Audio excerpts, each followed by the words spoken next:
What is the scariest slash creepiest thing you have seen slash heard?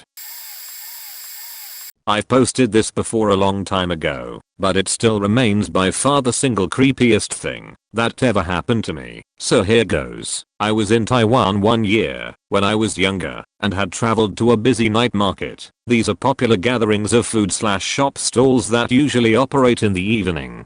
Nearby I spotted a sign for a net cafe in a 5 to 6 story tall building. Thinking I'd fire off some quick emails, I walked in the dark, small entrance of the building. The building was older and hasn't been well maintained, but it's not out of the ordinary in Taiwan. The entrance just had a dark hallway that led to a small elevator. I pressed the elevator call button and entered. The elevator was uncharacteristically new compared to the building, but I didn't think much of it. Like some Chinese slash Taiwanese buildings, there wasn't a 4th floor. It's considered bad luck, since 4 sounds like death, so it just read 1, 2, 3, 5-6, which was usual. I looked for the floor the net cafe was at, 6th floor, and pressed the button. It lurched into action quietly and began the ascent. When it stopped, I figured it was my floor, so I instinctively began to step out. Right before stepping out, however, the sight outside the elevator stopped me. It was pitch dark, only lit by the light in the elevator. It looked like it hasn't been occupied for decades, with some random pieces of furniture covered with white cloth or similar. It was a small building, so each floor was single occupancy, so I could see pretty much the entire floor from the elevator. Thinking I must have gotten the wrong floor, I checked the light that indicates which floor you're on. Strangely, there was nothing. None of the indicators were on, but the floor button to the net cafe was still lit, so I know I haven't gotten there yet. All this happened within a couple of seconds. That's when I noticed a figure moving in the distance of the floor. It was not very visible, but I could make out what looks like a person dressed in some kind of gown, moving slowly towards the elevator, where I was. I was thoroughly creeped out, so I started pressing the close door button. As soon as I pressed it, the elevator light flickered off, and I'm in pitch dark. I'm this close to pissing my pants, and it's actually kind of freaking me out thinking back to it. The lights flickered back on under a second and the door closed. The elevator jolted back to life. A few moments later it opened again to the net cafe point. I'm beyond relieved at this point. I walked out immediately and sat down at a computer. After gathering my wits a bit, I walked over to the cashier's desk and told them what I saw. The girl working there listened, and her face turned a bit as hen. So I asked her if she heard of similar. She told me that she's never experienced it, but some coworkers and occasional customers have brought it up. Basically, the building has 6 floors, and the 4th floor had a history. Apparently the floor used to be a hair salon of sorts, until one of the employees killed herself there for some reason. She slit her wrists over the hair wash station and died. The store continued operations despite stories of weird appearances. When customers got their hair rinsed, the water would look a little red, like the customer was bleeding. Little things like that. And a couple people reported seeing someone's figure walking away in the mirror, but wouldn't see anyone when they turned to check. Naturally, the business closed down a few months later. The building owner tried to re-rent the place out, but never had any luck. Most businesses are quite superstitious, and no one wanted to rent the 4th floor after someone had died in it, even at a very cheap price. Finally, after dropping the price to nearly nothing, a stationery supply store wanted to rent. During the renovations of the floor, however, several accidents would happen. Tools would end up in strange places. A mirror from the previous business shattered when no one was near it. And finally a worker had his hand jammed between the elevator doors when it closed on him unexpectedly. The workers refused to continue working, and finally, the business left, and the building owner finally gave up and shut down the floor. He then had the elevator company come in to replace the panel so that the elevator could not go to the 4th floor. Let me repeat that the elevator was programmed to never go to the 4th floor. It doesn't even have a button. But for some reason, sometimes when people take the elevator, it would go to the 4th floor and the doors would open, and some, like myself, would see a figure walking around in the dark. Point at it. Here was the original thread I posted in 3 years ago. http www.reddit.com/r/ One morning last December around 4 am, I wake up to a piercing, shrill alarm-like noise. In a panic I jump out of bed thinking it might be a phone or my car alarm or something, but as I was trying to locate the origin of the noise, I realized it didn't change frequency or volume regardless of where I was in the house. There was no point of origin, as far as I could tell with my semi-conscious brain. So I'm stumbling around in complete darkness with a tiny flashlight, when I think to myself, how stupid am I? I just did the cliche horror film thing and started walking around in the dark instead of turning on the lights. I find the light switch. Click, click, click, click, click. It doesn't work. I look outside. The whole neighborhood's pitch black. No street lights, no cars, nothing. I grab the phone. It's dead. I find my mobile and call a friend. They don't pick up, probably because it was 4 in the faking morning. However, my twisted brain led me to the conclusion that something awful had happened. So there I am. The shrill noise is still there in the background. I'm standing in complete darkness, and perhaps the sleep deprivation combined with the rush of adrenaline caused by my immense fear led me to the notion that the end of the world had arrived. I thought, whatever's happening doesn't matter. The adrenaline was wearing off, and I felt exhausted and pretty down in general, so I slinked off back to bed, falling asleep thinking I'd rather die peacefully in my sleep than fully aware of imminent death in the darkness. That day, I found out our power had been cut in the night, which set off a neighbor's home security system. He wasn't home to turn it off, which explains the lack of electricity and the awful noise. TLDR, neighbor's alarm led me to believe the apocalypse had arrived. One of the scariest things I ever heard was when I worked in retail. My store used to do layaway, and that was where I worked. Right by the layaway counter we had 3 bathrooms. A men's multi-stall, a women's multi-stall, and a family bathroom. Well, only the family bathroom had a door that locked. All the others had the push/pull swing door. I was in the back cleaning up, and I thought I hear screaming, so I walked out front by the counter. I heard more screaming. I was not sure at first where it was coming from. I ran and checked the men's and women's bathroom, and they were empty, and I still heard the crying and screaming. It was coming from the family bathroom. I banged on the door, but the yelling, screaming, crying kept going on. It sounded like a child, and I had no idea what was going on. I called for a manager because I had no way of getting in the door since it was locked. This whole time there is still crying, screaming, banging. After several attempts of trying to open the door, we called 911. We had no idea what was going on, but it didn't sound good. I think about 15 minutes at this point, although it felt forever. Then the sound check stopped. No more banging, crying, nothing. We banged on the door until the police came.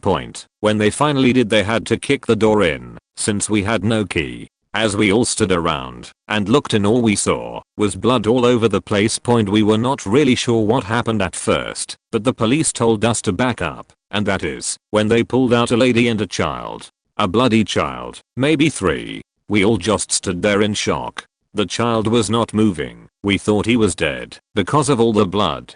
They took the lady away in handcuffs and the child to the hospital. We all had to give statements. Later my manager told me what happened. The just snapped, he wouldn't stop crying, and she just had enough and did whatever she could to make him stop. He did live. I was sure he was dead, but he wasn't. She had just knocked him out from hitting him so hard. This story is not scary in the ghost sense, but for that to happen right behind the door and not know what is going on or be able to help was pretty scary to me.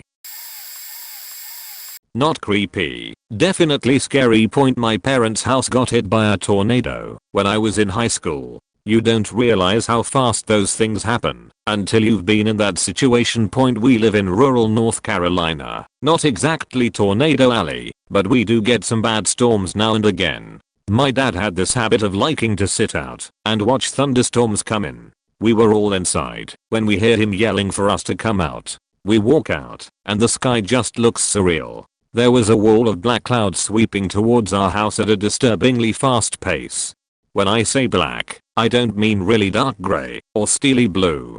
I mean black, jet black clouds. Like an ink cloud from a giant octopus was squirted into the sky. I've never seen it before in my life, not even on a video, and hope to never see it again. So we were pretty freaked out by the clouds, and the wind was picking up. I mean, those clouds were moving fast. Someone, I think my mom, said something to the effect of maybe we should get inside, just to be safe. But things start going crazy, even before we can turn around. The wind goes from a 7 out of 10 on the windy scale to a 25 in like 3 seconds flat. We turn to get inside, and I'm the last to go in the door. I try to pull it close behind me, but the wind is sucking the door open. I have to put both hands on the knob and jerk back with my full weight to get the door to shut. At this point it's probably been 45 seconds since my dad called us outside. We run to the hallway and start throwing things out of the closet under the stairs and climbing in. The whole house is full of this absolutely indescribable roaring noise. It was like a jet was taking off on our roof, or a train was driving through the living room. It wasn't so much sound as a physical force. It made your head throb. It was so loud. You could feel it constantly in the pit of your stomach, like the boom from a loud bass speaker, but instead of having a beat it was just constant. It felt like your eyeballs were quivering in your head. The pressure changes from the wind also screws with your sense of balance. I kept getting that sense of vertigo you feel when standing at the top of a cliff looking down. It was an absolute sensory overload. We all jump under the stairs and shut the door when we realize we had left the dog out in the house. My mom opens the door and yells for the dog, which comes barreling into the closet like a bat out of hell. We shut the door. At this point it's been maybe a minute and a half, just 90 seconds, since we were sitting in the kitchen chatting, and my dad yelled at us to come outside and look at these crazy clouds. That's how long it took to go from normal evening to absolute terror. We sat under the stairs for maybe that much time again. 2 minutes, probably 3 at most. It seemed like longer, of course. Everything was shaking. I was just waiting for the walls to tear apart around us, or debris to start smashing through the door. Then the sound passed, and we came out. The house was still standing around us. So far so good. We go back out on the front porch and the door won't open. I give it a heave and push it open a few feet and squeeze out. The porch is destroyed. We had a small barn sitting in front of our house, and it had been obliterated. The tornado had picked up the barn, turned it into kindling, and threw it at our house. The posts on the front porch were all destroyed, and it was just covered with broken glass, nails, shattered 2x4s and pieces of particle board.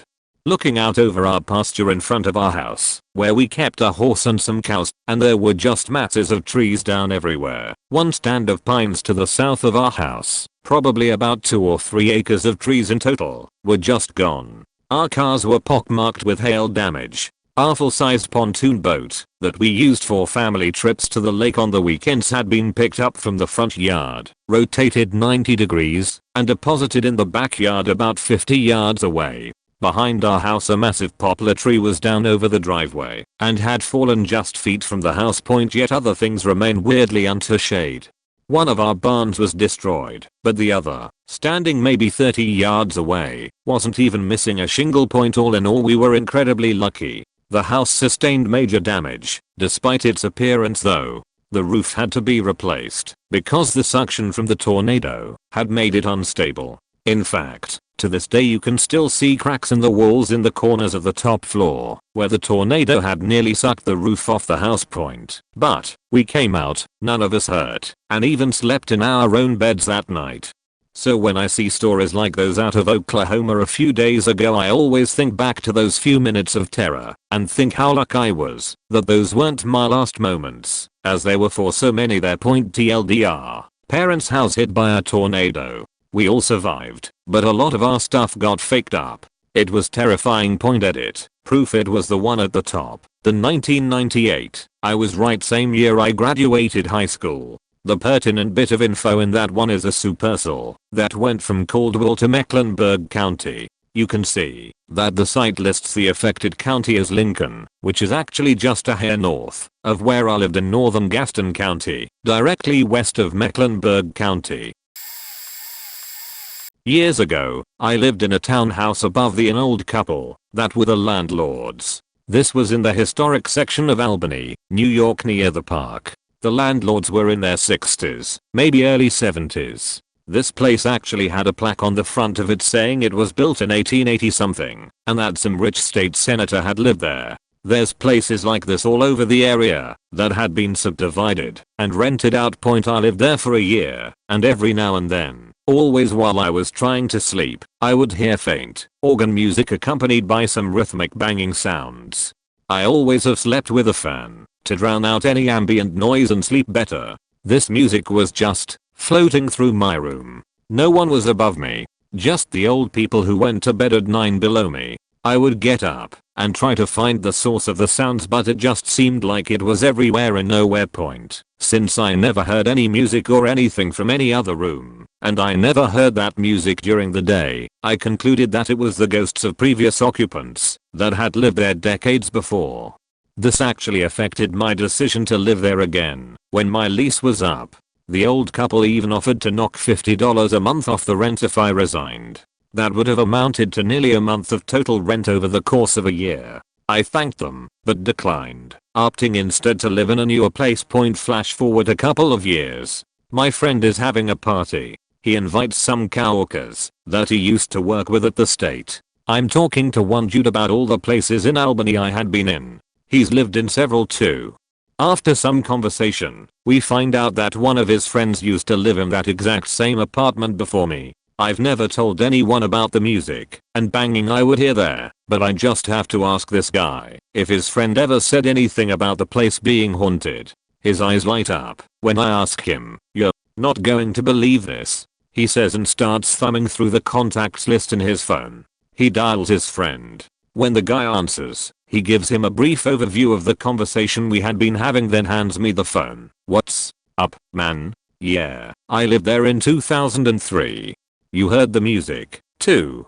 That was the landlords having sex below you. I swear to God. I actually asked about them about it the morning after I had heard it for the 10th time." The old man sheepishly explained that he was banging his old lady. He apologized and said they'd keep it down. The funny thing is, it seemed to get louder and louder over the last couple months I lived there. It was almost like they wanted me to hear. The mystery was solved. That organ music I had heard was literally organ music that the old people would have setched to. Somehow, that was creepier than it being ghosts. Growing up, I lived in the middle of the woods. No neighbors for about a mile on each side, and we owned 60 acres of forest, then a swamp after that.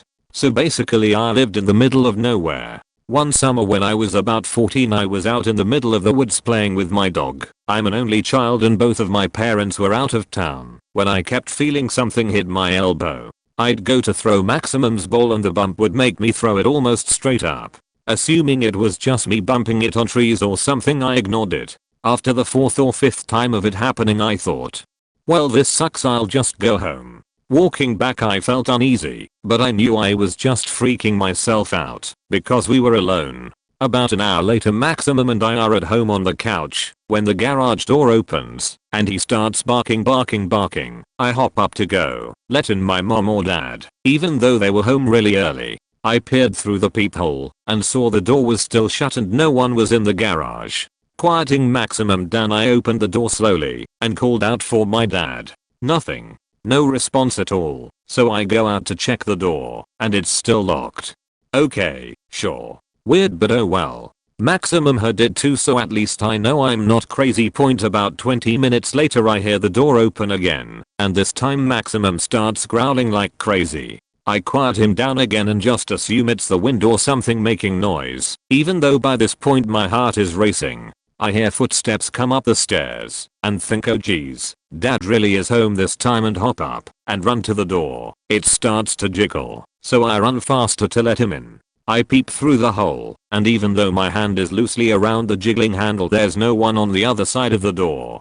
Terrified, I go hide on the couch with all the lights on. Maximum is still growling. About an hour after that I start to feel a little better, even though I'm still terrified. Then I hear the door handle jiggle again. This time it was Maximum jiggling it. He needed to go outside, and the only way outside is through the garage. Fantastic. I literally sprint with him to the kennel, and as I'm standing in there I decide to ask this thing questions to make myself feel better, because I knew it wouldn't answer me. Thinking about what to ask it, my eyes are drawn to the huge heavy oak door on the kennel.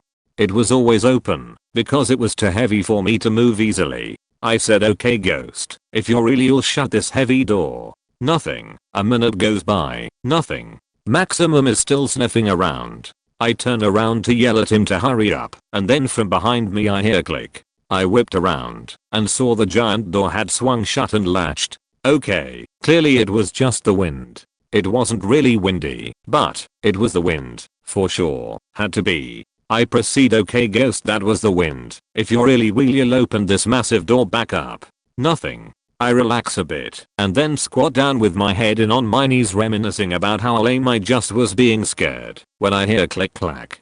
The door was now wide open. Maximum was done, so we booked it back into the house, locking every door in the house. Point for the next 4 hours I would hear the footsteps on the stairs and the door handle jiggling every few minutes, until finally around 11 PM my dad walks in and yells at me for wasting electricity. Point I never told him or my mom about it until about 4 months later when my dad came in from hunting after dark. He looked shaken and I asked him what was wrong. He said he aimed at 2 deer, but missed both completely because it felt as if something was hitting his elbow and making him shoot way above the deer. That's when I told him everything.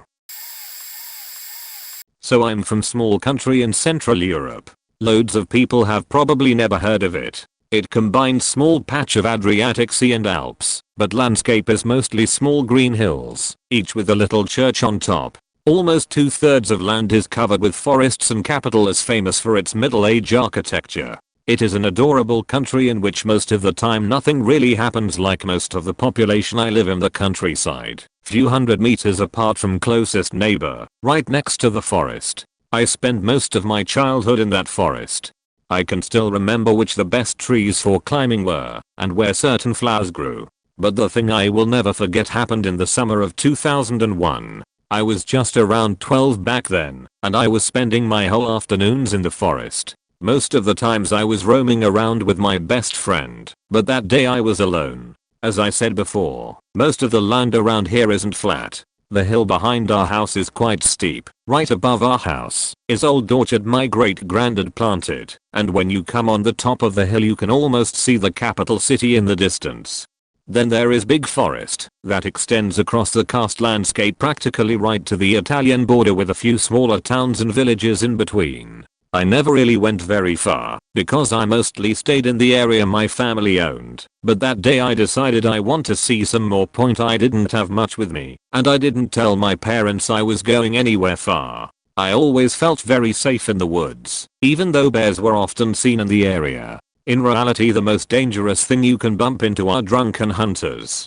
Forest is pretty in the summer. Leaves and tall trunks made me feel like I'm in a big cathedral. I started to sing a tune I have heard on the radio some time ago. At that point I was about hour and a half walking distance away from home. Point I decided to stray away from the main road that leads through the forest in big curves and to take the shortcut. Sun was setting and light was making leaves glowing in sharp colors. But soon all the light disappeared, and I find myself wandering in the twilight on territory unknown to me. Wind was blowing, and dry branches were making weird noises. I started to feel uncomfortable, and in one sheer moment I discovered I'm lost. I could feel the panic in form of adrenaline that started to flow through my veins. My instincts were screaming to run away, but I forced myself to focus and tried to get orientation. It was all pointless. I had no idea where I was. I started to walk around aimlessly, hoping to at least find the road. Suddenly I saw a small figure standing far off in the distance. From what I saw it could only be a small child, with a long slender neck, scaly but smooth skin and deep red eyes. I started walking towards it, but the figure noticed me and ran away. I chased figure in forest for quite a long time. I never came enough close to actually distinguish any of its features, but it looked like a small girl, no older than I was at the time. Point in one moment I was running, and in the next the floor under me disappeared. I felt that dreadful feeling of falling, similar to one in Very Bad Nightmare when everything feels like slow motion. Then that awful sound of body hitting the floor. A moment later also came the pain. For a moment I motionless laid on the ground. Finally I pulled myself together and opened my eyes, waiting for them to adjust the thick darkness in the cave where I landed. Point first everything was pitch blackness, and then I saw there was a single pair of eyes staring at me for less than a few inches in front of my face. I quickly backed away until I hit something dry and crumbly. Somewhere in the back, fires were lit. First there was one, and then more and more, until chamber was fully lit. There were thousands and thousands of eyes watching me. Dead eyes in dry sockets, skin that was stretched over the bones, mouths hanging open like in big shock, but that was only because lips rot in the time. That past point I stared. I wasn't able to move or scream. I'm not even sure I was able to breath. I blinked, hoping for dreadful image in front of me to disappear. As I opened my eyes, all otherwise motionless corpses moved. In the matter of fact, I didn't really see them move, but when I blinked it was like everything got one step closer. I felt cold sweat slipping down my neck and my eyes began to water. I could help myself. I blinked again. This time, I was completely surrounded. I simply closed my eyes, wishing for all to be just a bad dream. I didn't hear a single sound. I smiled thinking that soon I will wake up. When I opened my eyes, there was a face, almost touching my face. I could clearly see dried and rotten face, eyes filled with numbness. I started to feel dizzy. I felt something like dust and bones grabbing my hair and tearing my clothes. I felt it, and I didn't feel it, because I became so damn dizzy and sick. I tried so hard to stay conscious, to fight, but I couldn't move a single muscle. And then it was again pitch blackness all around me. I opened my eyes, trying to adjust to the lack of light. I was lying on the forest ground, not so far away from home. In that exact moment all my body started to function normally. I ran home like a wind. I had no idea how I got there, and I just tried to forget about whole thing, but my peace didn't last very long. Next night I dreamed about people I saw back there. I woke up to the face looking at me from the window. It was the face of a little girl. She was also dead, and her empty eyes watched me with wild anger as she was clawing the window, trying to get in. I'm having the same nightmare for the past 12 years. At that time I visited many different therapists. They say it is just stress from school and job, that I should try to relax. But how can I relax when every night as I open my eyes, a girl is one step closer to me? One night she finally got close enough to mutter just one sentence to me. "I'ma need about 350. It was at that moment that I realized this creepy female figure off in the distance was 500 feet tall, and from the Paleolithic era. TLDR, some scary shit happens when you witness a genocide. When I was 14 my family and I fell on hard times. We got kicked out of our house and ended up in emergency housing. Basically we went to charity who found us a house that we were able to rent for $100 a month, but only for 3 months. That summer, my mom and stepdad separated temporarily, and my 3 younger siblings would go to my stepdad's for a week or so then come back to my mom and me. This house was faking. Creepy. It started off with just that feeling, you know, like something isn't quite right, that you might not be the only person in the room. In the day, that's all it was, the feeling that something was up. Your instincts pricking at you. I tried to ignore it, but as soon as dusk arrived shit would start happening. More than once I could hear this static-filled music playing, but I couldn't find the source. It just filled the halls. I heard whispering, and went to my 2 sisters' room. In the open closet, a pair of eyes looked at me and disappeared. My brother spent one night in the house, and didn't come back. In my room, I could never win. On one wall, a mirror. When I flipped over to face the window, I watched tall shadow figures pace in front of it. In my mother's room, the same shadow figures paced in circles around her room. One night, she and I sat up for 2 hours in her bed watching these shadows. She was strongly religious, and didn't know what to make of it. During the time we lived there was a lunar eclipse. I had never seen one before, and was very excited for it. When I went out to look, every time, this terror took over me, and I couldn't stay outside. I couldn't explain it. When the moon was fully cloaked, I went outside, looked up, but my head suddenly snapped down, and to my left, I could see 3 tall shadows walking in between the tall pine trees in the yard. Panicked, I ran back inside, and into my room, flinging myself under the covers with my eyes shut tightly, but listened to the pacing outside my bedroom window. 3 months of this. We moved out at the end of summer into a new house. My mom and stepdad got back together, and I was with my younger siblings again. We all agreed the house on Acorn Street was faked up, and still get chills when we drive by it, just to see. TLDR, faked up house.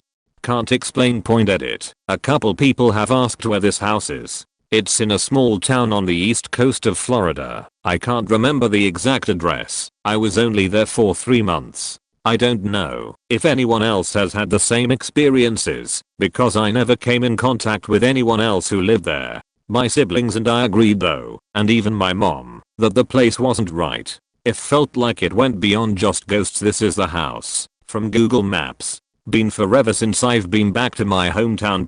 Top view. Edit 2. In response to u/_Venkman asking about the mirror and hearing the pacing outside. The mirror was something different. I forgot to explain that initially. I could see my room. Sometimes it would be the shadows pacing, not like in front of my window, but as if they were in the mirror itself. Once or twice I would sneak a glance at the mirror, and there would be a shadow stopped right in my mirror, as if it were looking down at me laying in my bed. Once I looked, and saw not shadow figures, but darkened forms that seemed to grow darker as I looked, sitting on my bed, and standing in my room. That was the last time I looked at the mirror, I think. I always made an effort to avoid it. I sense these things, not with my psyche or my third eye, but with my physical eyes.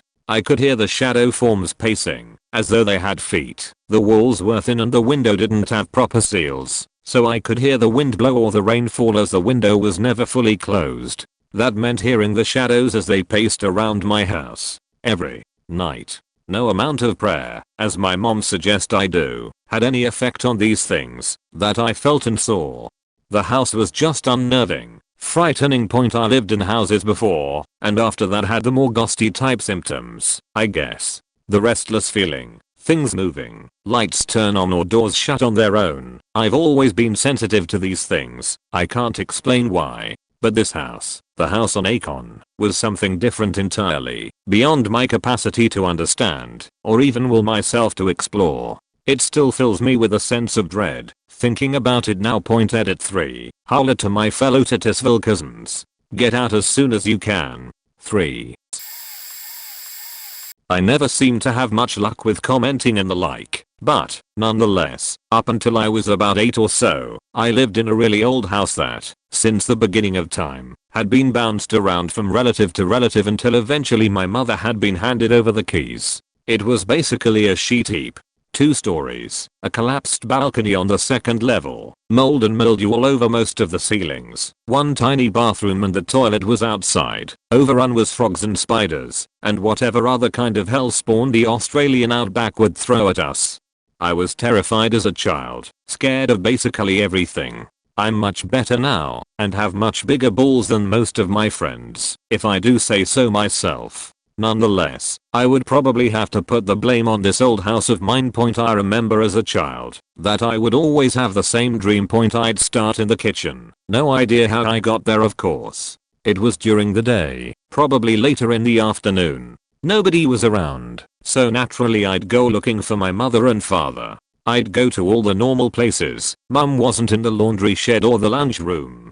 Dad wasn't on the patio outside, or up the back at the chicken coop, and my sister wasn't around either. I was starting to get worried, thinking that everyone was gone, and they'd left me alone. Until I heard a noise above me coming from the 2nd floor, where the bedrooms are. Relieved, I darted towards the stairs, and jumped on the 1st step. Then I felt it.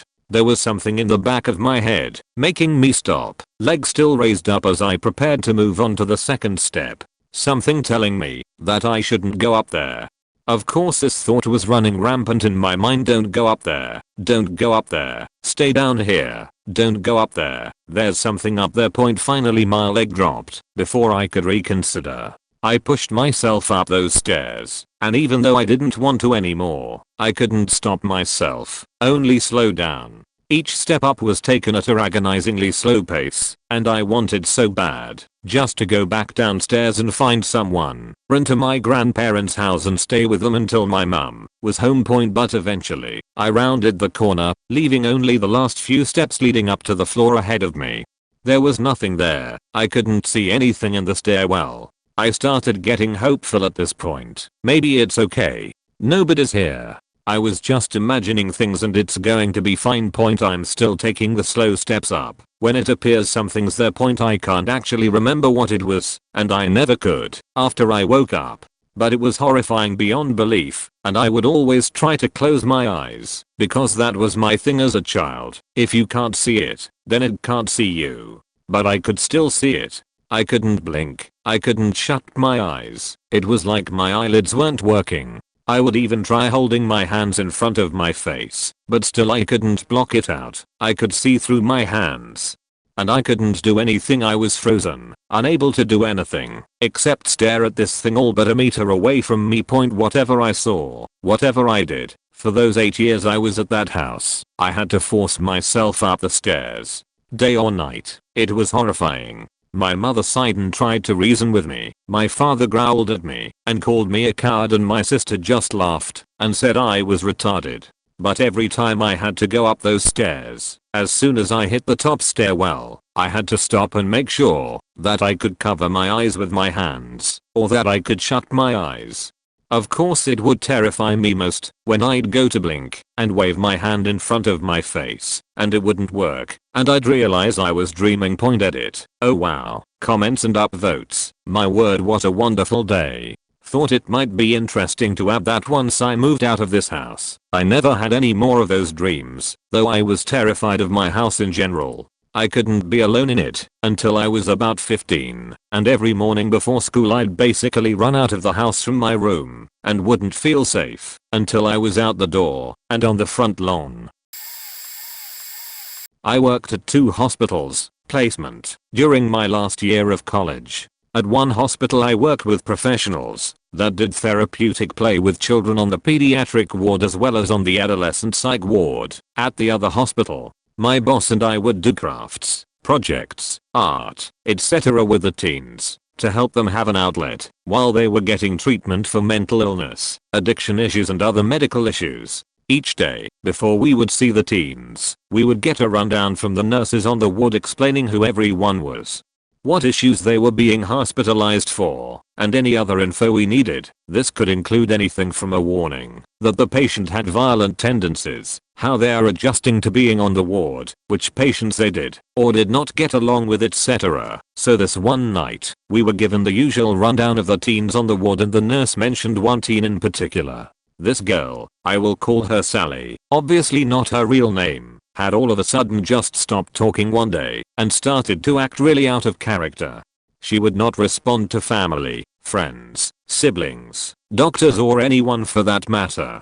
She was hospitalized because they became concerned about her harming herself, and they were definitely trying to ensure she was being watched 24/7 just in case she was experiencing some type of psychosis. I don't know a ton of details because we were just given a quick rundown of the patient's case. From what I was told, they had checked and ruled out a brain tumor and other possible physiological causes and found nothing abnormal. Now just to set the stage, this hospital is a very old hospital with dark hallways, poorly lit rooms, and the coldest, most creepy atmosphere I have ever experienced. In every way it looked like a hospital you would see in a horror movie, and when walking down the hallways, I remember always being scared something would jump out at me, because there were a lot of blind spots due to its very old layout. Anyways, this night in particular my co-worker / boss and I started the crafts and activities for the kids in the kitchen room, where we always did our activities. I was sitting close to Sally and tried to initiate conversations, but she would just stare blankly.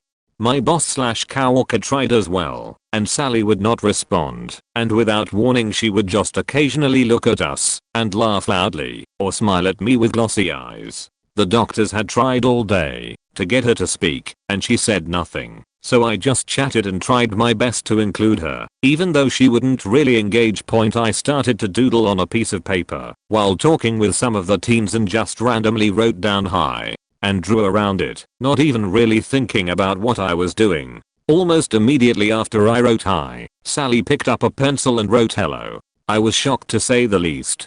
I was the first person in days and days that she attempted to communicate with. I didn't know if it would work, but I wrote how are you? And she actually wrote an answer. I was blown away. After Sally and I exchanged a couple questions / answers, my co-worker noticed what was going on, so she kept the other teams busy and just nodded at me to keep going. Within a few minutes, this girl and I had written almost a page of conversation, and she was communicating through writing with no trouble. I couldn't believe it was happening. I was getting all this info from a girl that everyone thought was unreachable. We talked through writing for what seemed like hours, but was probably just about 1 hour, and while I was asking her about how she was feeling about being in the ward, she admitted through writing that she was scared. I pressed on, trying to see if she was scared because she was in a strange place or missed her family, etc. But she wrote it was because she saw people in the room with us.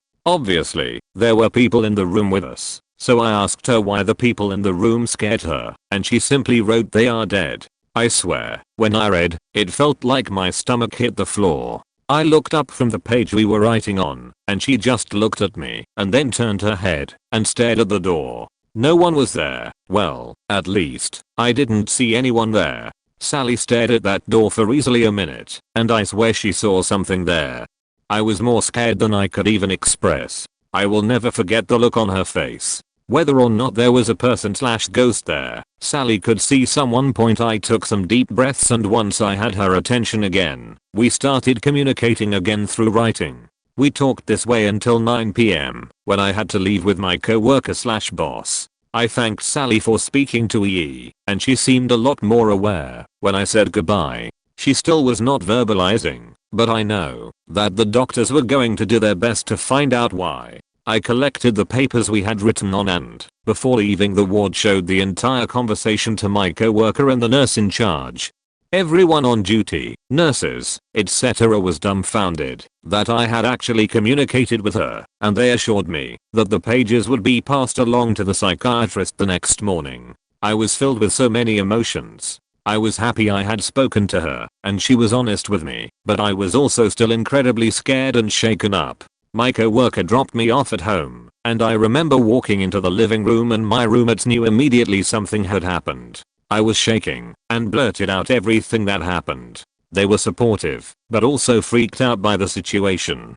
I have never been happier to have roommates, because if I had gone home to an empty place, I probably wouldn't have slept for days, sadly, because of the schedule I had and the many different shift changes at the hospital. I never saw Sally again, and no one knew what the final diagnosis was for her. I still get chills when I think about the look on her face that night when she stared at the door. I don't think I will ever shake that feeling. I just hope she got the help she needed. Edit. Spacing. Word/spelling fixes TLDR. Worked on an adolescent psych ward in a hospital. That could be the set for a horror movie, and got a girl who wouldn't talk to communicate through writing. During the conversation she divulged she could see dead people in the room with us, and stared at one of them that was standing in the doorway. I gave other papers from our conversation to the medical staff, who couldn't believe she actually spoke. Point sort of edit. Was gonna change some awkward phrases, but I decided to leave it. Sorry if I ramble. A group of friends were staying at this remote cabin that one of my friend's cousins owned. There were no roads leading to the cabin, and it was a good 3/4 day hike from where you parked the cars. I couldn't go at the same time as everyone else due to work obligations, so I decided to head up the same day, but later. It would mean I would have to camp for a night by myself, though. The latter part of the trail is too dangerous to be taken at night, especially by someone who doesn't know it.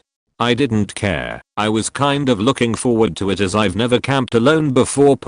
So I was in the middle of these woods when the sun went down. I got my camp set up in this small clearing, probably 40 feet across. Get my campfire going and pitch my small, one-person tent.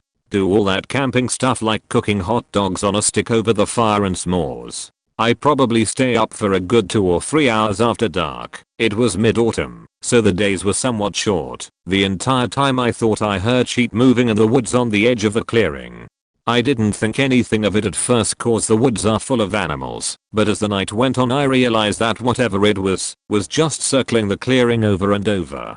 Once I started paying attention it made 4 or 5 laps around before I decided to get up and investigate. The noise stopped as soon as I stooped up, and I thought I heard some sounded going away through the woods. I just shrugged it off thinking it was some fox that was curious that got scared. When I stood up, I decided it's time to sleep, douse the fire and climb into my tent. I start to doze off and stay in that half asleep half awake state for a while.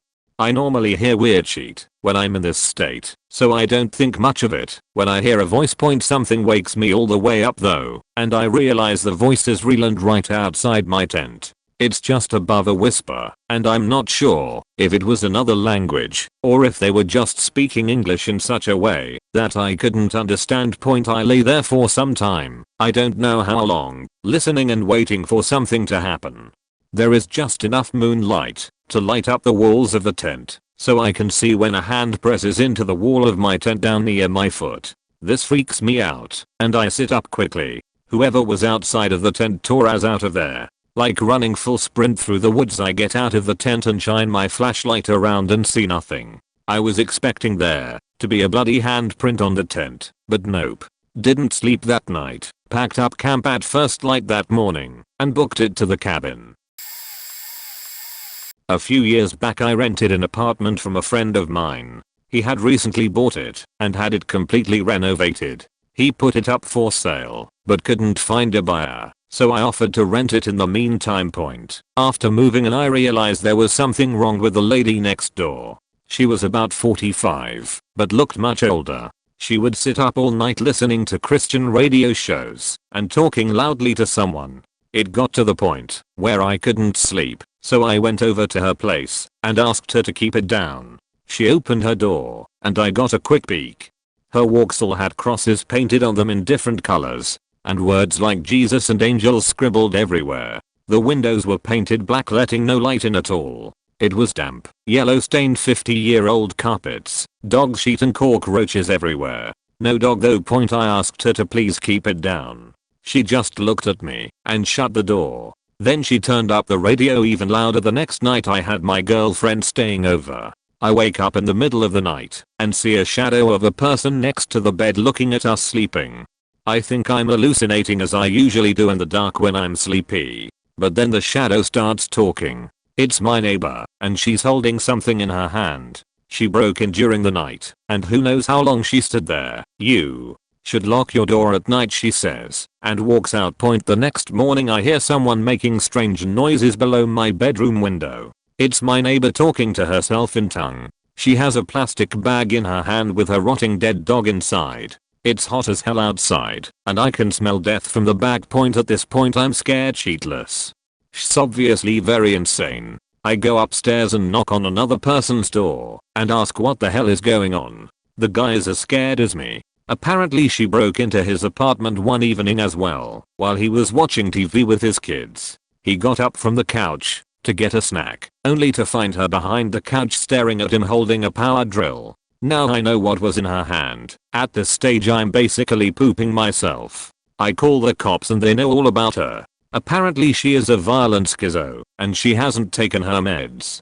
But they can't force her or enter her apartment /show her permission because she owns it. The only thing they can do is get her when she goes outside. I sit up for the next 2 days waiting for her to run out of cigarettes. When I hear her leave at 2 AM to go across the road to the 7-Eleven, I call the cops. They have 3 cars and a special van over in less than 2 minutes. They restrain her and throw her in the van and drive off to some institution, and in less than a minute it's like she was never there.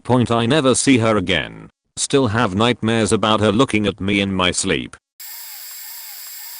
I just told my girlfriend about some of the stories in this thread, and after telling her of the weird man waltzing story, she said casually, "Well, yeah, that's like what happened to me." I've been compelled to post her story. I used to be sure all ghost stories were made up, but she's told me of so many weird things that have happened to her that I don't always know what to think anymore. She grew up in a smallish Romanian town on the Danube. For those who don't know, this is a wide river that flows from the German mountains out to the Black Sea. She's told me some sad stories of the past where people had tried to swim across the river after World War II to escape the country, but either drowned from the currents or were caught by the police and shot. In fact, there had been a lot of troubles resulting in the death of innocent people in the region post-World War II, making this story freak me out that little bit more. She had finished walking her date back to the army barracks at the edge of town and was heading back to her father's apartment. She followed the path home along the river and was in a very calm mood. She described it as a mood in which nothing would faze her. As she walked back, she looked into the window of the post office, which had been closed for a while as it was 3 a.m. In the window was 20 faces, noses pressed against the window, staring out. She carried on walking, unfazed. At this point obviously I was thinking, yeah, well that's not that odd. There probably were people in there. She carried on walking further, and she glanced to her left at the river, to see a bunch of people swimming towards the shore. She turned her head forward, and kept walking some more. She looked toward the river again, expecting for the people to be gone, but they were still there. How many people? She shrugged. 100? All swimming towards the bank at 3 a.m. She felt like stopping, but was compelled not to break stride. She kept on walking.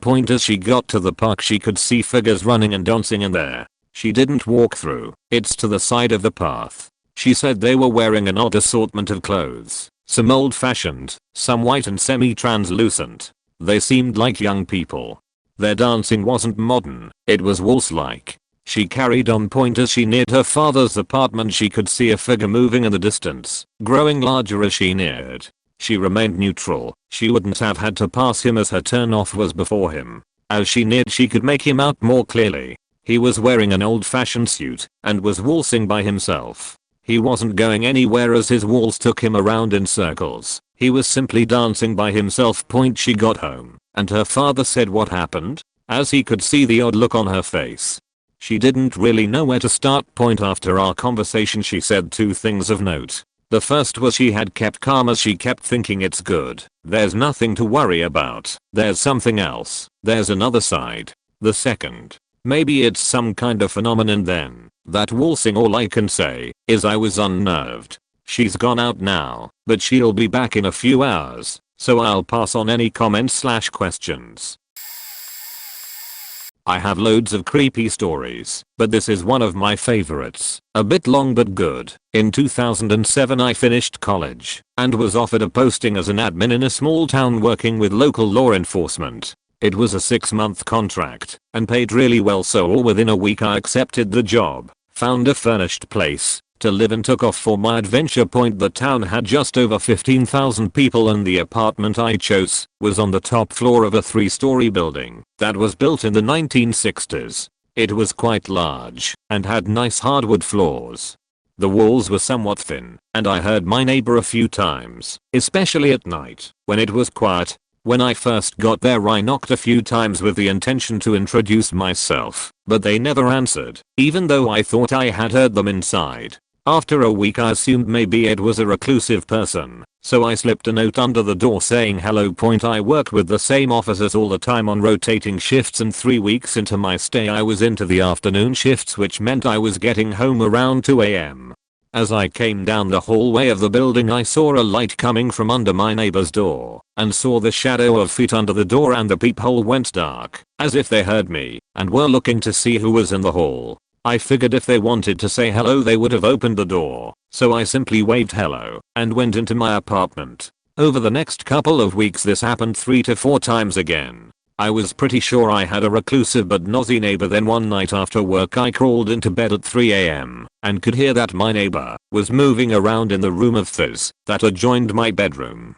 About 10 minutes later the noises got louder, and it started to get me worried. They had never been this loud, and it almost sounded as if they were being attacked or having a heart attack and knocking things over. I ran out of the apartment and started knocking loudly on their door, but they didn't answer.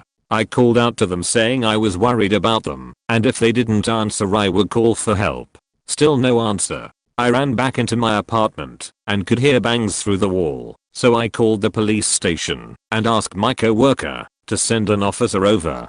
I went and knocked on my neighbor's door one more time, but no answer, and then headed down to the lobby to wait for the officer, who showed up within 5 minutes. I had gotten to know him a bit, and we went up and knocked on the door, but still no answer. I took him into my apartment and we could still hear loud thumps every 5 to 10 seconds, and then a huge bang. The officer asked if I could go get the building manager to open the door. She lived 1 block away, so I said I'd run over and get her. Luckily she was a night owl and watching TV. I told her that my neighbor was being really loud and wouldn't answer the door, so she grabbed the keys and we headed over. The officer was waiting for us in the lobby and she asked which apartment it was, and I told her 304. She looked at me weirdly and said 304 was empty. I said I had heard my neighbor making noise nearly every day and had seen the light on and shadows under the door a few times. The officer said he heard the noises too and asked if 304 was the apartment that was above the carport, and she said yes.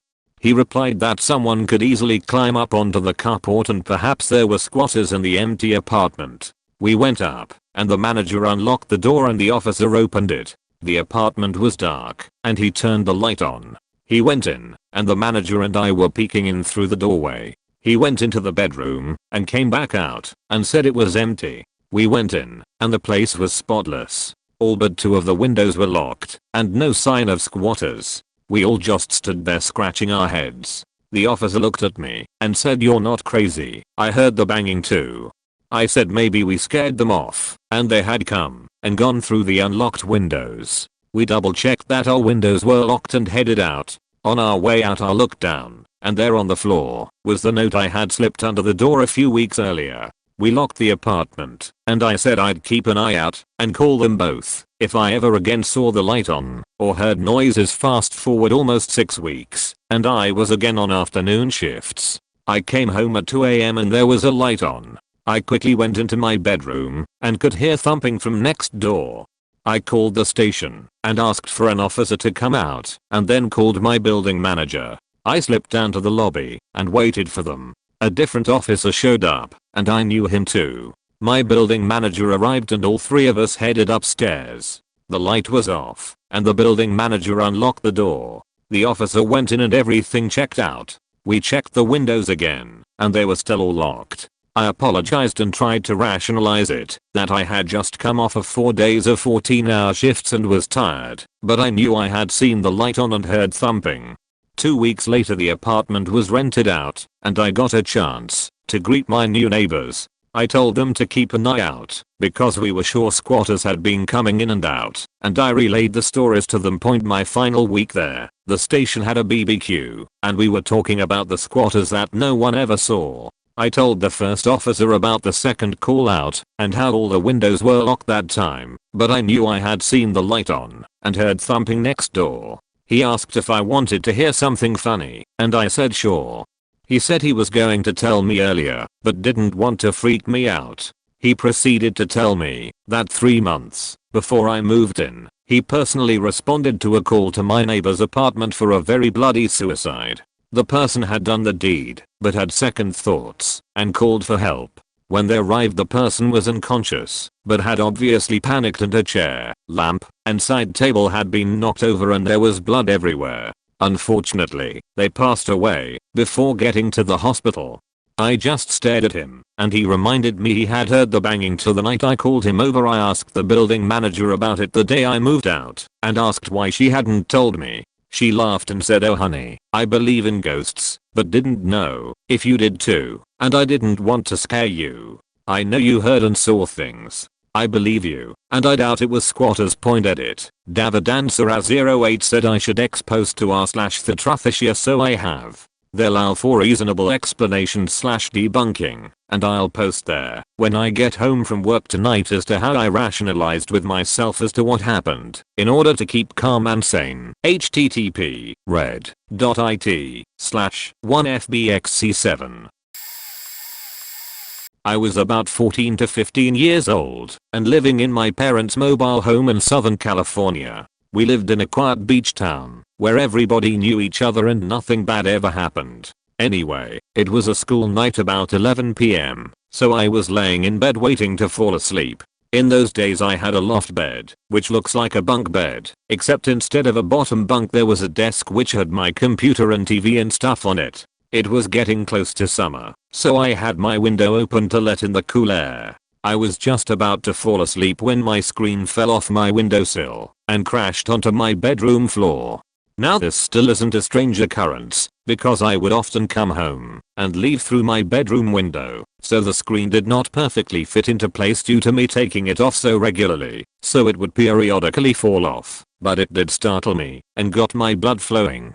So I rolled over in bed and looked up at the ceiling and thought I would just put it back on in the morning. Then the pungent, sickly sweet odor wafted up into my face. I couldn't exactly put my finger on what that smell was, but I thought it was very strange, and I should maybe check it out.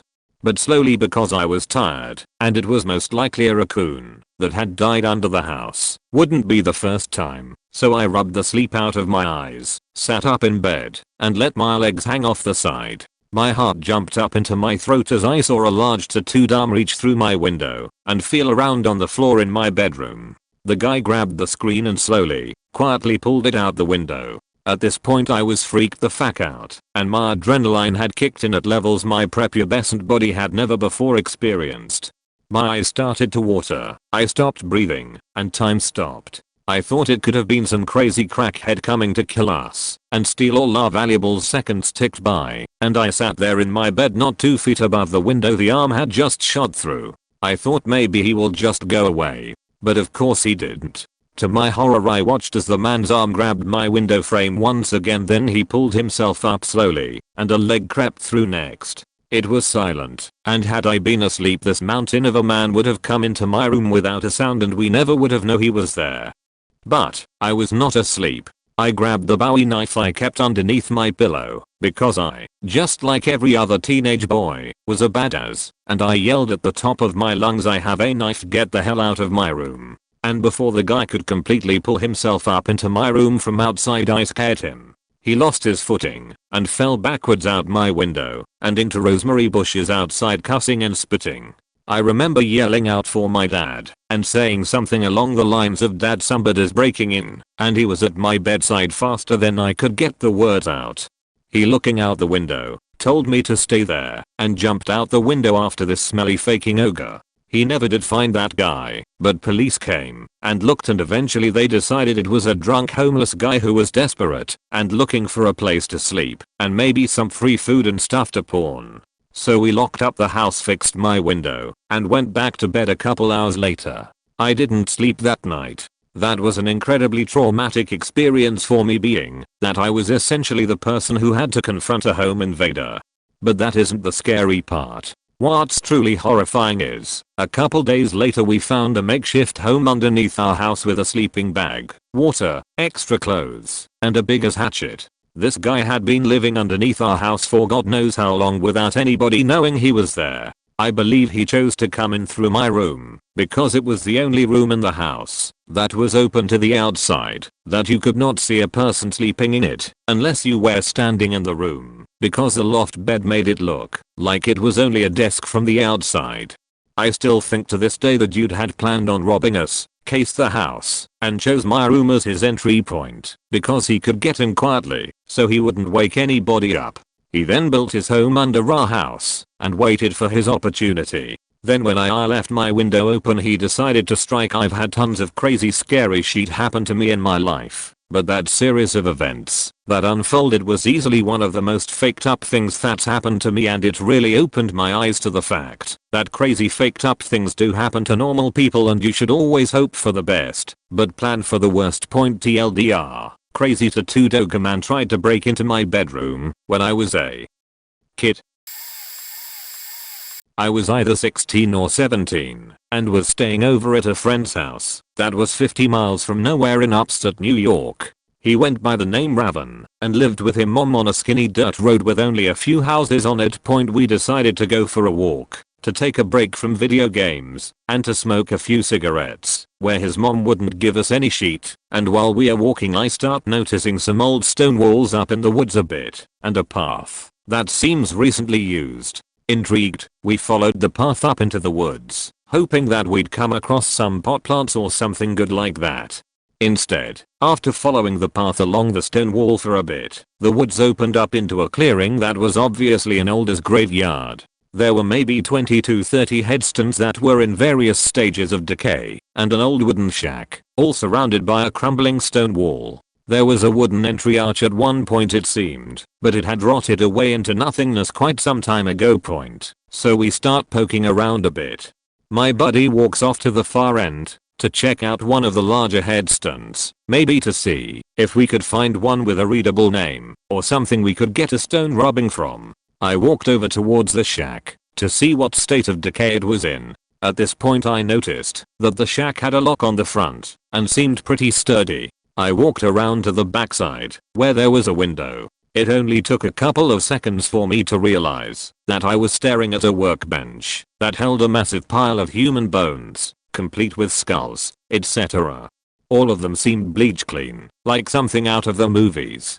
I turned to where my buddy had headed off to see him running towards me. All he said was, "Dude, there's an open faking grave over there." I pointed into the window at the bones and his eyes went wide. Thoroughly creeped out at this point. We just took off back the way we came. When I asked about the open grave, he said that it looked like there was an old rotten casket down in the hole. So my best guess is that someone was excavating this old-ass graveyard. For what purpose I'll never know, nor do I want to.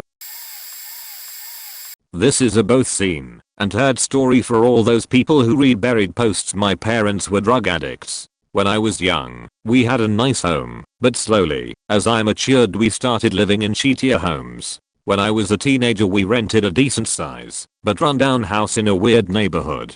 On moving day, we set out exploring, excited to see that the unfinished basement at least had a semi-finished laundry room. Underneath the stairs in that laundry room, there were some childlike drawings on the walls.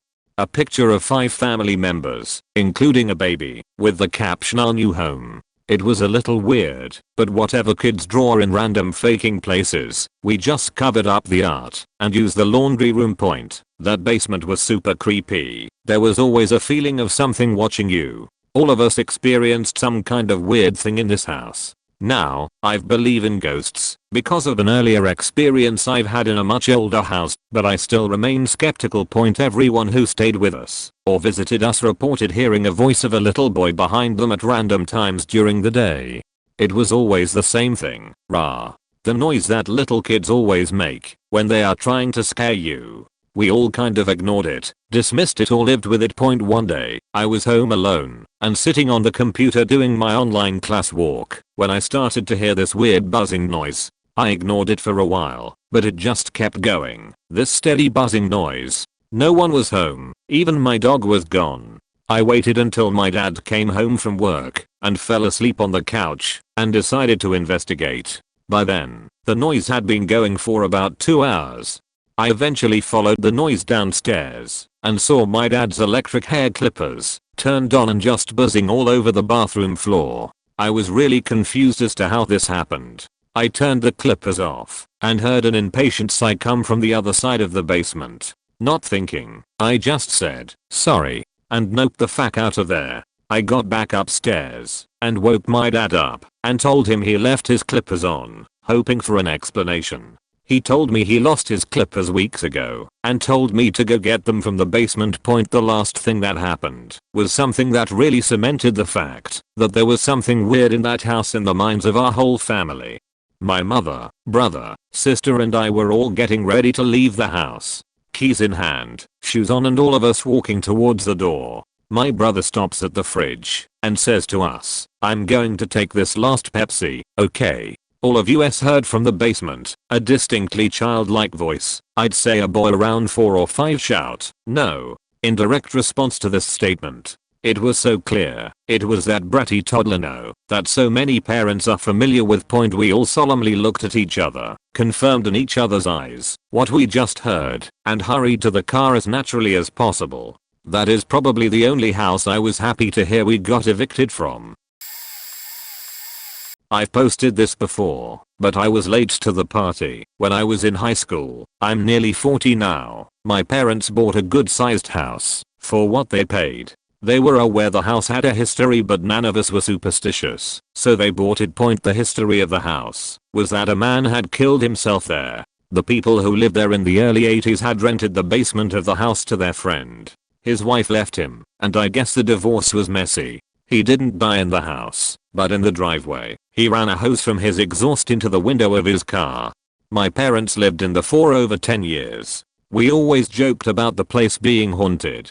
The basement in particular just had a creepy feel to it. I never got the whole feels like you're being watched feeling before then, and haven't since, but you just got that feeling. There were always small things going on, creaky floors, breezes, crap like that. Most were dismissible.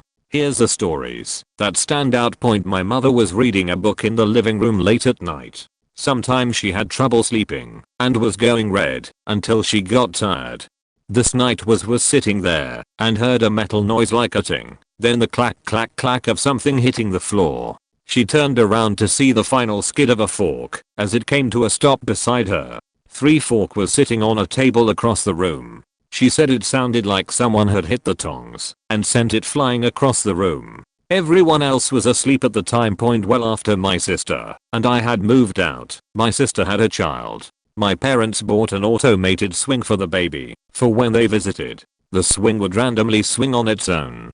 The swing would be turned off. It would just be like someone had lightly pushed it. It happened enough that my parents would just kind of mention it lightly when it happened. They'd just say, oh hey look, the swing is moving again, and go about their day. One night I was staying over at my parents watching TV. It was about 2 AM and I heard a tap tap tap. It was coming from the fireplace. The swing was about 7 feet away from there for reference. The tapping was deliberate sounding, like a person or animal had done it.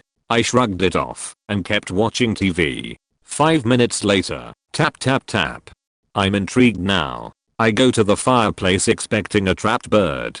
Nothing, and no taps. I turn to sit down, and once I pass the swing, tap tap tap. I have a better hearing vantage now, and it sounded like someone tapping on the mantle. I walk up to it, and when I get to it, tap tap tap, loud this time. Nothing was there that could have caused it, and the hair in my arm is standing on edge. I, kinda spooked, turn around to go outside for a smoke before I quit. Then tap tap this time. Instead of a third tap, the swing swung forward like someone pushed it full force. I had a couple cigarettes instead of one. Last one. Back when I was just out of school, before moving out, I was up late. I was in the hall when I hear my father yell, what the fuck? I asked, though their door, if everything is okay. He exits the room. He is white as a sheet. He said he woke up and saw 2 old ladies standing at the foot of their bed. They were just staring at him and mouthing something, like talking to him. Said there was no expression on their faces, happy, sad, scared, and no sound. When he yelled, they disappeared. When I was a kid, my bed faced the open doorway and I could see straight down the hall to my mom's bedroom. One evening when I was about 8 or 9, I woke up, looked down the hall, and saw a feminine figure leaning against the doorway of my mom's room. There were no distinct identifiable features, but I could tell it was a lady, and she was all white. I put the covers over my head and screamed for my mother. The next day we were at the county fair when my mom and dad are talking, basically saying we should tell her. They sat me down and had explained that a lady was murdered in the house at the top of the stairs, where my mom's room was, back before they bought it. They never arrested anyone for the murder, but people speculated it was her husband. They shared some of the strange things that happened in the house right after they'd moved in. There were a lot of strange things. About 20 years later, my boyfriend and I are staying the weekend in the house while we are in town. We got into a slight argument, and I told him I'm going to bed. And as I'm walking away, I hear a very distinct voice, a female's one, saying, "Where are you going?" And I stopped and said, "I told you, I'm going upstairs." To which my boyfriend responded with confusion as to why I had repeated what I'd said. It hadn't registered right away that it had been a female voice, but it was definitely like someone was there asking me. The next day I had told him the history of the house, and then he shared some strange things he had noticed over the few days, but didn't tell me because he was worried I'd think he was crazy. So, this is a day late, and will totally get lost, but here goes. I work nights at a residential treatment program for teenage girls recovering from drug addiction. The program is housed in an old duplex that they have opened up, so both sides are in use. The program houses 15 girls maximum and there are 2 staff on third shift, me and a coworker. We split the shift into 4-hour increments. One staff is upstairs on the floor with the bedrooms monitoring the clients and the other is on the main floor doing whatever. We switch halfway through the night and it's easy money like nothing else. The way the house is laid out, since it's an old duplex, is that there are 2 living rooms, one on each side of the house. kind of mirrored in location, and 2 main stairwells that are side by side.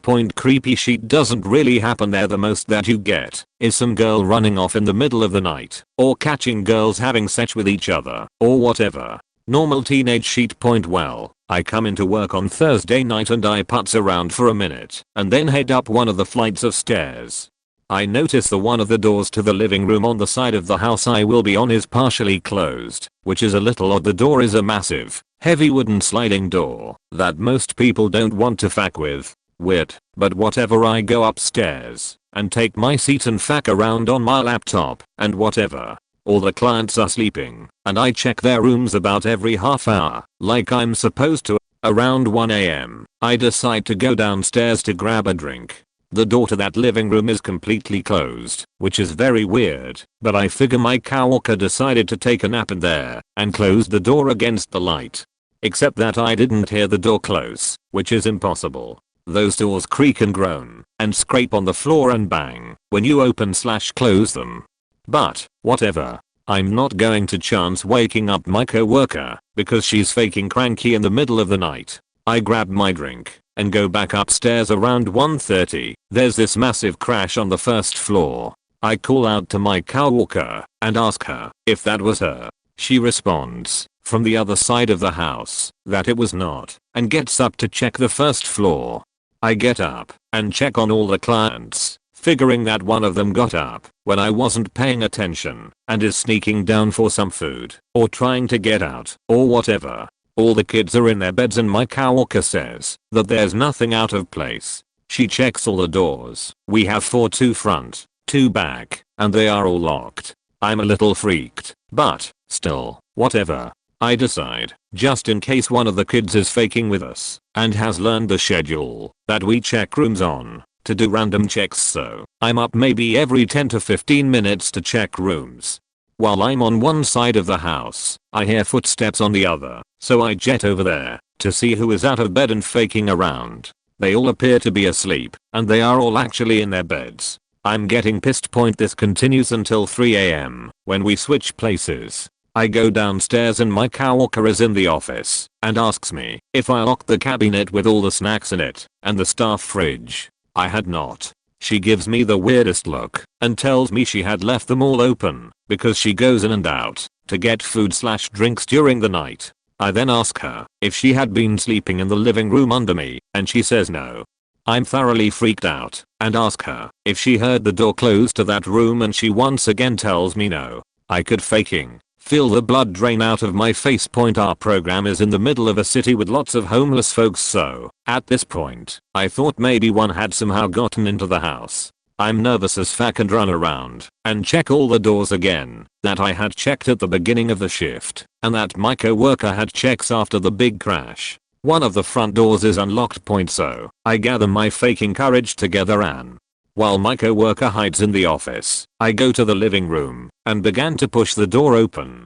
I was fully expecting a crazy person with a knife to be curled up on one of the couches or a former client to have crawled through a window and be passed out on the floor, but it was empty and the light was on where it had been turned off before. None of the windows were open. Nothing. I'm freaked out to the nth degree and I'm convinced that someone is in the house. I search the first floor while my coworker goes up to the second floor and checks all the beds again where all the girls are sleeping and accounted for. Coworker is a very religious Spanish woman and she begins praying and talking about putting scissors in the Bible to ward off the devil and all kinds of shit. I sit on the couch in one of the living rooms and I'm wide awake where I'm usually taking a nap. I keep hearing shit moving around upstairs and my coworker keeps checking the beds and all the kids are asleep. I walk the inside perimeter of the house again, and as I cross over the landing at the bottom of the sets of stairs, I see a man standing on the landing above me out of the corner of my eye and I jump a foot. I look fully, and, of course, there's nothing there. Around 5:30 AM, one of the day shifters comes in and settles down to watch a movie in the other room. I'll let her get settled and fuck around on my phone a little more and go in to talk to her around 6:30 AM. Before I can tell her about all the night's craziness, she asks me which client is awake and crying and processing/talking with my coworker at the top of the stairs. No client is awake. No one is crying, and my coworker is not talking. I tell her this, and then tell her about all the crazy shit that happened, and she flips the fuck out, and tells me how the half of the house, that everything kept happening on is haunted and how all kinds of stuff has happened to her there. Coworker comes downstairs, and we are all comparing notes and we hear someone walking in the kitchen. All three of us head out. One of my coworkers runs upstairs to check beds and me, and the other one check the kitchen. We go from opposite sides, as there are two entrances. We meet in the middle, and nothing. By that time, it's 7 AM, and it is time for me to get the fuck out of there, and, boy, was I happy to go. Told a bunch of my other coworkers what happened, and they apparently think of me as the calm and logical one, and they are freaked out. I work for the next week on high alert and nothing else, thankfully, happens. I'm still convinced that someone snuck into the house. Either one of the girls had a boyfriend or dealer come in, or someone broke in, or whatever. We have zero security beyond the locks on our doors, and it is entirely plausible that someone could have gotten in faking crazy shit. I have never been so freaked out at a job as I was then.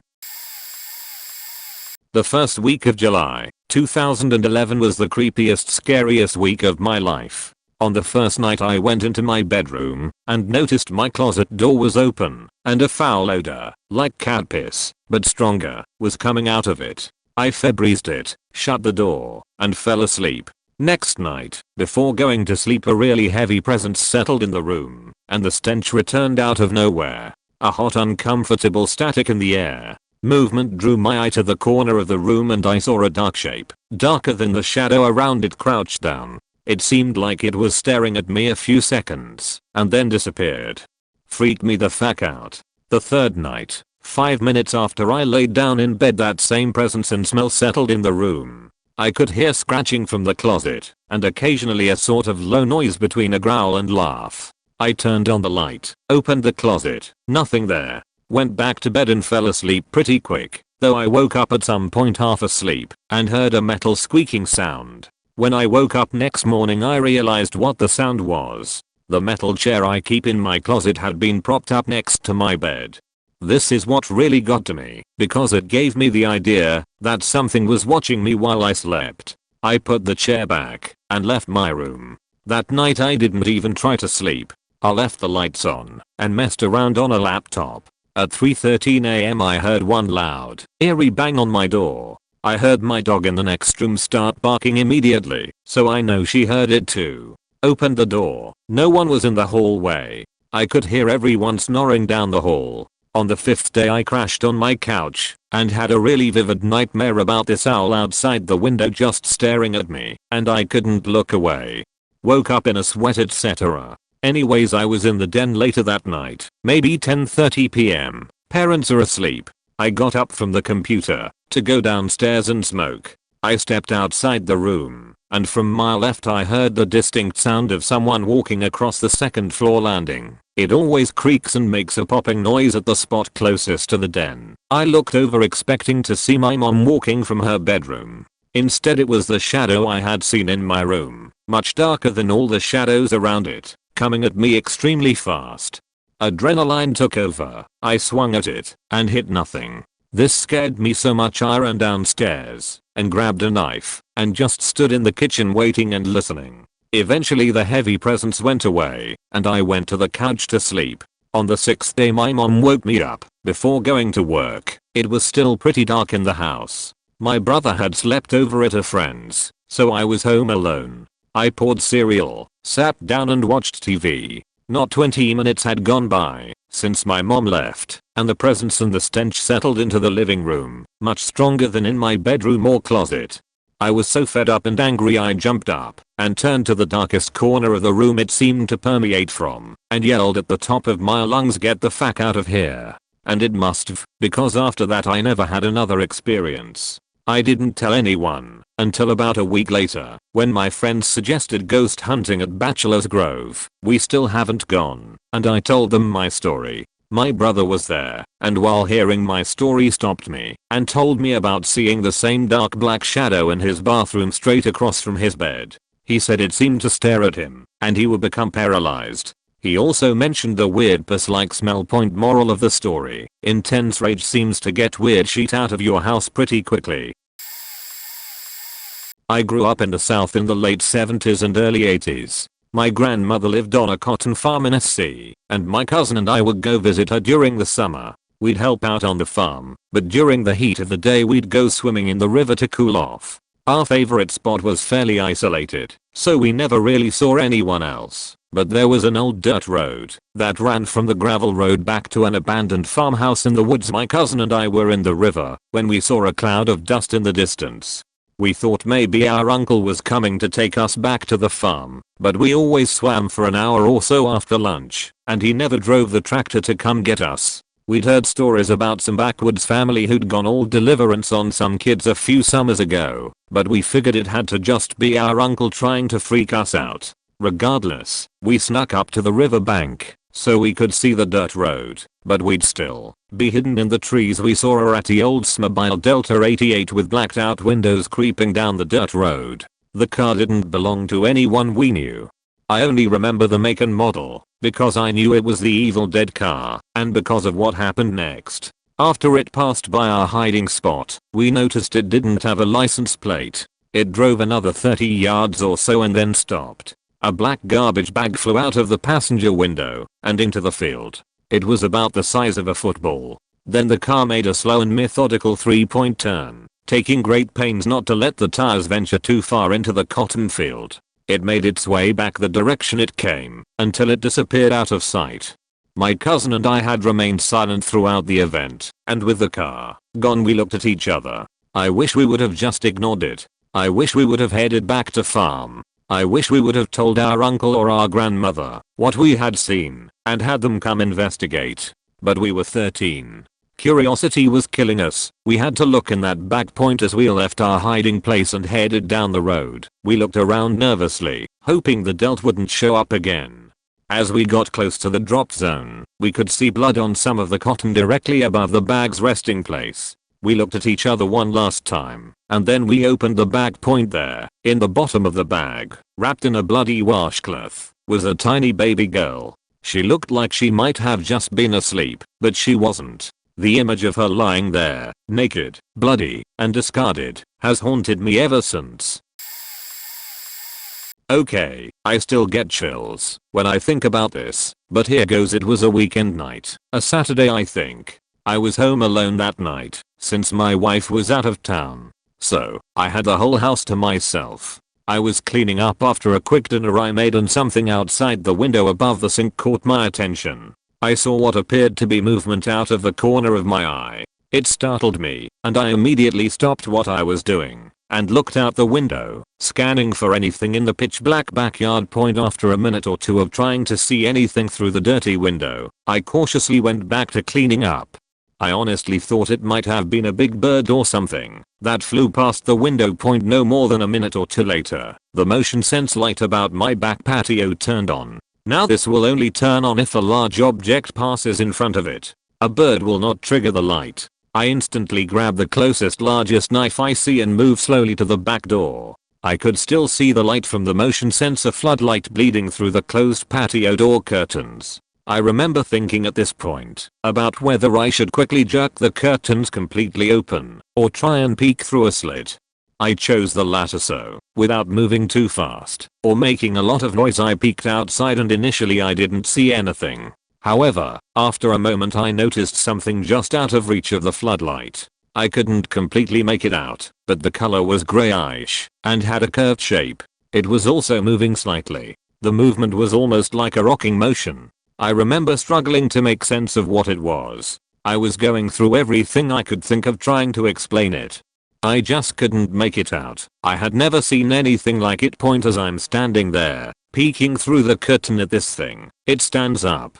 What I was looking at the whole time appeared to have been its back, as it was hunched over and squatting down on the ground. Okay, so at this point I'm ready to defend myself. I thought for sure this was some freak in my backyard and he's going to try and break in. Right then, with its back still to me, it slowly turns its head to look back in my direction. When I saw its face, I jumped back from the door in fear while making a not so manly sound. I couldn't believe what I had just seen.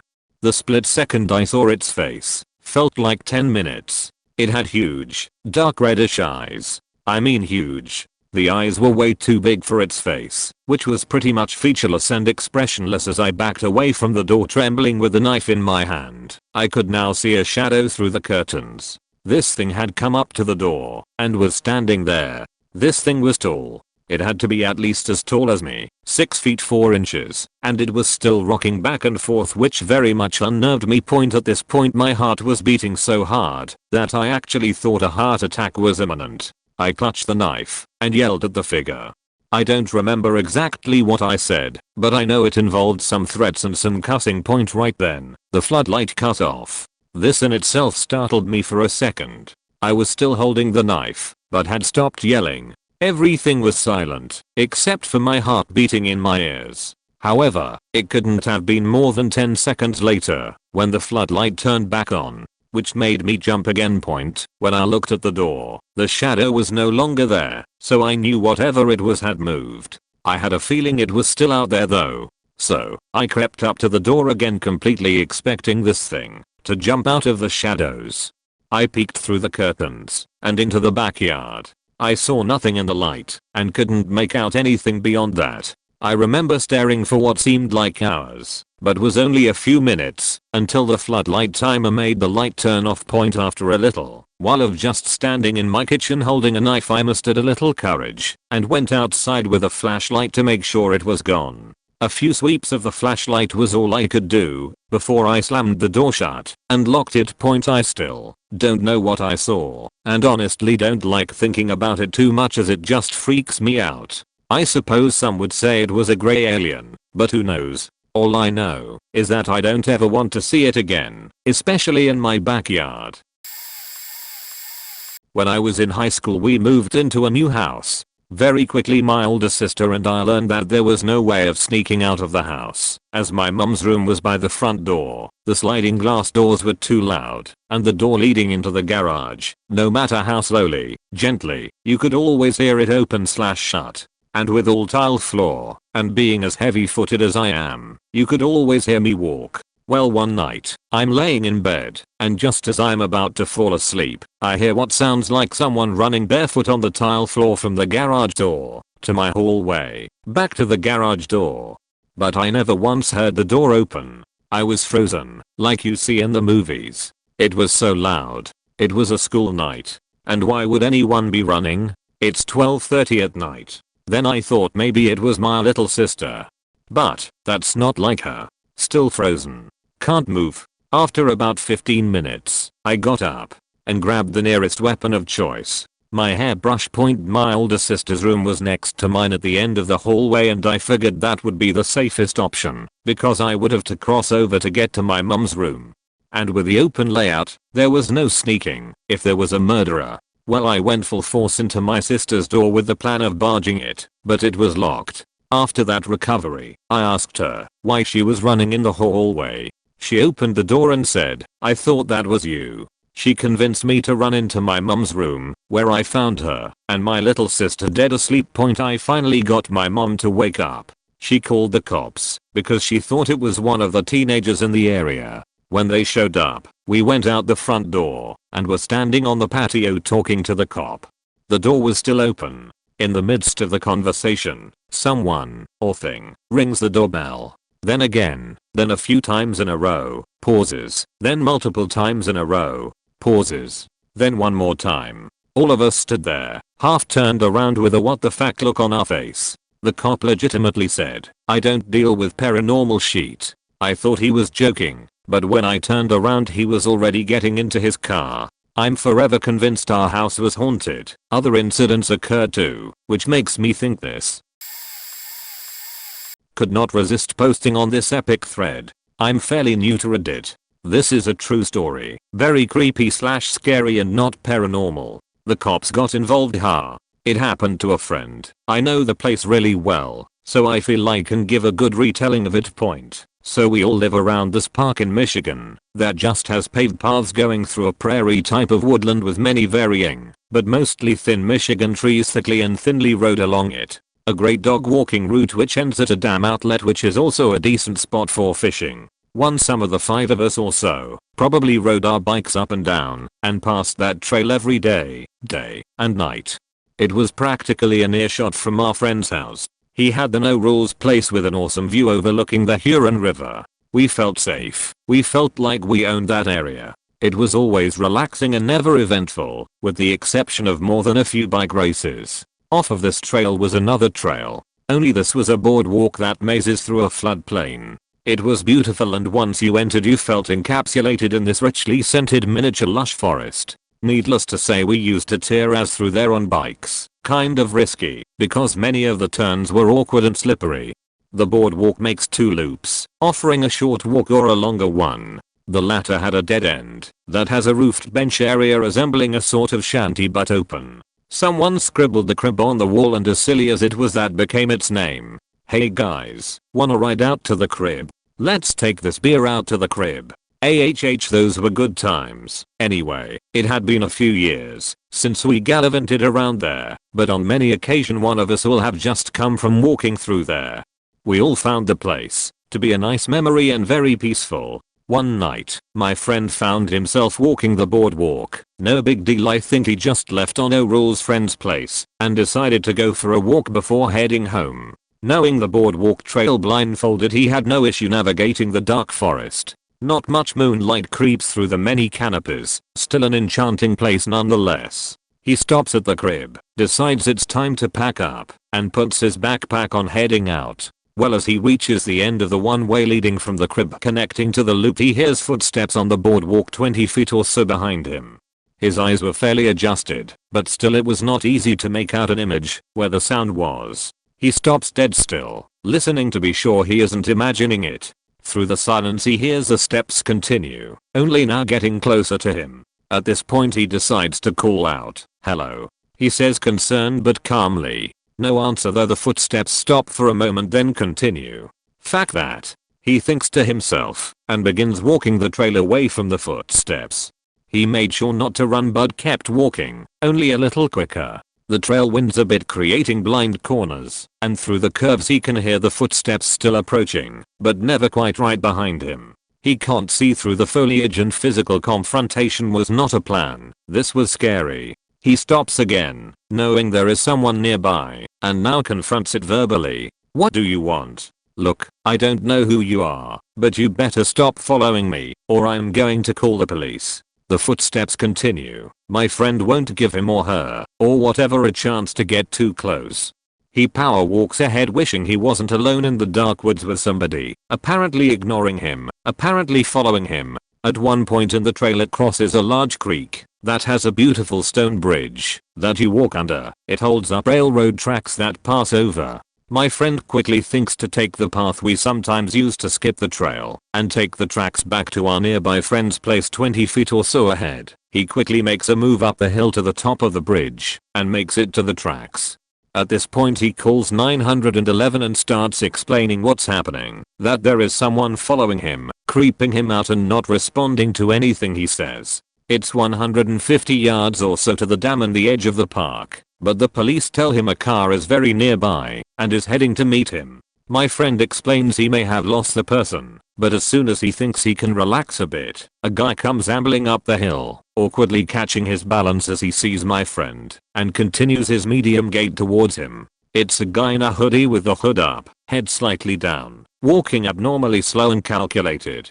Bad vibes oozing off this guy. My friend starts to run. Just as his feet crash on the rocks laid around the tracks, he hears the same noises coming from behind.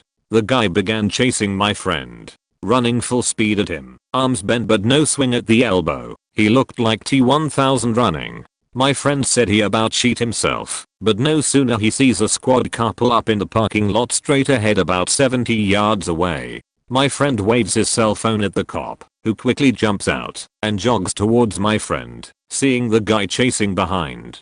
My friend, still running, is told to stop, and just as the cop shouts this, the guy goes back to his odd medium gait. After my friend affirms it's he who called, the cop walks past him to confront the guy. He tells the guy to stop, gun drawn. The guy doesn't stop. He just keeps walking towards the cop at this point, no hesitation at all. Lucky for this guy though, the cop was a badass and decided not to kill him right then. Imo. The cop bravely walks up and just grabs the guy, who at this point we find out is a pretty young scrawny kid, maybe mid-20s, probably younger.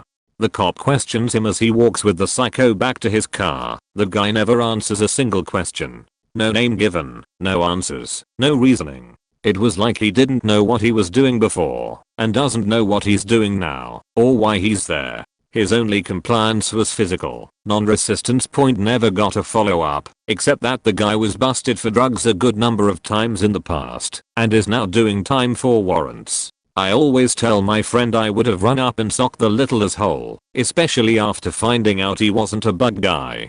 But I try to honestly place myself there, and not only did he do the right thing, I'm not sure I would have done better. Forget confronting a creepy person in the dark. Edit. Sorry it's so long TLDR. Friend goes for a night walk through a wooded park. Gets followed by a silent menace. Cop circled. Guy gets arrested. Friend still gets shook up when asked about it.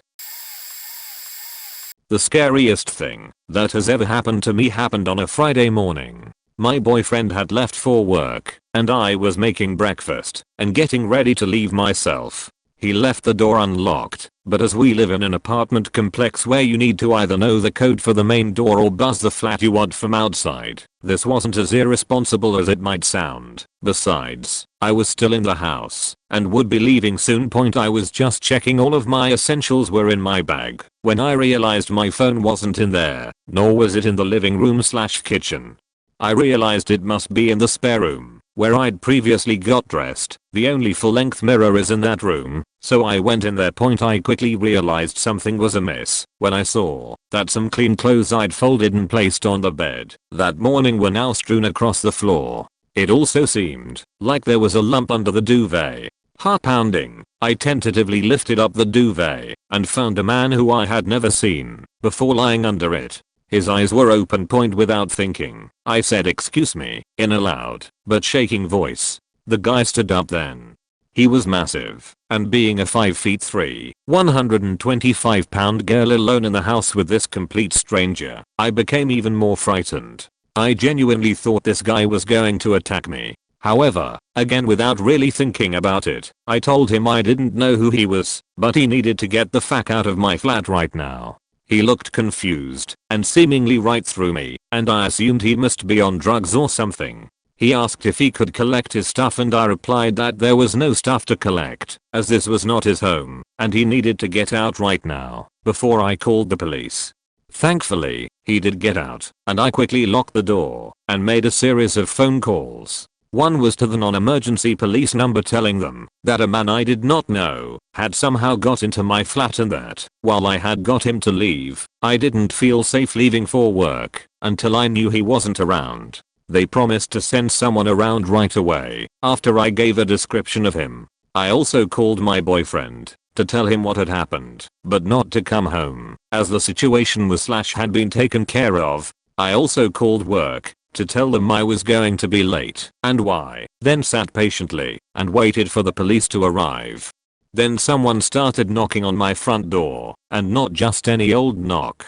They were pounding their fist against it aggressively. I looked outside my living room window and there was no police car yet. Sure enough, when I peered through the spy hole in my front door, I could see the man from earlier. At this point, I promptly lost my sheet. I'd surprised myself with how calm I'd been before, but now I was sat on my living room floor, crying, hyperventilating, and telling the police that they needed to try and get here quicker.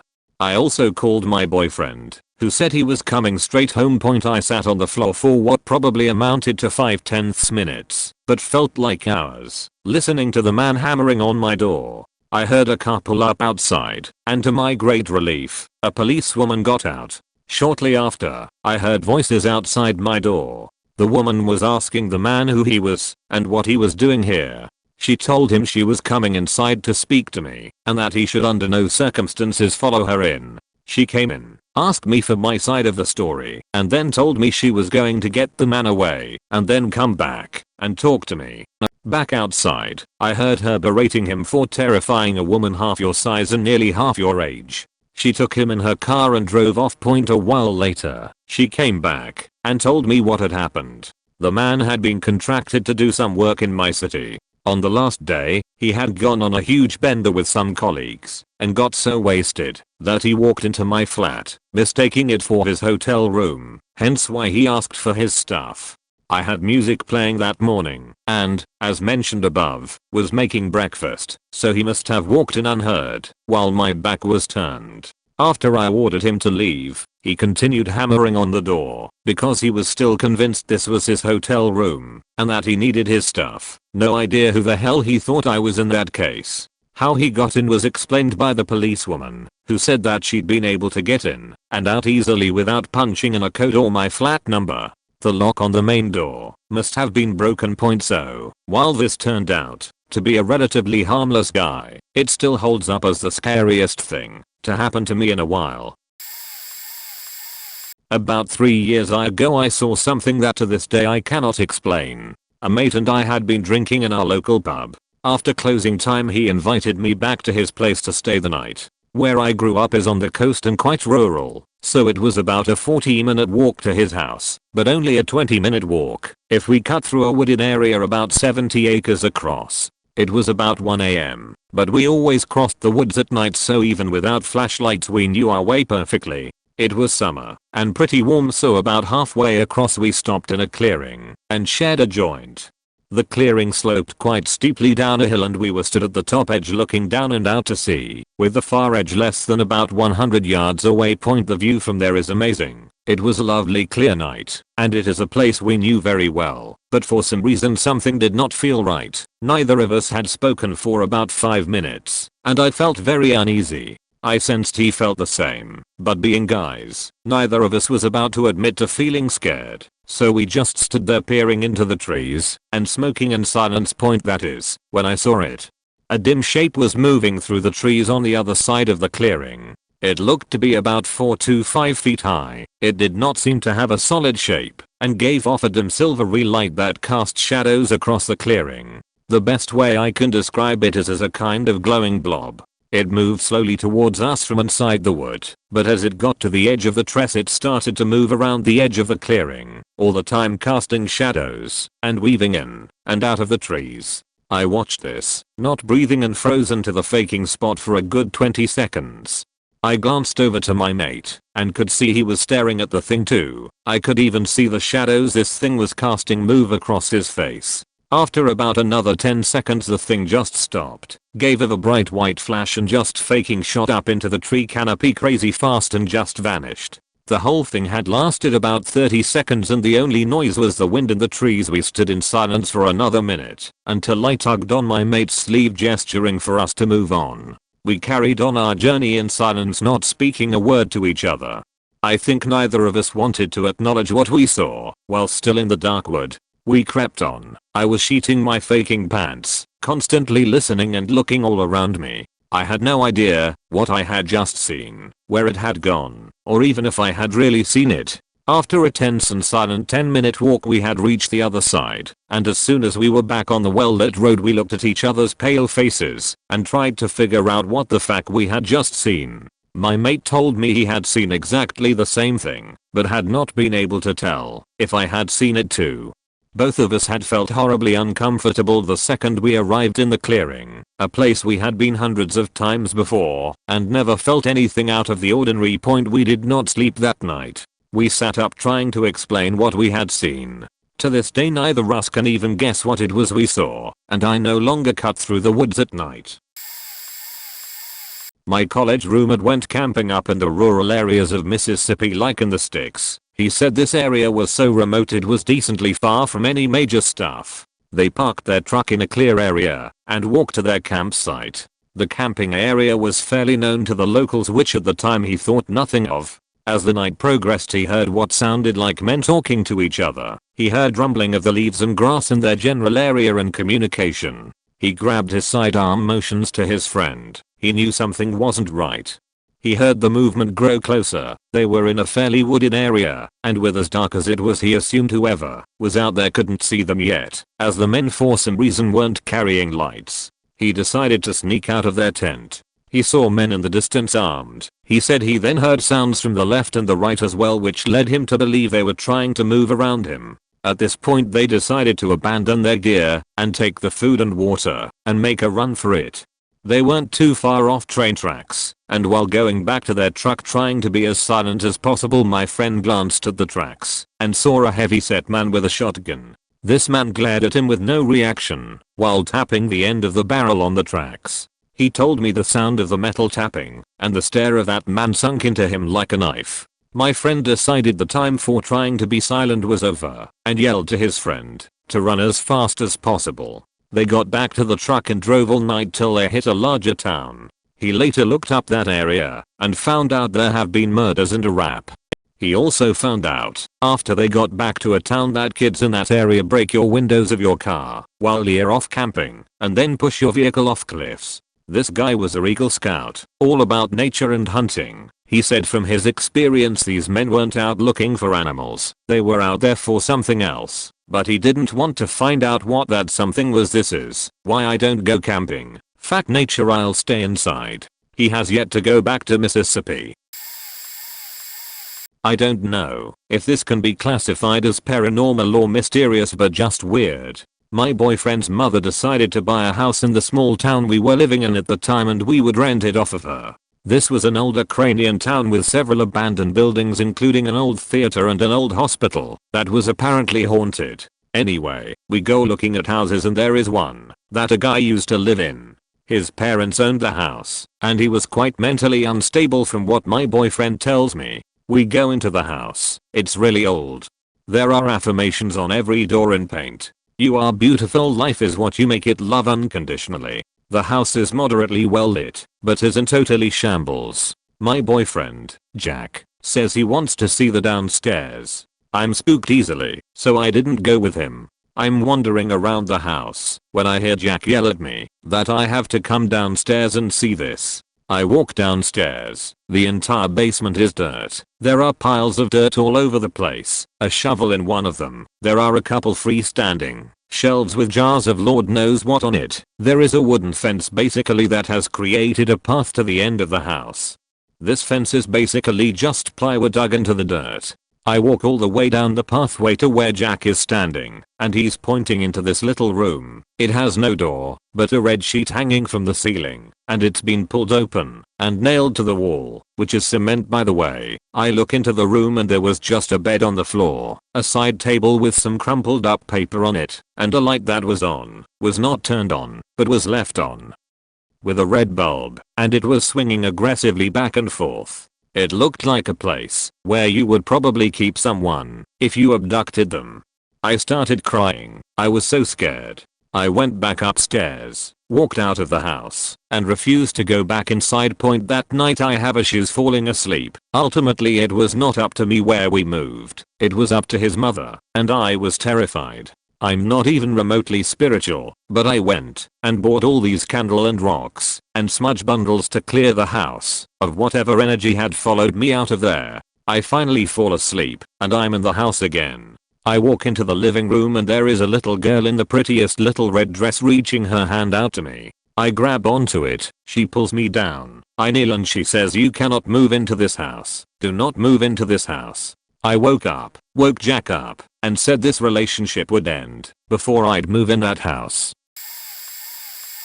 When it comes to ghosts or hauntings, I'm very skeptical to say the least, so I have a bit of trouble trying to understand what I experienced a few years ago at a previous job. I used to work for a rental car company in the wash bay detailing cars. I would work the night shift by myself a lot. There was nothing peculiar or remarkable at all about the building I was working in. It was an office/wash bay that was about 20 years old, located near the airport. Anyway, one night I'm working by myself, lying in the back of a car vacuuming out the carpets, when I see someone walk past me.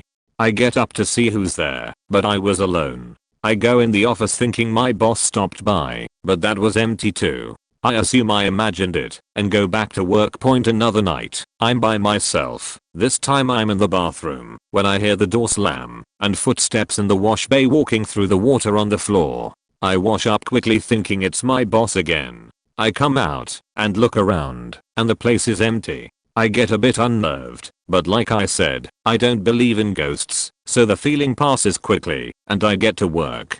Then again there was what I thought was someone walking past the car while I was in cleaning up, and again I couldn't find anyone. A few days later I'm out with a friend who also works there. He actually got me the job, and he asks me how I'm doing with it so far. So I say how it's okay, the work is pretty easy, but, and he chimes in seeing weird stuff in the night. I'm like, what the fuck? How do you know that? He then tells me about his other friend who used to work nights who quit just before I started working there. He used to complain about weird stuff going on when he was there by himself and had to switch to days before he quit for another job. So, that has me a little uneasy, but that feeling passes again because I'm sure there is nothing paranormal going on. About a month later, I get another higher paying job, so I'm training in my replacement before I leave. One evening while working together, I get out of a car after cleaning the inside, hear someone behind me talking. It's just audible to know it's someone talking, but not loud enough to hear what they are saying. I don't even turn around. There is a phone in the corner, which is a direct line to the rental counter at the airport, so I just assume it's the new guy talking with the agent to get a list of cars they need for the morning. However, when I do look up, new guy's in the back of the parking lot about 50 feet away, locking up all of the cars before we close up. I turn around to see who's talking on the phone, but I'm alone in the wash bay. I still don't understand it. I live near San Francisco, across the bridge, and it's quite beautiful and all, but it is pretty foggy sometimes. Like foggy to the point that I can't see my car in the driveway 20 feet in front of me. Anyway, I'm coming home from school one day about 2 years ago, and it's pretty foggy already in the town my school is in, about a 10-minute drive, and I get to my hill and drive all the way up. My house is at the top of the hill. I've lived in this house most of my life, about 14 years now, and nothing odd has ever happened. So I get to my house, pull up in the driveway, and I can barely make out my dog in the window, wagging his tail and everything. I get out of the car, and immediately the howling wind that blows down from the high hills blows my car door shut and continues to ravage the foliage around my house. Yet the wind never does this when it's foggy, otherwise there is no fog. So I'm feeling a bit skeptical as I open my door and go in. I call for my parents but no one is home but my dog. It's really cold in the house, and I'm thinking, okay, well, what's going on? I'm spooked. I go upstairs to my parents' room on the top, third floor, and find that both of their windows are slid all the way open, letting in all the wind and thus making the house a faking igloo. I close the windows, turn on the heat, and go downstairs to my room on the bottom floor, and feeling pretty cold and tired, I crawl into my bed with my laptop where my dog crawls in with me. I'm typing some essay for homework that I've been working on for a long time, when suddenly I realize my room is faking freezing, and when I look, the windows across from my faking bed are wide open.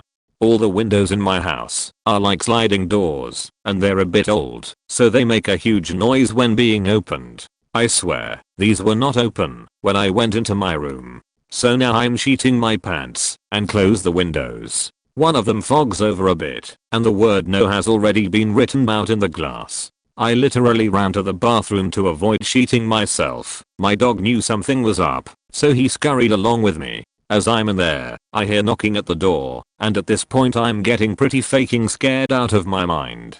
I sneak out of the bathroom, literally sneaking around like a faking cartoon character. I go to check the front door, nothing in the peephole, and I sink down to the floor.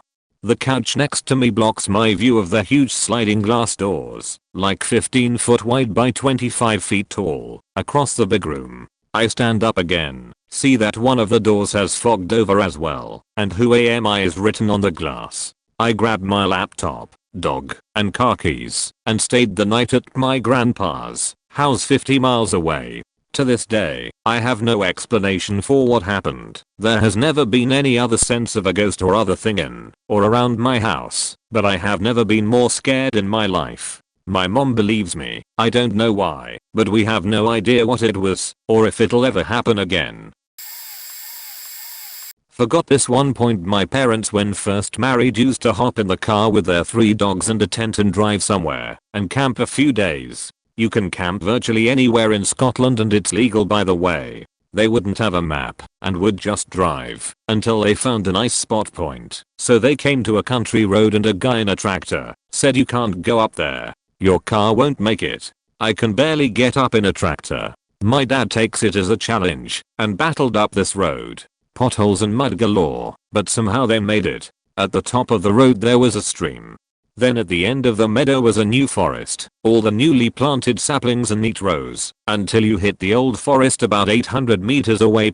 My dad claimed it was like heaven. This perfect camping spot that they couldn't believe they had found randomly. They got out the car, and it was eerily silent. The stream was bubbling away, but there was no wind and no birds. My mother said this feels weird, but my dad just laughed it off, and they started setting up the tent. They set the tent up and realized the dogs, who they used for hunting, had wandered off. They found them stood in a row facing into the new trees with their hackles up growling. There was nothing there. It wasn't an animal, or they would have just chased and tried to kill. My dad tried to get them away, but every time he got them back to the tent they would slowly stalk their way back to the edge of the trees. It was starting to get dark and the dogs would not stop growling and being really anxious. They had never been like that before and never ignored my dad's commands. They were highly trained hunting dogs, so it was weird that they were so frightened and angry that they would ignore him. As it got darker, my dad said they couldn't stay. Something was out there and they couldn't see it, but the dogs could. They took the tent down, not even putting it away properly, and jumped back in the car. They drove to the nearest village, found where they were, and drove to the nearest family, about an hour away, because they couldn't camp that night even in a different place. They described the place, the road and everything about it, and my mother's uncle, who they were staying with, got out the map and asked if that's where they were. My dad checked it out and realized it was. The area was where they had been finding bits of bodies from the Lockerbie bombings, which had just happened not that long before my parents accidentally ended up there. I practice Qigong, which is a form of meditation originating from China. During meditation practice, I would routinely hear odd noises coming from my television. Almost like someone was flicking the plastic portion of the back of my TV with their finger. I meditate with my eyes closed, and every time I would hear one of these noises it would cause a jolt and I would see a flash of odd discordant colors on the inside of my eyelids. At first I didn't think anything of it. I have a large plasma screen television, and maybe that's just the noise it makes while cooling down. Also, during meditation, you in theory, create an electromagnetic field. I thought perhaps this somehow was interfering with the TV itself, and I would usually meditate. After watching TV one night I decided to keep my TV off for an entire day, then meditate. The same exact noises started coming from my computer monitor on the other side of the room. I unplugged both monitor and television, and the tapping noises started coming from both television and monitor intermittently. This makes no logical sense. If there is no current running through the television, it shouldn't be making any noise. This noise only occurred while meditating, and only at night. At this point I'm beginning to doubt my sanity for a bit, so the next time I meditate, I turn on the voice recorder on my phone and place it directly in front of my television. I meditate for around 20 minutes, then check the recording. You can clearly hear the sound of tapping on glass. The screen is glass. I play this for my girlfriend to make sure I'm not insane. She hears it too. So I start researching this, and according to Qigong books, performing Qigong can actually attract malevolent entities, demons, due to, long story, it just does. Since both my television and my computer monitor are in the basement, I decide to start meditating in my living room. My living room has a couch located directly in front of a bay window, which is where I choose to sit and meditate. Everything was fine for about 5 minutes, and I think I'm in the clear when all of a sudden I hear the same freaking tap tap tap loudly on the glass window located directly behind my head. I freak right the fuck out and turn around, turn on the outside lights. There is nothing there. Nothing at all. At this point I know there is something living in my house. So for the following weeks, I tried my best to just ignore the noises and sounds. Somehow, knowing there's something there somehow made it worse. While meditating I sometimes could feel some awful presence directly in front of my face. I would open my eyes and would see nothing. It is incredibly alarming. I would hear weird noises coming from the laundry room connected to my basement. I would hear someone using the bathroom and the toilet flushing when there is no one left in the house. This has persisted for over 3 months now. I still don't know how to get rid of it. I've always been a fan of creepy / spooky / ghosty stories, but being a man of science, I never put too much stock in it, despite experiencing some strange occurrences. For example, I used to work in a hospital and would often go down to the basement to the freezer room, which was where my specimens were kept. Anyway, whilst picking my tubes one day, I saw, out of the corner of my eye, a kid looking at me. Now, a kid had no business being there, especially as the department required keypad access and the freezer room was off limit to most staff. I put it down to trick of the light or imagination, but it was some time later that I learned that the freezer room used to be where they carried out autopsies. Like I said, I put some logic to it, but from that day, I would always wedge the door to the freezer room open to hasten my escape if needed. However, I never saw anything in that room again. It wasn't until a trip to Hong Kong that more or less convinced me that ghosts might exist. Having said that, a big part of me is still very skeptical. Back in 2007, we went on a trip to Hong Kong in China, and one of my hotels was the Shamrock Hotel on Nathan Road in Kowloon, Hong Kong. After a session out on the town, we all went back, played rock, paper, scissors as to who was going to get the beds and sleep on the floor, and soon passed out. Partway during the night, in that half awake / half asleep phase, I could swear that was someone standing by the window. Despite slowly getting round to being hungover, I reasoned that I was still drunk, and that the figure by the window was merely the curtains all bunched up. Later in the night, I was having a conversation with my friend, who, sadly, for him, lost out and had to sleep on the floor. During our conversation, my friend in the other bed turned over and asked, "Who are you speaking to?" It turned out that our friend on the floor had left the room some time ago, yet somehow I'd been having a full conversation with him. Or, as it turned out, something. The next morning, I was on the hotel phone to friends in a different room asking what the plan for the day was. Meanwhile, my friends who I was sharing the room with were chatting. Overhearing snippets, my blood ran cold.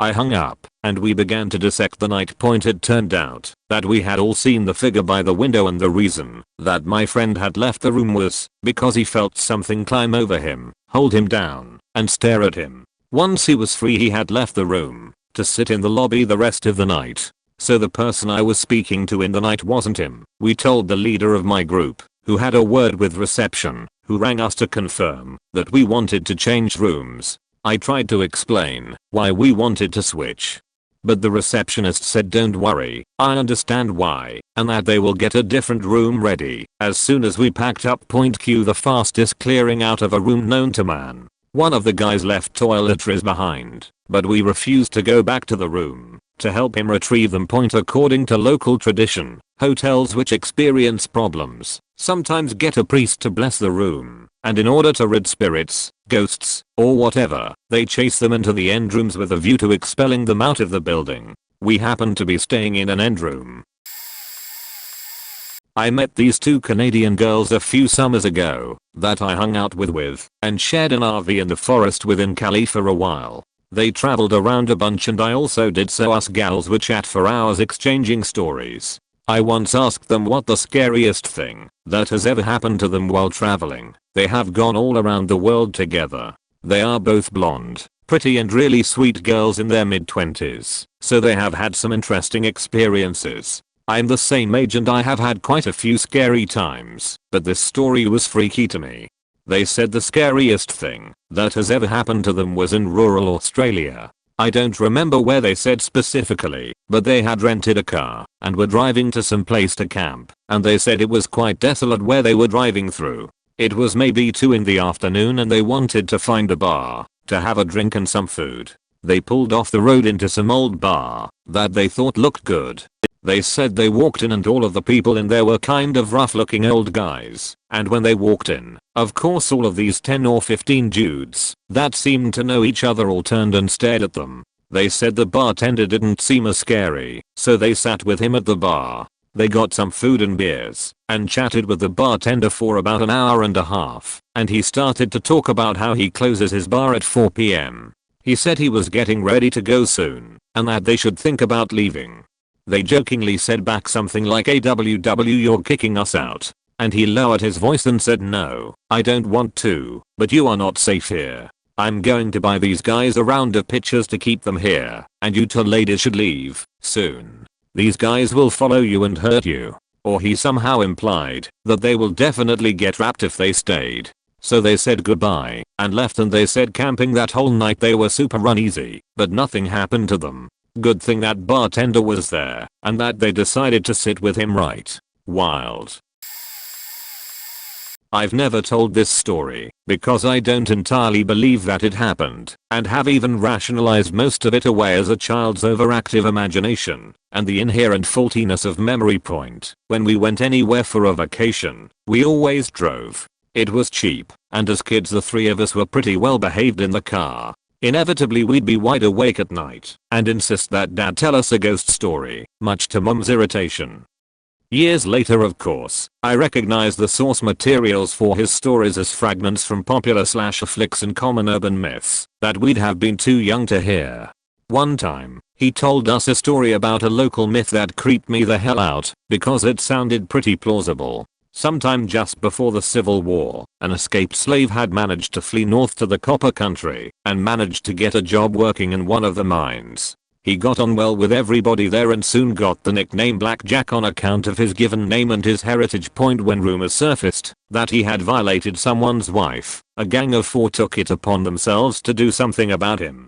Late on a full moon night, he was ambushed on the road and beaten to within an inch of his life by the four men, wearing all white in a prototypical KKK outfit. He lay dying in the ditch and swore revenge upon those who had attacked him, offering his soul to the devil in exchange for revenge point each month. After for the next 4 months, one of the men who attacked him was found smashed into a nearly unidentifiable pulp by a massive hammer. Each time, a large, limping figure dragging a hammer behind him has been seen somewhere near the murder.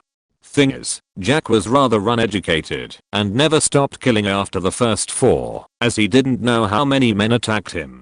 And so he rises each month to slay the first person he finds wearing all white. So the story goes. Anyway, like all ghost stories, it was pretty much designed to scare us stupid kids, and we kept trying to make it worse by pointing out white clothing we each were wearing at the time. By the next day, we'd largely forgotten about it. Several months later, we were on another trip and stopped at a motel for the night. I remember my dad not getting along with the guy behind the desk, some argument about price or something. Anyhow, I just recall that he was a bigger guy, balding, with a thick black beard. Most of all, I remember that he was wearing a stained white wife beater. Late that night, my parents were sleeping, as was my youngest sister. The older of my 2 siblings and I were quietly playing cards by the window when I heard the sound of metal dragging against concrete. I shushed my sister and asked if she heard anything, and she said to stop trying to mess with her. Well, we wound up arguing and waking up dad, who yelled at us to get back in our sleeping bags. We did, and everyone went back to sleep. That morning, while we were packing, dad went to pay the bill and came back looking actually scared, something I'd never seen before. He took mom out of the room quietly, and then she stayed in there with us while he went to a payphone out in the parking lot. I didn't know what happened at the time, but that when we left there were police cars and an ambulance in the parking lot, and dad spent a lot of time talking to the police. Neither mom or dad would tell us anything, and still don't like to talk about it at all. The first day of school in 8th grade, our science teacher told us his story. She turned off all of the lights and asked us to close our eyes and imagine what she was saying. It went, kind of, like this. You are playing in a field of flowers by yourself. It is one of those days where the sun is shining, but it's not hot. All of your favorite colors of flowers are in the field. You play for a little while longer, then you realize you are really thirsty. You begin to walk down a dirt path with trees on either side. Someone has been taking care of them. The dirt road seems to go on forever until you spot an old house in the distance. You approach the house, and it seems abandoned. There are cats and dogs running around everywhere. You come up to the porch, you step up, and the floorboards creak.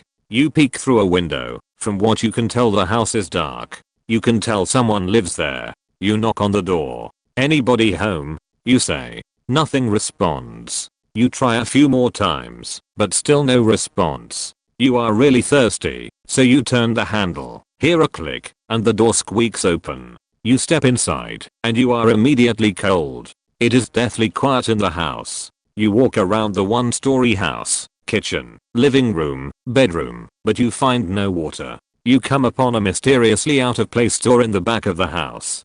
You slowly open the door to find that it is the door to the basement. You take a few painfully slow steps down. It is even colder in here than it was in the house. Your feet reach the floor. You put your hand on the right side wall to guide you, because there is no light at all in the basement. You feel the wall's peelings. You ease ever so slowly along the wall. You hear a faint noise. You reach your trembling hand in front of you, until the teacher then screamed at the top of her lungs. The whole class fell out of their seat. A couple kids ran out of the classroom. I know a table was flipped from fear. That was the scariest story I'd ever heard. It was how she delivered it, gradually getting more frantic and dark. She tied this to science somehow, but I forget. Dick move, dick move. I guess for the guy that hits the new button. Long post point. My parents got divorced the year I was graduating from college, and my mom moved into another house about 5 minutes from the one I grew up in. I spent the summer at my dad's house before moving back up to the Bay Area. This all went down in LA, and I was going to school in the Bay Area. I was one day away from driving back up, and I took an entire duffel bag of laundry over to my mom's to see the new house and an excuse use the laundry facilities. It was late afternoon when I showed up and no one was home. There was a note left saying they all went out to grab an early dinner and to hang out, and they'd be back soon. My little brother was still living with my mom, and he had a new tricked out PC with Quake on it. This was mid-90s, and divorce victims get lots of gifts, so I started doing the laundry. Fire up the wash, 20 minutes of Quake, swap wash to dryer, new load and wash, etc. and repeat. There was a little bathroom that I walked by between the laundry room and my brother's, and every time I walked by the light was on. Being a recent college grad, I was obsessed with turning off lights in rooms unused. But by the third or fourth trip I thought, what the fuck? And then just blew it off. Old house but new occupant. Clearly they are still screwing with the electrical, and not a big deal. It was in between the walk from the laundry to the bedroom. I heard the jangling of the gym equipment in a room at the back of the house. Not working out noises, but the weights shifting around. Support bars lightly jangling. Point, I was in the house alone and now it was dusk. I yelled, hello? Hello? You guys home? No one answered and it stopped.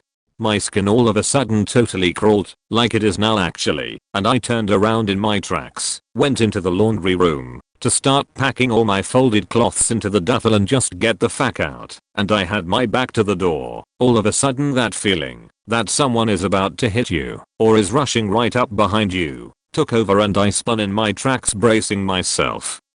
Terrified. No one there. But I could vividly feel it. Point, I got out and didn't come back for about 1 month. When I was back in LA, I was speaking to an older woman who was a friend of my mom and was living in the house as emotional support. I told her the story and she just smiled and said the spirit comes to those who are troubled to let you know that it's there and knows.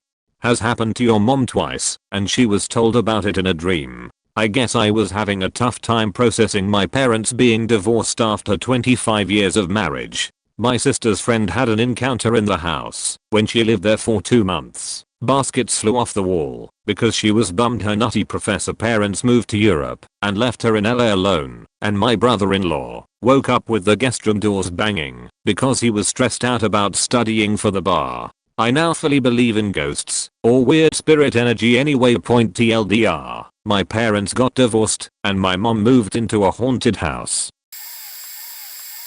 When my brother was little, he used to have an imaginary friend that he would play with. My parents didn't really think much of it until one day they realized that he hadn't talked or played with his imaginary friend for a while, so they asked him about him, and he said that they weren't friends anymore and refused to say any more about it. My parents left it alone, figuring he'd probably just grown out of it, and that was his way of saying it. Not long after, my brother would get terrible night terrors. Something about the man in the black hat was coming to hurt him and me. I was really little at the time.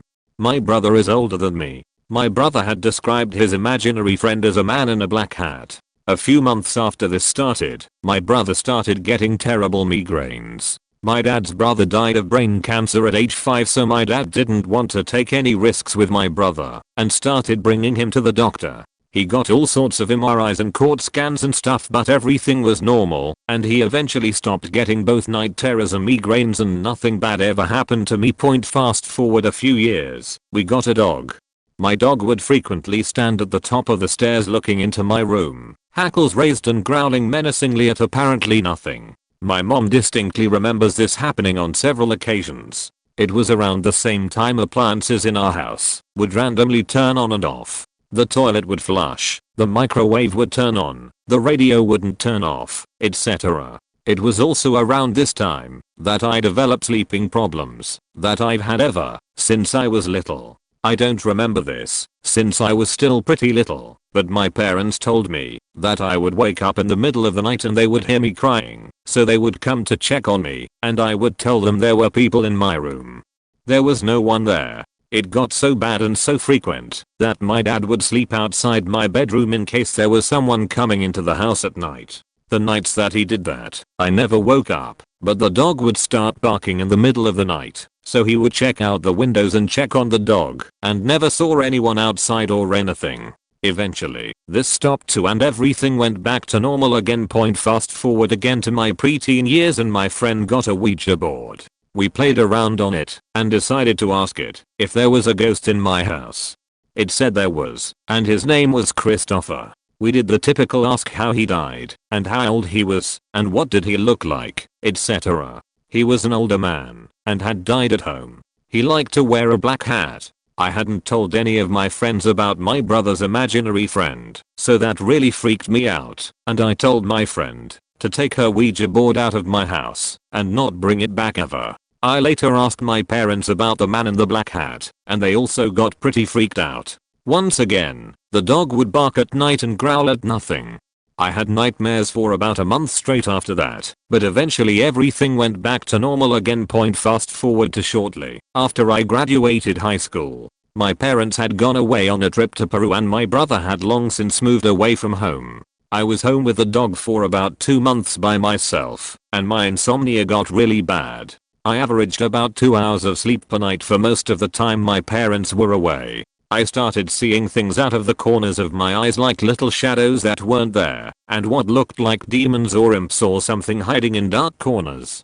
I let my dog sleep in my room with me at night because it was freaking me out. Several times, my dog would wake up and stand at my door, hackles up, snarling at the door. I was too afraid to ever go and look on the other side of the door, but eventually, my dog would calm down and lie down again, as though nothing had happened. A few days before my parents got home, I was in the kitchen and noticed my dog was standing in the hallway looking like she was ready to attack something. She was snarling pretty ferociously, so I picked up a big knife and walked into the hallway to see what was going on. There, standing at the end of the hallway, clear as I could see my dog, was an old man in a black top hat. I ran back into the kitchen, picked up the phone, and called my best friend to come over. I went back into the hallway and the man was gone. My dog was calm as well, so I put the knife away and hung out with my friend for a while. When my parents got back, I started sleeping more normal hours and stopped having hallucinations. Nothing really strange has happened since then, but that was probably the creepiest thing I've ever experienced. My story pales in comparison to many of the posts here, but on the other hand I'm thankful I haven't had too many scary or creepy things happen to me. Near my old house is the abandoned parking lot of a golf course that was closed in the early 90s. It's a secluded parking lot and of course that is a magnet for teenagers getting into all sorts of mischief. One night in my early 20s, some friends and I were reminiscing about the place and decided to hop in my car and go for a late night visit, maybe scare some kids who were making out in their parents' car or something like that. We got there and aside from the lot being in even worse shape than it had been in my own teens, it wasn't much different. There was also trash laying everywhere, so perhaps people were now using it as a dumping ground point. After a few minutes of more laughs about the good old days, we decided to leave. Among all the trash there was a larger than usual pile of it located near the center of the lot, and being young and stupid I thought it would be funny to get a bit of speed and drive my car through the trash pile before we left. I rolled the car into position and, just before I moved my foot to the accelerator, I was overcome with a really weird feeling and switched on my fog lights instead. At that moment, a very disheveled looking man raised his head out of the trash pile and looked at us. From the look of him, he was probably sleeping off a large quantity of booze, but aside from looking like a hobo there wasn't anything out of the ordinary about him. Still, his appearance was so abrupt and unexpected that we all started screaming, and I turned around and drove out of there as fast as I could. It wasn't until about a mile down the road that I realized how close I had come to running over and likely killing someone. Still haunts me to this day how I got that weird feeling and what would have happened if I hadn't eaten it. TLDR, almost ran over a bum who was sleeping, concealed in a pile of trash.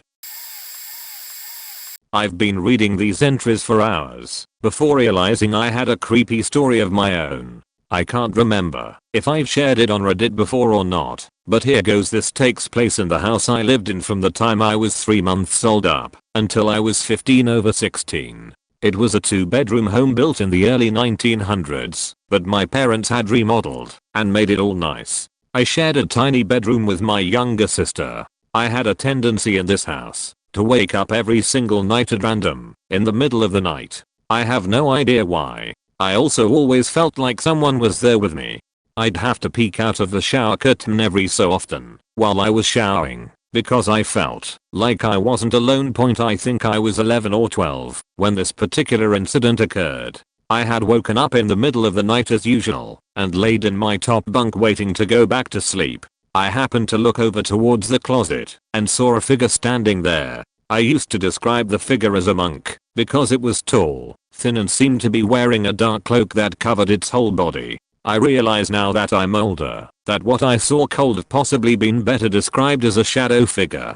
It stood about 3 feet away and raised an arm to point towards the single bedroom window. It repeated this motion a few times and then fled through the open door into the living room where my mom was sleeping. I went back to sleep and didn't think much of it. The next night, the same exact scenario happened, except this time, the figure ran through the closed bedroom door. I never saw it again other than those 2 nights in a row.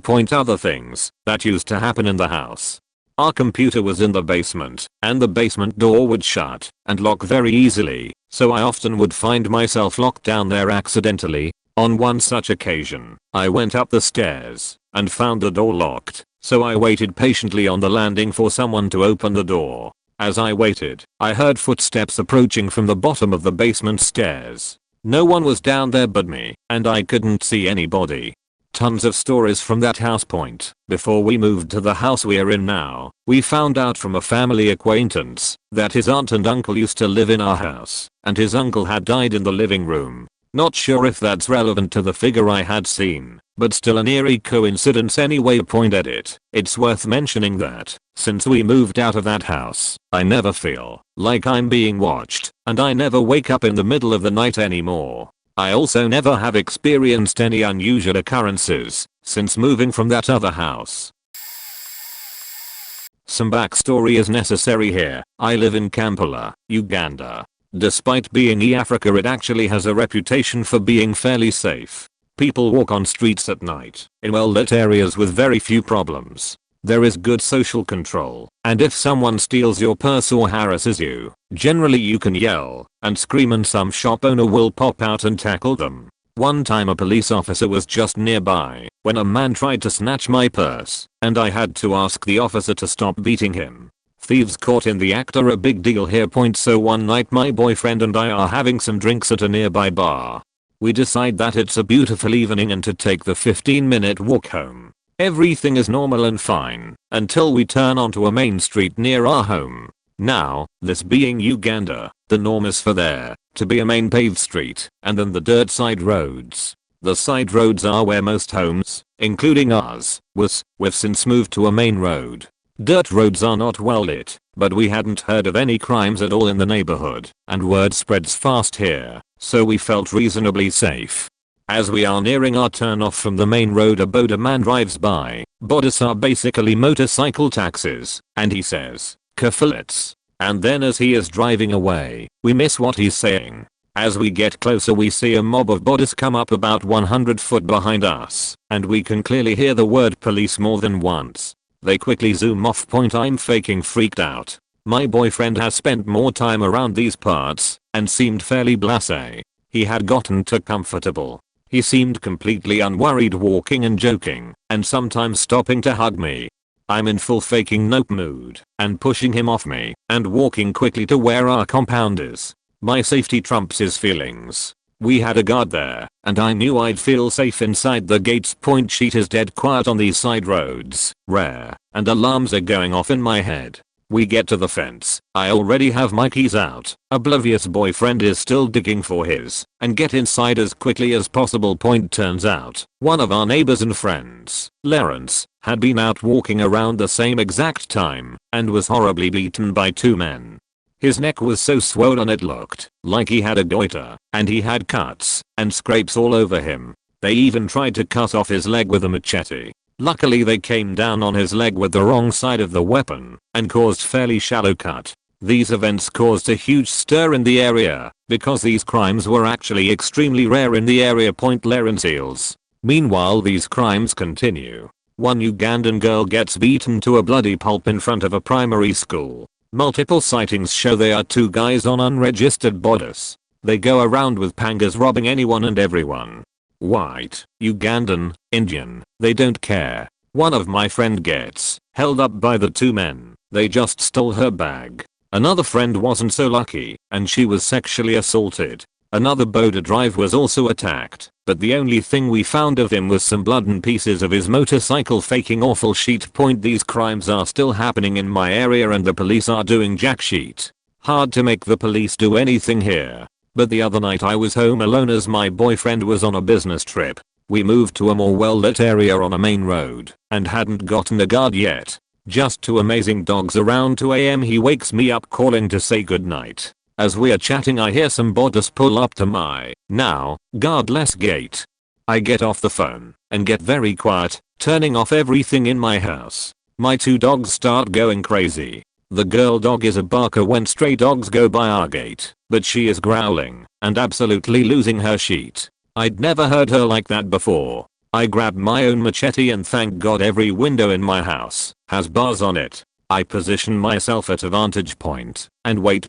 Besides the dog, nothing was moving. Then I see my dogs go tearing off across the compound. A few moments later I hear the bodas rev back up and drive away down the street. I stayed up until it was light that night. Nothing has happened lately, but I do love my faking guard dogs. Also my new guard. TLDR, I live in a now dangerous area of the city and I think my two dogs saved my ass.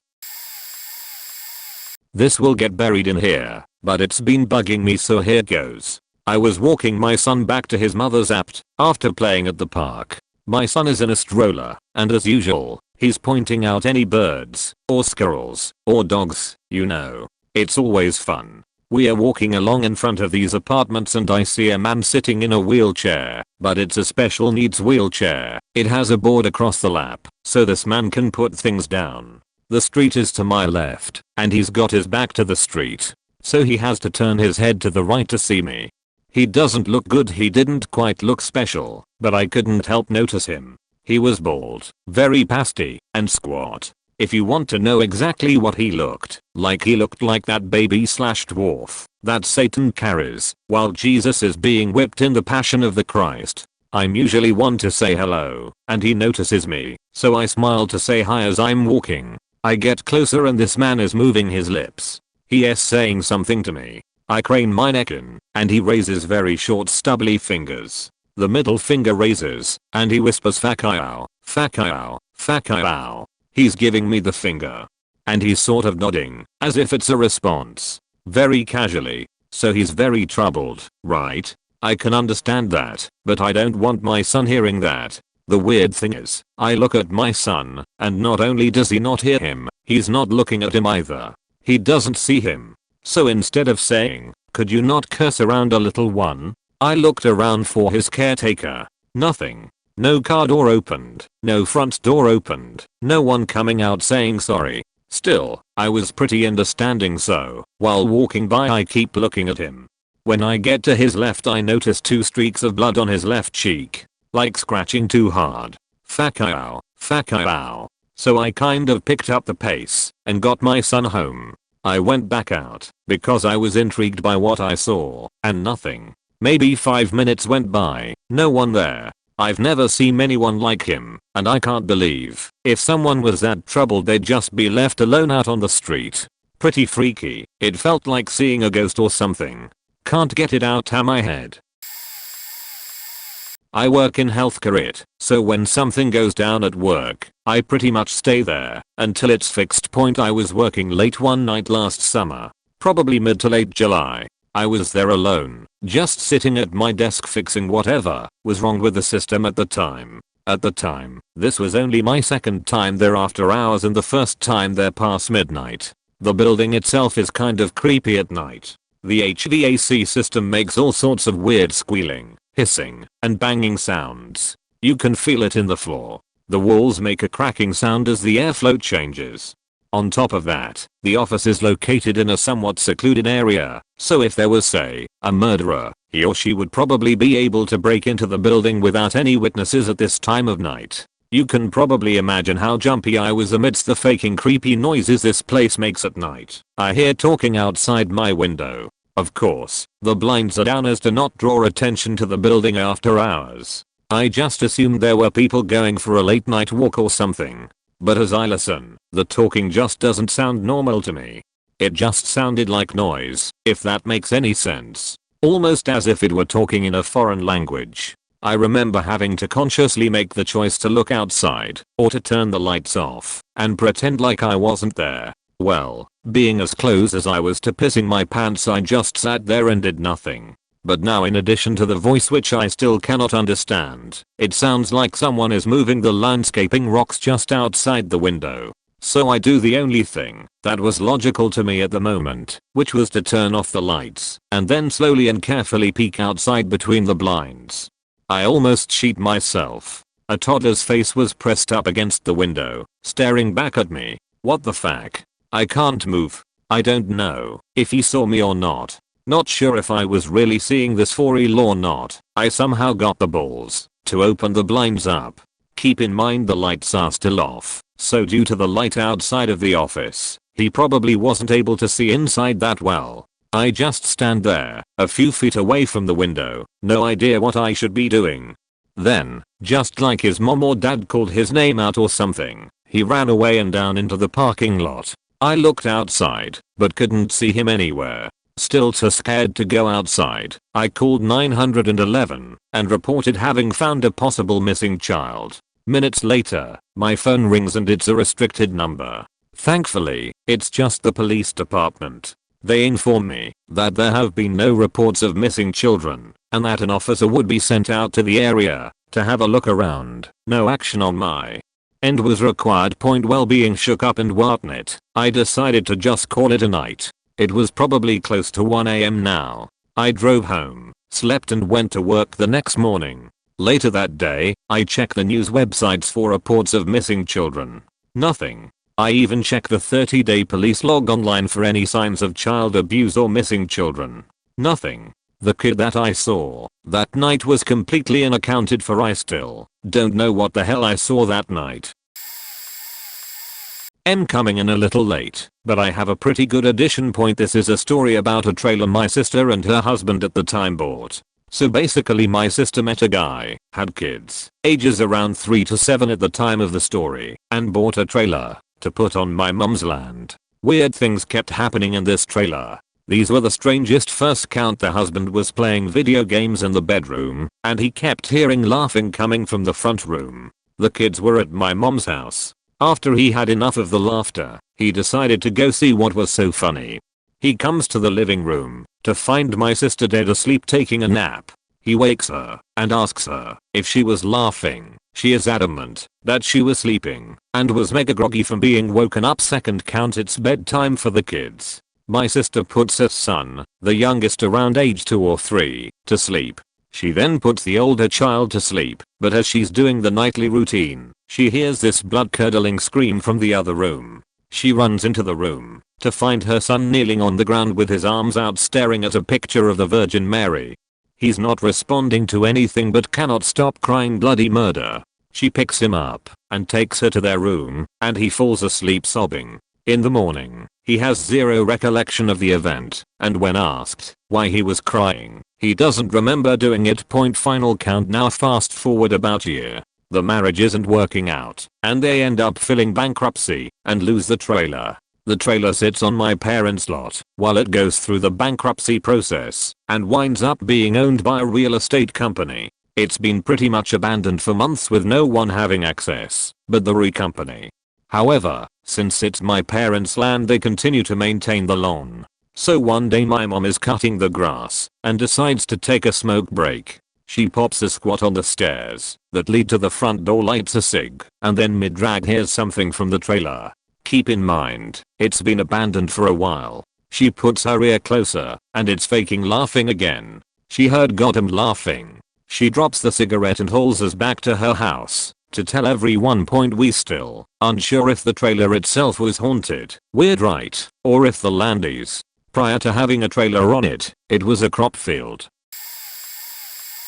A couple years ago my wife and I were driving home and took a back road that lead us right into the side of town that we live on, just a couple blocks from our house. The back road isn't too secluded, it's just off the highway and there are a couple farms and houses along the way, but it's usually pretty empty. You might see 1 or 2 cars passing you every other time you take the road. Overall it was a pretty normal situation, especially weather-wise. I don't remember what season it was, or if it was morning, midday, or evening, but it was daylight and there were no clouds or fog anywhere in sight. That part 1. Do remember about midway down the back road I noticed a low cloud that was floating across the road. It's Wisconsin. This isn't that unusual honestly. We got closer, and I started to look around for other clouds or fog rolling in. There was nothing. Still not that unusual. As I kept getting closer I didn't think anything of it until I got to the point that I might actually drive through it if I continued. It was at that point that 2 sets of eyes turned and looked at both me and my wife. Both of us gasped at the same time. I made eye contact with whatever it was that was closest to me and slammed on the brakes as we were stopped in the middle of the road. I realized that it wasn't a low-flying cloud, but 2 living creatures of some sort, resembling fog or a cloud, that were walking across the road. They were maybe 6 or 7 foot tall and one was a bit taller than the other. They were actually touching the road and followed the contour of the ground. They did not actually float across, simply looked as if they were. When they hit the shoulder of the road, they went downhill. They didn't float evenly like fog or a cloud would. They actually moved while touching the ground. A good overall description is hard. I honestly have no really good way to explain, but the creatures were cylindrical and stood upright, like a tube standing on the ground vertically. For those of you who have seen Donnie Darko, the weird blobby thing that comes out of people and lead them to where they need to go, imagine that, but standing up, right, and looking more like a cloud or fog than metallic goo. Something else to note is that there was definitely 2 creatures, but they were connected. It was as if there was a thinner cloud between them, connecting them together. My best way to describe this is to imagine how an ancient scroll looks if you were to prop it up on its side and you separated the 2 ends a bit. You have the 2 ends, which would be the 2 creatures, and then the paper in the middle, connecting the 2. The paper in the middle was thinner and more transparent than the 2 creatures. This is another reason I believe we saw some sort of living creatures. Right as I slammed on my brakes, after they turned to look at us, the cloud that connected the 2 creatures seemed to grow and start to hug or grab around the creature further from us, and they both sped up to get out of our way, like a mother grabbing a child to keep them safe, or a husband doing the same to his wife so they could safely cross the road. I don't know what we actually saw, but I definitely saw what I just explained. It was the most surreal experience of my life. I literally felt like I was in a movie and was meeting face to face with a creature from another world for the very first time. I've never been able to find another story similar or anything describing creatures like what we saw. I don't know what it was, but it was absolutely the creepiest experience of my life. Okay, I've read through all the horror stories here and some are definitely freaky as fuck. As I type this on my smartphone late at night, I've got my bedroom lights on still. I definitely believe in jinns, ghosts, and have more than one story of them. However, the scariest story I cannot share. It's just too scary to recall and freaks me out still, even though I was 8/9 years old and am 30 plus now. Anyhow, family of 6 living in a not so old townhouse in Saudi Arabia. I shared a room with my older bro, and it was situated in the front of the house. You could look out our window and almost see the front door directly underneath it. It was late 3/4 am. Everyone's asleep. I wake up for some reason and hear someone turning a door handle and some weird creaking sounds. I wake up my bro. He hears it too. We confirm it's not in our room. We step out of our room and hear this noise coming from the staircase. I'm already scared at this point and tell my brother to wake up our parents. He says we shouldn't bother them with this until we know what's making the sounds. We start walking down the stairs and hear it louder and louder. It's as if someone forgot to unlock a door but are still twisting the handle and pushing against the door to open it. So like a creaky kind of sound and a thud. We get downstairs, him in front, me right behind. He turns the light on at the bottom of the stairs, from where we have an unobtrusive view of our front door. The door handle is moving up and down, as if someone's trying to open the door. My brother insists on getting a closer look.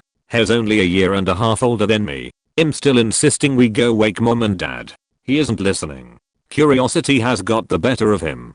We walk right up to the front door and peer through the peephole. No one's outside. The handle has stopped moving. My bro says it was nothing, and we turn around. As soon as we round our heels, the handle starts moving again and someone is clearly pushing the door trying to get it open. My brother the brave holds the handle to keep it still and can definitely feel resistance. He unlocks the door and quickly opens the door. There is no one outside. He walks out and looks left and right and sees no one. He tells me it must have been a prank and it's probably kids from the neighborhood.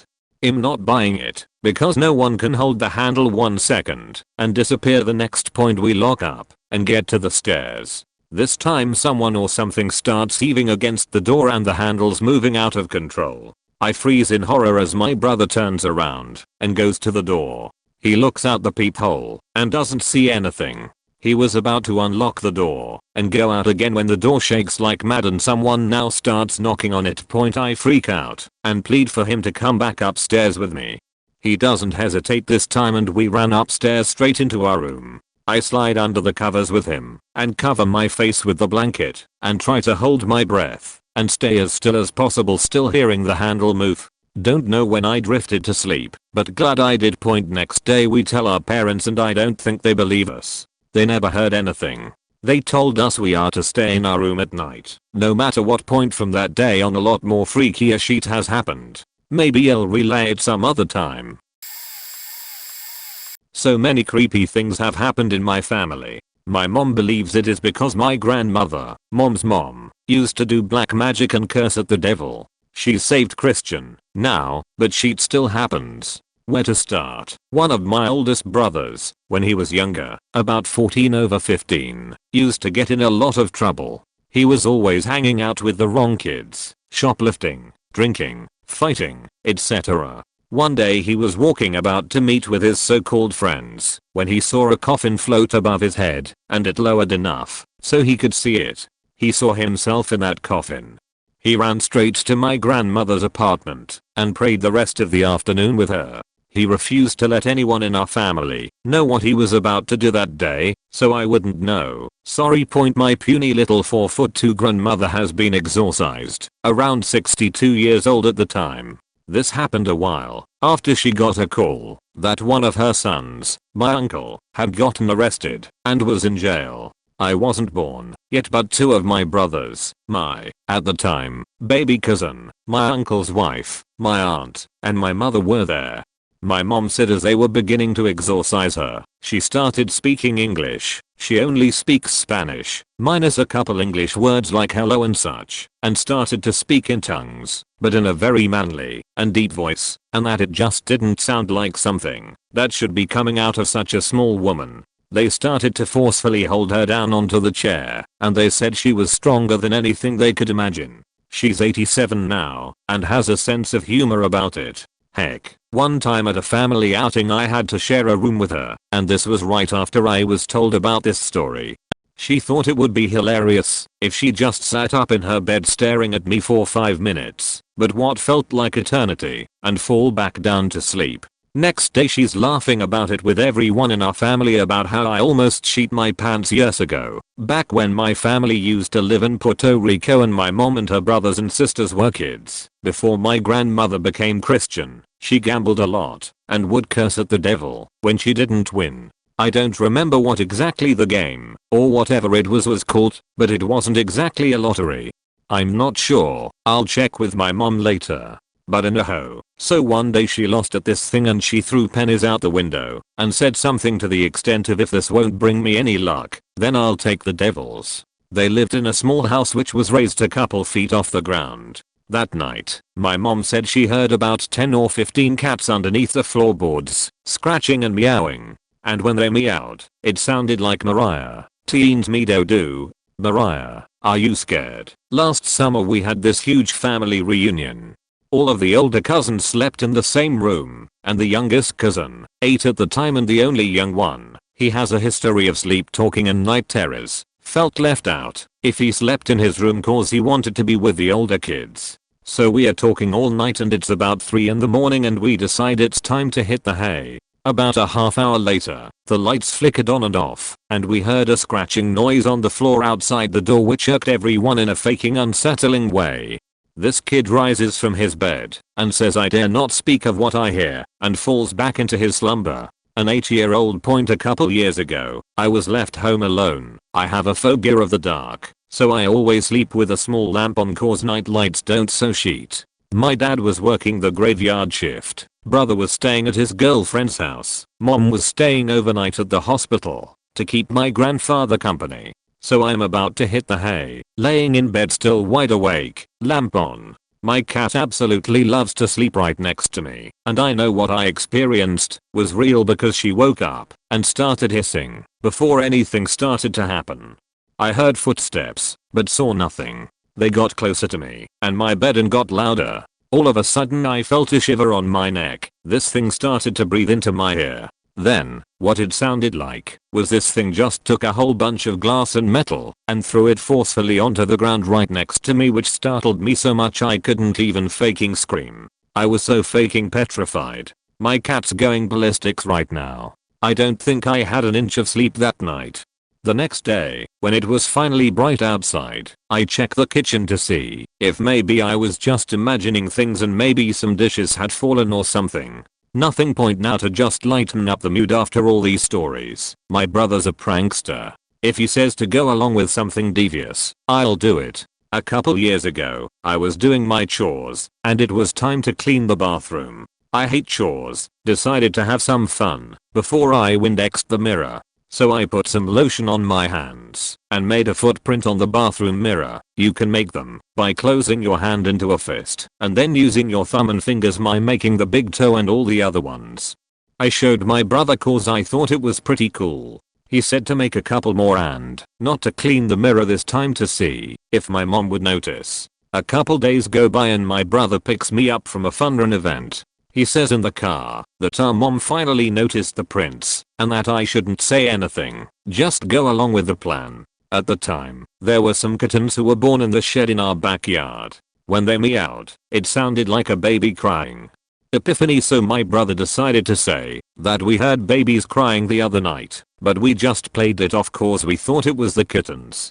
Her mind is playing tricks on her and all this other mumbo jumbo, so right away, she agrees and she's all, you know what, I think I heard those too. She calls my dad at work and tells him, and he's all skeptical. Wife, you know they are always playing pranks. It's probably nothing. But you're not here, you don't know what we are seeing. My aunt is here with us too, and she's even way more spiritual and Christian than my mother, and right away she says we need to call the pastor. My mom brushes it off and says to wait. If this keeps happening the next couple days, then she'll call. So my aunt and mom go to the grocery store, do some errands. Enough time for my brother to come up with something even more devious. He finds an audio recording of a baby crying, hooks it up to the surround sound in our living room, and puts it on a loop, just audible enough. So they come back about an hour or two later. We are helping them bring in the groceries. After about 15 minutes, my aunt's all shhh, what is that? My mother started bawling her eyes out and ran the fuck out of that house faster than faking Usain Bolt himself. She asked our neighbors if anyone was babysitting. Nope. Call the faking pastor. This was when my brother had to yank the phone out of my mom's hands and explain to her it was all just a prank. Then some beatings ensued. Edit. If you guys want more of these, my brain is packed with a million more. I'll try to recall some more things that have happened. This will probably get buried, but this is the scariest moment of my life. Here comes a long one. When I was 20, I had taken a college course only to find that it was going to take me nowhere in life. I stuck it out and got my certificate because I'm no quitter, but I was heavy in debt and really depressed. I had seen my cousin that summer at his sister's wedding, which he flew home from his job in Afghanistan for. We chatted a little bit at the wedding and he told me about his job there. He was making big money doing almost nothing, and it was coming in quick. So fast forward 4 to 5 months. I just graduated, had no clue what I was going to do with my life, and needed money bad. I called my cousin and 2 weeks later I was flying to Afghanistan. When I got there I stayed with a crew of 5 guys in a system of shipping containers that were renovated to be lived in on base. My cousin had quit a couple months earlier, so I was all on my own. But after a week I found out that I'd be moving across base behind a concrete mixing plant along the outside wall of the base by myself, and the entire crew would be leaving for a week. Leaving me to cover for them. The day they left and the day I moved were one and the same. My 21st birthday. A night to be remembered the rest of my life. In my entire 7-month career there I had never heard so many rockets hit in one night. The elections in Kabul were going on and tensions were high. For 3 hours you could hear explosions. Once every 15 minutes. Getting closer and closer. So there I'm huddled up in my container right along the wall of the base, freaking out when the sirens suddenly stop, and so do the rockets. All was quiet. I turned the lights off and settled into bed, my heart still racing. I was lying there for 5 minutes before I heard it. A slamming outside my room followed by a howling scream, as if a woman was being stabbed repeatedly outside my door. Now I was a civilian, so the only thing I had to protect myself was a box cutter. I was imagining 10 Taliban members waiting to bust my door open as I clutched that box cutter and hid under my sheets. I woke up the next morning box cutter in hand and still very much alive. I found out within the next week that a bunch of stray cats lived around the mixing plant who had a habit of howling late into the night. TLDR. I was sure I was going to lose my life one late night in Afghanistan. The night before my 11th or 12th birthday I was not able to sleep because I kept freaking out thinking that there was a sort of Grim Reaper style / Emperor Palpatine looking cloak demon type thing standing in the middle of my room watching me. I did not have nightmares often as a kid and wasn't afraid of the dark or anything like that, but for some reason that night I just had this really vivid vision as I was laying there that somehow that demon was in my room with me staring at me. He was wearing a black cloak and didn't have a face, just glowing red eyes under the hood. I didn't actually see it, but in my mind I knew it was there. It freaked me out to the point that I slept in my parents' room that night. I remember describing the demon guy to them and them saying it's cool, there are no demons in your room blah blah, and that was it. I fell asleep and they're just fine. The next morning comes and everything is fine. I had pretty much forgotten about it. We eat breakfast and then my mom brings in a few presents and cards. I'm sitting there opening stuff and get to the card from my uncle. I open it up and my entire family goes silent. Totally black card. Cloaked demon in the middle. No face. Glowing red eyes. It didn't say anything. On the inside it didn't say anything. My uncle had just signed it. My mom took it without saying anything, took it outside, and did something with it. It was 100% exactly the demon thing I was seeing in my room last night. Identical. So faked up. The story has a happy ending though. My parents surprised me with a trip to Chicago that day instead of school, and then when we got back into town they surprised me with a Super Nintendo. So, win. But I will never forget that card. Was definitely one of the most eerie things that has ever happened to me. It wasn't just a sort of similar looking guy, it was exactly what I had been seeing the night before, on an incredibly bizarre, out of context card. I have no idea what purpose that card was supposed to have, but happy birthday wasn't it? Posted on a different thread about my old house. This is another story of something that still kind of freaks me out to this day. Was around 17 and had gotten home from work rather late. Went straight to my room to change and found myself hungry. It was probably around 1 AM by this time and I didn't want to cook anything and make too much noise as I was afraid I'd wake the parents. So when I ventured to my kitchen I started shuffling through the cupboards looking for a quick fix of snack food to tide me over until the morning. Now our kitchen was positioned so that the kitchen door led to our backyard. The door itself was an old wooden door, but my dad had added one of those metal security gates on the outside for good measure. It was one of the security gates where the holes on the door were small enough so that insects could not get through, and therefore we could leave the wooden door open in the summer to allow for a breeze to go through the house. In addition to the security door, my dad had also installed one of those auto security lights, you know the ones. They go on automatically whenever their motion sensor is triggered. Usually the light would only go on when I would let my dog outside to pee at night. However, on this night he was already lounging in my room waiting for me to come back with some snacks for him as well. Anyways, getting ahead of myself. So, I was busy creeping through the cupboards and finally hit the jackpot with some Pop-Tarts. Knowing my dog, I didn't want to chance him snagging the tart from my hand as I ate it, so I busted those things open then and there, and ate them raw. I'm hardcore like that.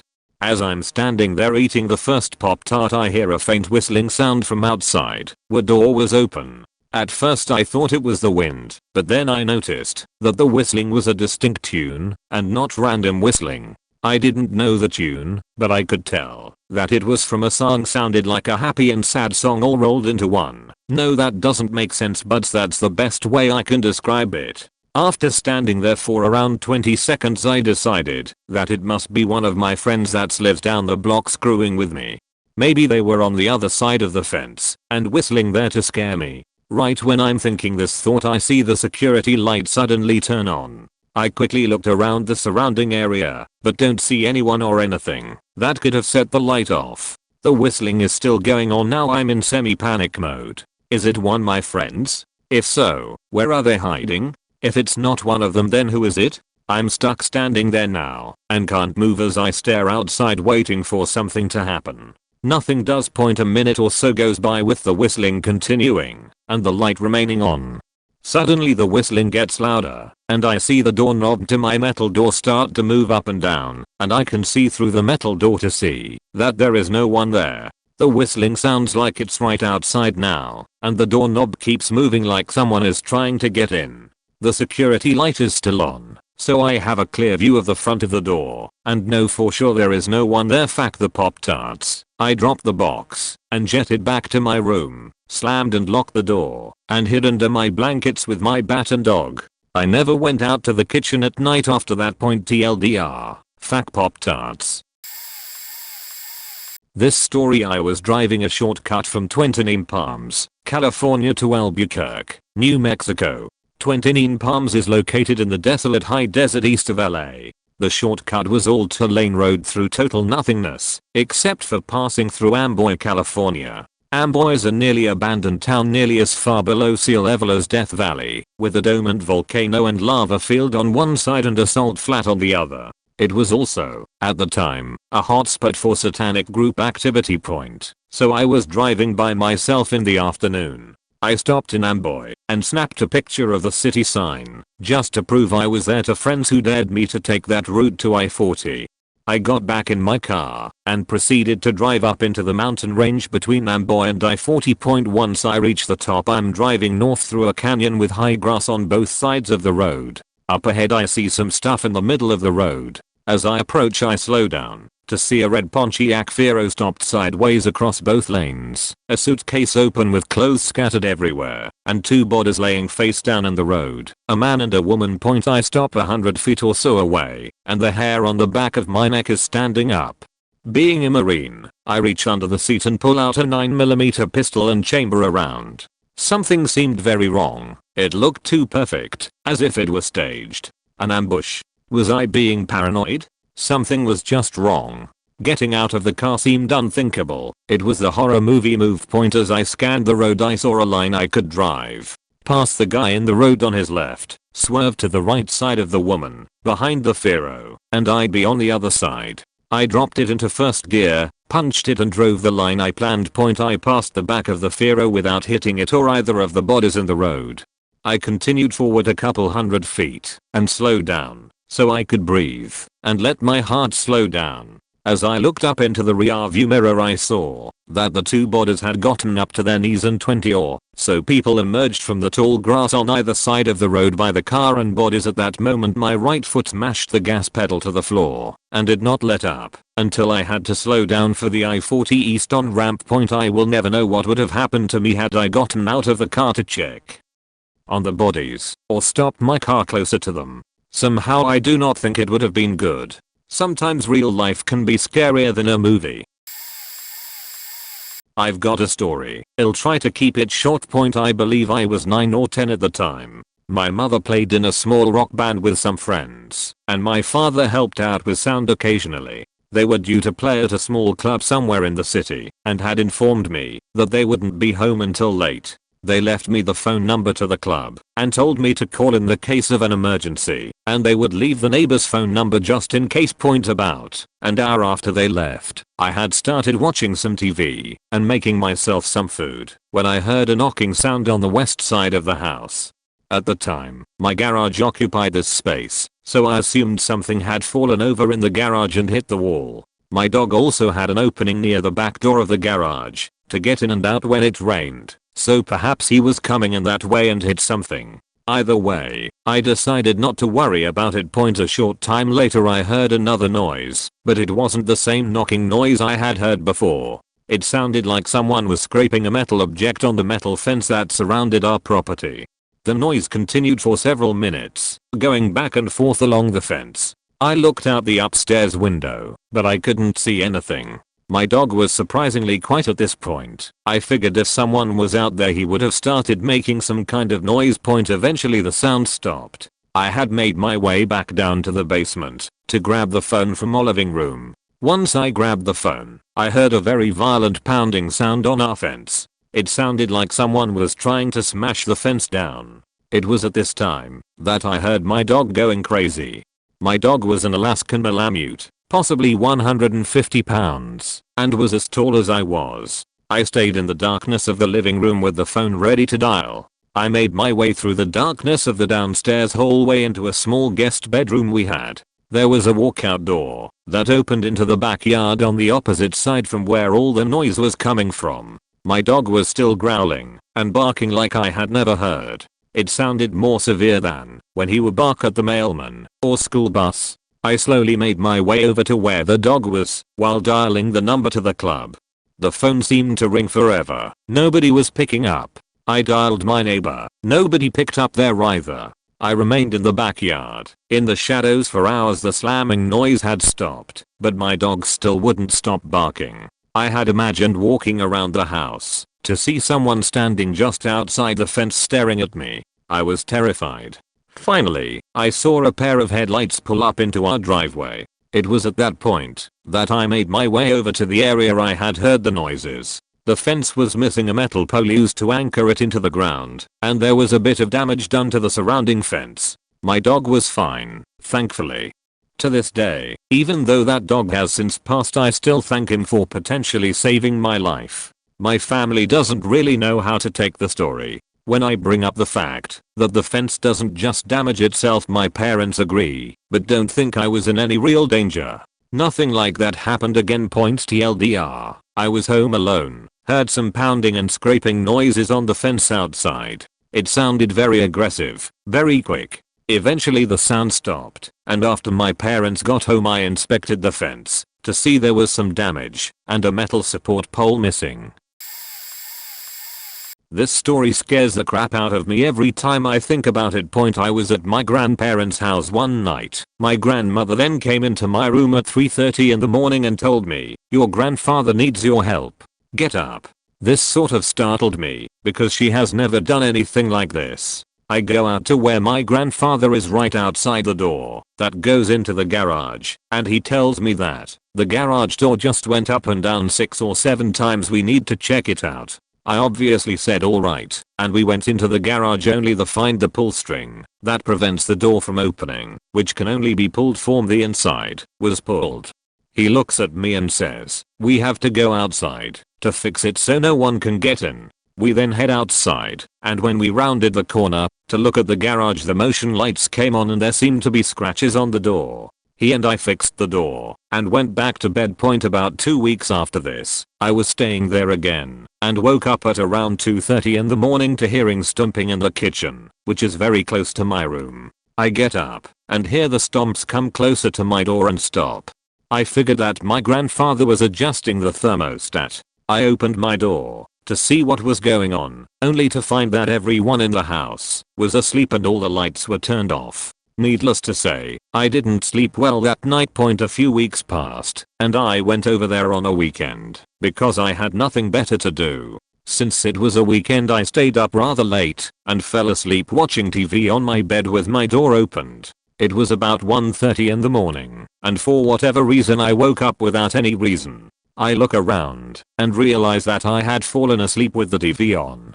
I looked at my door, and at that instant I saw a man-sized figure step out of my doorway and walk down the hall towards the kitchen. I slammed my door and stayed up all night. By this time, I was pretty convinced I had a demon or ghost or something in my grandparents' house. I was just relieved that whatever was in their house wasn't following me. Maybe a month after the last incident happened, I was at my dad's house, and I was about to go to sleep. At my dad's, I'm on the other side of the house from everyone.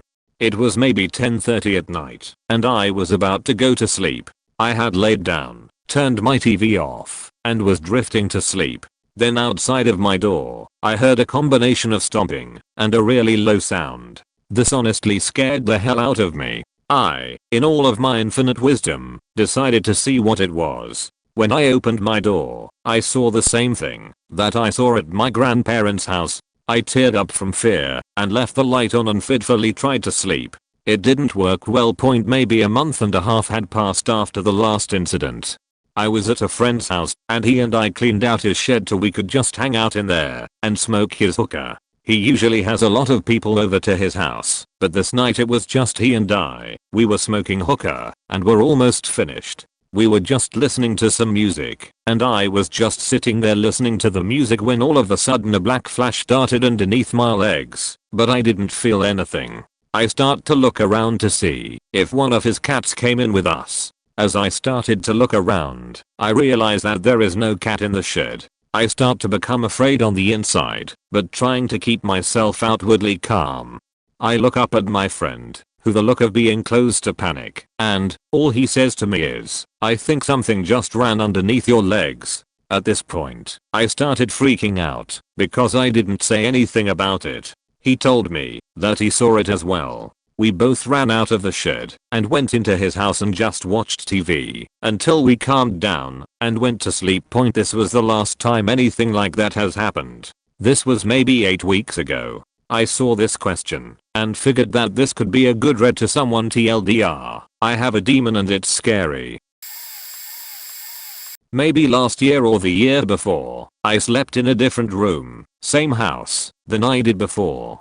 At the time, I didn't have a bed frame. I just slept on a mattress which was on the floor next to a children's bunk bed, facing the closet door of our small room. I shared the room with my 2 sisters. One night, I fell asleep maybe around 12 or 1. It wasn't terribly late. I only slept for a few hours, I think, because when I woke up, it was still dark, and I assumed everyone was asleep, because it was deathly quiet. Now, I was and still am a kind of fearful person, and this was only a short time after I had seen Zombieland for the first time, so I was faking terrified. I was always sure to keep my door closed, and fuck it all, if I had to pee in the middle of the night, nothing terrified me more than the thought of opening the door to go to the bathroom and seeing a zombie shamble by. Of course, I knew this was my imagination screwing me over, but it still scared me. That being said, it scared the shit out of me when I woke up, and it was still dark, late, and no one was awake, and yet my door was open, wide open, as well as the closet door. I couldn't see what, if anything, was in the closet, as the hinges were on the right side of the door frame, and the door opened towards me. I remember being far too scared to actually get up and check why the doors were open, so I just stayed still in my bed, not making a peep, and holding on to my blankets for dear life. My cat, Gatito, always slept next to me, and tonight was no difference.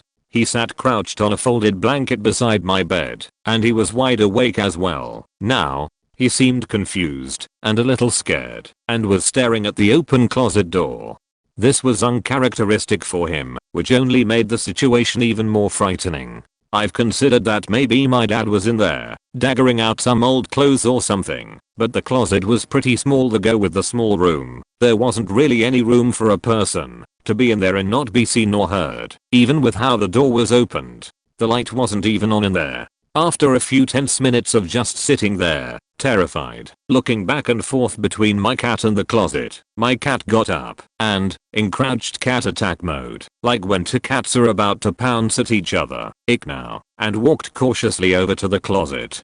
He peeked around the door inside, stood for a moment and stared, and darted out of the room. I could swear I almost shit myself then. No one was awake, the doors were open, it was still dark, and even the brave old cat was at least a little scared of whatever the fuck was in there. I don't know exactly how I managed to fall asleep after that, but eventually I did, and you can bet your ass I didn't get up to close either door or check what may have been in the closet. The next morning I was a little less scared about it. Everyone was awake and he was brighter out now, so when I woke up, I finally took a look in the closet. Nothing.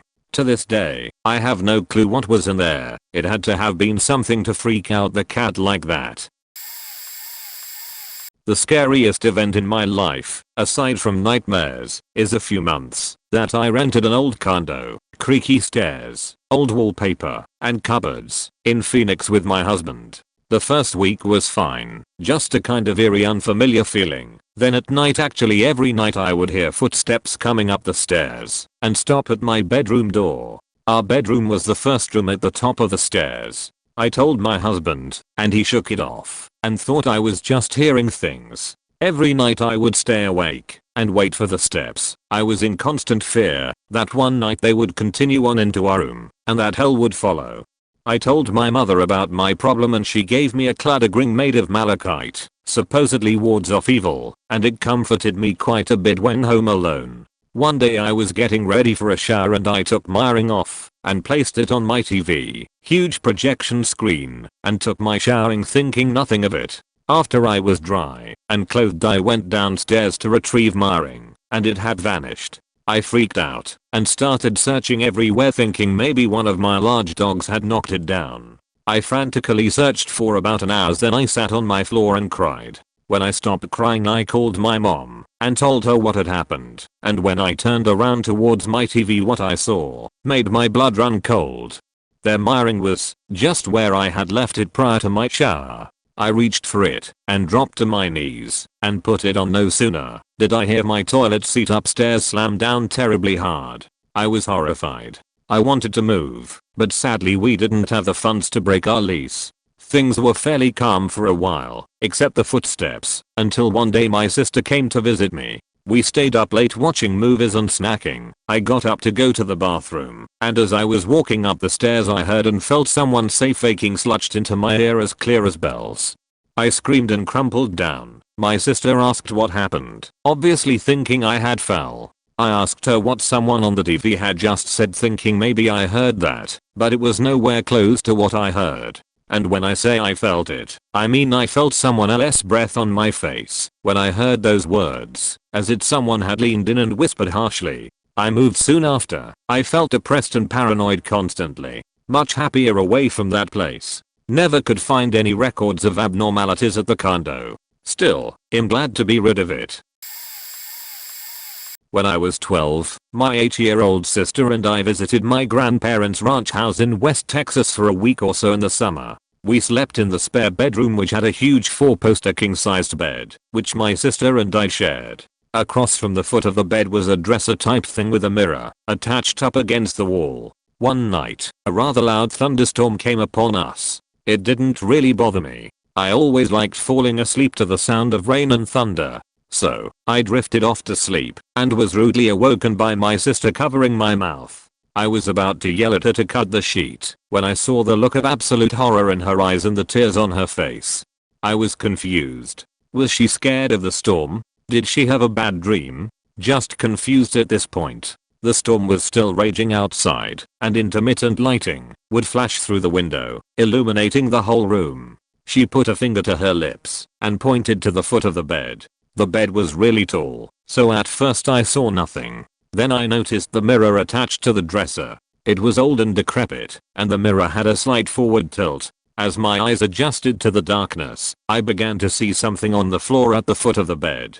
Then came the lightning, illuminating the room just long enough to show me a man lying in the fetal position on the floor. His back was to the mirror, and he was somewhat underneath the bed. Well, I thought, this is how I'm going to die. Adrenaline kicked in, and I grabbed my sister and flew out the door, shutting it, and ran into my grandparents' room.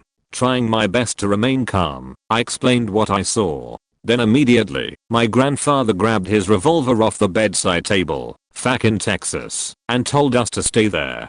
We heard through the wall him busting into our room only to find it empty. He searched the house to find nobody, except water was all over the floor. His verdict was that the man we saw was a border jumper taking refuge in the house to avoid the storm. My grandparents' ranch was in Texas, about 2 hours from the border, so they have had a few run-ins with illegals in their time. But shit man, as a 12-year-old, I was certain this vato was going to shank me. Even now as a grown man, revisiting that house gives me chills. TLDR, an illegal immigrant snuck into my bedroom during a thunderstorm, thus freaking me the fuck out. 2 stories. I saw a post on here that was talking about tornadoes and another that was talking about sleep paralysis, and I have some scary / creepy stories about both of those. First story is about my experience with sleep paralysis. I set those words in parenthesis because even though that is what I was told was happening to me, I have a feeling that this may not be all that is to this. I was in the military, living in the barracks at Fort Riley, Kansas. This night was like any other night, either watching TV or playing Call of Duty, before drifting off to sleep at around 10 o'clock. I had woken up at about 11 o'clock, 11:30 p.m, and I had felt something pressing me down onto my bed. I was laying on my side, so I tried to roll over to see what it was that was on me, and I could not move. I do remember seeing out of the corner of my peripheral vision some large creepy eyes, and all I wanted to do was scream. Finally I could move, and I bolted up and turned on the lights. Nothing. My heart and mind were both racing, so it took me a while to get back to sleep. 2 a.m. comes around, and the same thing happens again. Same creepy eyes, same not being able to move or scream feeling. After that, I did not go back to sleep. This had happened to me many times before, but this instance was the most recent, and the ones I can remember most clearly. Second story, I had just came back from Iraq. It was 2008, at the height of the housing bubble crash, and there wasn't any work where I was from. My brother had been looking for work for months with no luck, and was told by my older stepbrother that he could find work in Indiana. The problem was that he had no way to get there. Well, I had a buttload of cash and enough time to drive him myself. Call it a well-deserved road trip. Anyway, it was me, my brother and a friend of ours driving from KS to Indiana. We took I-70 for the trip, since it is a straight shot from KS to Indiana. Half of the time I couldn't see 5 feet in front of me due to massive winds, hail and torrential rain. There was debris all on the highway and no cars in sight for most of the trip. There was even animal carcasses, some deer, some I swear were cows. Our friend pleaded with me to stop at a truck stop or something until the storms passed and we could get on our way afterwards. I decided to drive through anyway and made it to Indiana at about 3 AM the next morning. When I had pulled up to my stepbrother's apartment, he came running out, screaming at us to get inside. Come to find out, he was in a tornado warning, and according to the news reports that night, we had drove through a massive outbreak of tornadoes throughout the Midwest. This trip was in late May of that year. Bit of a long one, but 100% true and worth the read. Point: it was around 3 AM in a smallish town in the UK, when a strange sound outside woke me up. It was a mix between a helicopter slash train slash the afterburners on a jet aircraft. So, as you do, I opened my curtains to a lot of nothingness, you know, being that late, except a bunch of ever so slightly moving lights. I think they were headlights, but there were about 5 of them, about 20 feet from each other, floating about 50 stories high. I thought at first it was a helicopter, but then they moved apart and together again, really sporadic and then calm. It was faking weird. They started to remind me of quadcopters, but anyway, I got up, turned on my lights, and was ready to sort some shit out and get to the bottom of it. Turned on my room lights, and these things are getting closer, and this sound is getting louder. I don't know if you've ever been near a helicopter slash train, but that shit is scary far worse when it's a mix of the two with something else combined. Point: so at this point, I'm sheeting bricks. I'm about to wake up my mum slash sister, then decide not to in case these things come for me. At least this way my family will be safe. Weird thought pattern, I know, but it felt like a real imminent threat. Anyway, I get back into bed and close my eyes, praying these faking thing will go away, and just before I go to sleep, I think that I should write down somewhere or make a marking in my room so that the next day I would know that I was not dreaming. Then I was just thinking I want this sheet to be over, so I didn't do the markings slash note in the hope that the next morning I would kind of have plausible deniability in a sense, so that I would not know if I saw that freaky sheet for real, and therefore wouldn't be a target of whatever was behind the flying stuff. To this day, I'm pretty sure I did. Point: so the next day, I get to school and get on somebody else's computer, so these flying bastards with eerily sounds can't track me, and start to look up what the fuck is going on. I find out that I live pretty close to an old airbase, now thought to be used for some sort of testing, but all sort of hush hush government style. Saw that, and never looked to follow it up again. Few months later, more shit happened. Here is the kicker. About midnight a few months later, I'm walking home from a friend's house and I hear this sound. I don't know if you've heard an electricity generator, but that's what it sounded like. But this thing is loud, like really faking loud. I'm walking down the road to investigate the source of this sound, asking random people if they can hear it, and it isn't just me, and they said they could. I walked at least 2 miles before I knew I was close to it. Some weird lights were behind a bunch of really bright searchlights, not like before it seemed. Anyway, I get closer and closer to this sound, and at this point I'm thinking anything this loud has got to be noticeable by the police, etc. Some random neighborhood in pitch black is in front of me with this huge faking light and sound, but nobody seems to care because nobody is there. So I'm thinking somebody is about to come out of a house who is involved in the whole thing and kidnap me. So I get on the phone to a friend, tell them where I'm etc. point and run home. I ran 2 miles non-stop. Seriously, things were not adding up. Note that the closest I got was seeing the massive lights behind trees, but didn't see what it was. Next day I walk back over to the place, only to find an empty field, and the houses that were so vacant that night. I knock on the doors and your typical person comes out, but they say they heard nothing. Seriously, this sound could have broken faking windows, so if they didn't hear it then something is strange. Ask a few people, and they start looking at me like I know something I shouldn't. Back on the phone to a friend, get a few down there, and investigate this field. It's got some weird tunnel slash drainage covers all over the place and signs saying you're not allowed to be there. Weird little paths and stuff all over, but since nobody should be there, why are they needed? Right, So now I'm content with what I know. Decide to go back with my friends thinking it was just a helicopter with some really big speakers, and everybody in these houses are deaf as fuck, seeing as a random passerby 2 miles away could hear it. We are walking out of this field, and there is an official walking past with radio equipment. The kind that looks as though it is used for measuring signal strength or something. I look at him, he looks at us. I leave, he goes about his business. Not a clue what was going on, but I'm going to assume a chopper had to do some kind of emergency landing, and the folk in those houses were used to loud noises. I don't know if I want to know the truth, but to this day I'm a little scared to go down those parts. The town this happened in is Kenilworth, in the UK, famous for its castle. If you want more information, just let me know.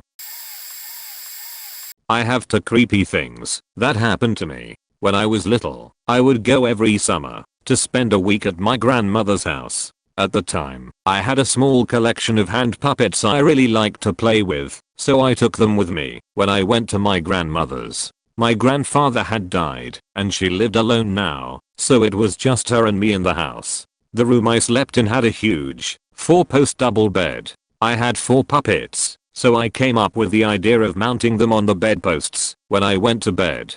When I woke up the next morning, it kind of bothered me that they were facing the bed, like they were watching me while I slept. So the next night I made sure to turn them all facing away from the bed before I went to sleep. The next morning, I woke up, they were facing the bed again. I tried it one more night, double checking their facing, and woke up to find them turned towards me again. They spent the rest of the week locked inside my suitcase. There was no way I accidentally brushed against them and turned them. The bedposts were high enough that I had to stand up to reach them, and it was a big double bed. I would have been turning gymnastic flips up and down the bed to accidentally brush all 4 posts. I had never known my grandmother to play a prank in her life, and if she had, I would think at some point she would have hinted about it or brought up the topic of the puppets to gauge my reaction, but I never said anything about them to her, and she never brought them up herself. About the only logical explanation I can come up with was maybe I was getting out of the bed and adjusting the puppets myself in my sleep. The other thing that happened was when I was working at a small Pizza Hut in a strip mall. People that worked there swore the place was haunted and that they heard weird things at night, but I just assumed it was break room talk and didn't pay it any mind. Late one night, the manager and I were the only ones left after closing. She was finishing up the paperwork, and I had just finished locking up the back. The back door of the restaurant was this huge, heavy metal door that locked with a padlocked crossbar. When it was locked, there was no moving it, and there was no way to unlock it from the outside. My boss had finished the paperwork, and we were at the front getting ready to go out when we heard it, the back door swinging shut and slamming closed. That door had a very distinctive sound, kind of like a dungeon door in a movie, all squeaking hinges and tomb-like slam. No other door in the building sounded like it, and the sound was clearly coming from the back. And I had just locked it in place a few minutes before. My boss, did you hear that? Me, no. Did you? Huh, no. Let's get the fuck out of here. We rushed out, locked the front, set the alarm, and went home. The next day, the whole place was locked up, like it was supposed to be. I have absolutely zero explanation for that one, and it still creeps me out to this day. This is going to get buried, but here I go. I grew up in Hudson County, NJ. If you don't know where that is, if you go to Manhattan and go to the Hudson River on 42nd Street and look across into NJ, you can see the building I grew up in. Well, that area has a set of cliffs named the Palisades. The rise about 175 feet from River Road, which is literally right next to the Hudson River. There's spots that are accessible by climbing over fences or walls that we used to go drinking on / smoke spots. So it's the summer after freshman year / before sophomore year in high school, and a group of us would rotate drinking between each other's houses and then go to the cliffs when it was around time for our parents to come home. No major drinking, just 40s and Mad Dog 20 over 20 in Ciscus. One day a group of 6 of us head there around 4:30 p.m. and continue to drink. So we are all chilling, having a good time. Our friend Kenny C is leaning against a tree when I heard a noise and turned, but it was too late. The tree, a small skinny one, snapped and I turned just in time to see Kenny go tumbling off the cliff. Me and my friend Joe run to the edge hoping to see Kenny holding on, but he wasn't. We saw him land at the bottom of a 175-foot drop point, so me and Joe find a path that leads most of the way down and then have to climb down about 30 feet to the bottom where there is thick thorny bushes. We get to Kenny, but it was too late. He must hit his head on the way down because it was twisted and at an ungodly angle. Still, nonetheless, I tried to perform CPR on him till the medics got there. The shitty part is where he landed was maybe 3 blocks from Palisades Hospital in North Bergen, but it took them 40 minutes to get through the brush to us. I tried for 40 minutes to revive him, but to no luck. Also, me and Joe wound up having to go to the hospital cause the thorn sliced our legs so bad we required stitches. His family didn't have money and his casket looked like it was too small for him. His little sister, 6 at the time, walked up to the casket and says that's not Kenny. He doesn't have his smile, so it can't be him, and his mother let out the most ungodly scream / wail / cry I've ever heard. To this day I can still hear what the tree sounded like when it snapped, and the wail his mom let out upon hearing what his sister says. Seeing him falling down the cliff is something that is etched into my mind forever, and the feeling like I could've done more to help him is something I still live with to this day, 16 years later. My first job out of college, I worked in the department of a construction company. The company headquarters at the time was based in an old mansion, which had belonged to the original company owner. In all the time I worked in that building, nothing strange ever happened. After I had been with the company for about 9 months, it was announced that we would be moving to a new building. Being in it, I had a pretty big hand in the move, tracing cables and ordering upgraded replacements, setting up the plan for getting new user computers online, all that jazz. One of my biggest roles though was getting the new phone system ready. As part of this, I worked with the phone company, and, on the day of the move, they severed phone service to the old building and moved it to the new building. When this happened, the phones in the old building went offline. Cut to 1 AM the night of the move, and we realize that the company that we ordered fiber cables from ordered the wrong cables. I leave my boss and the level 1 support guy in the new building and swing back to the old place to pick up the old fiber cables.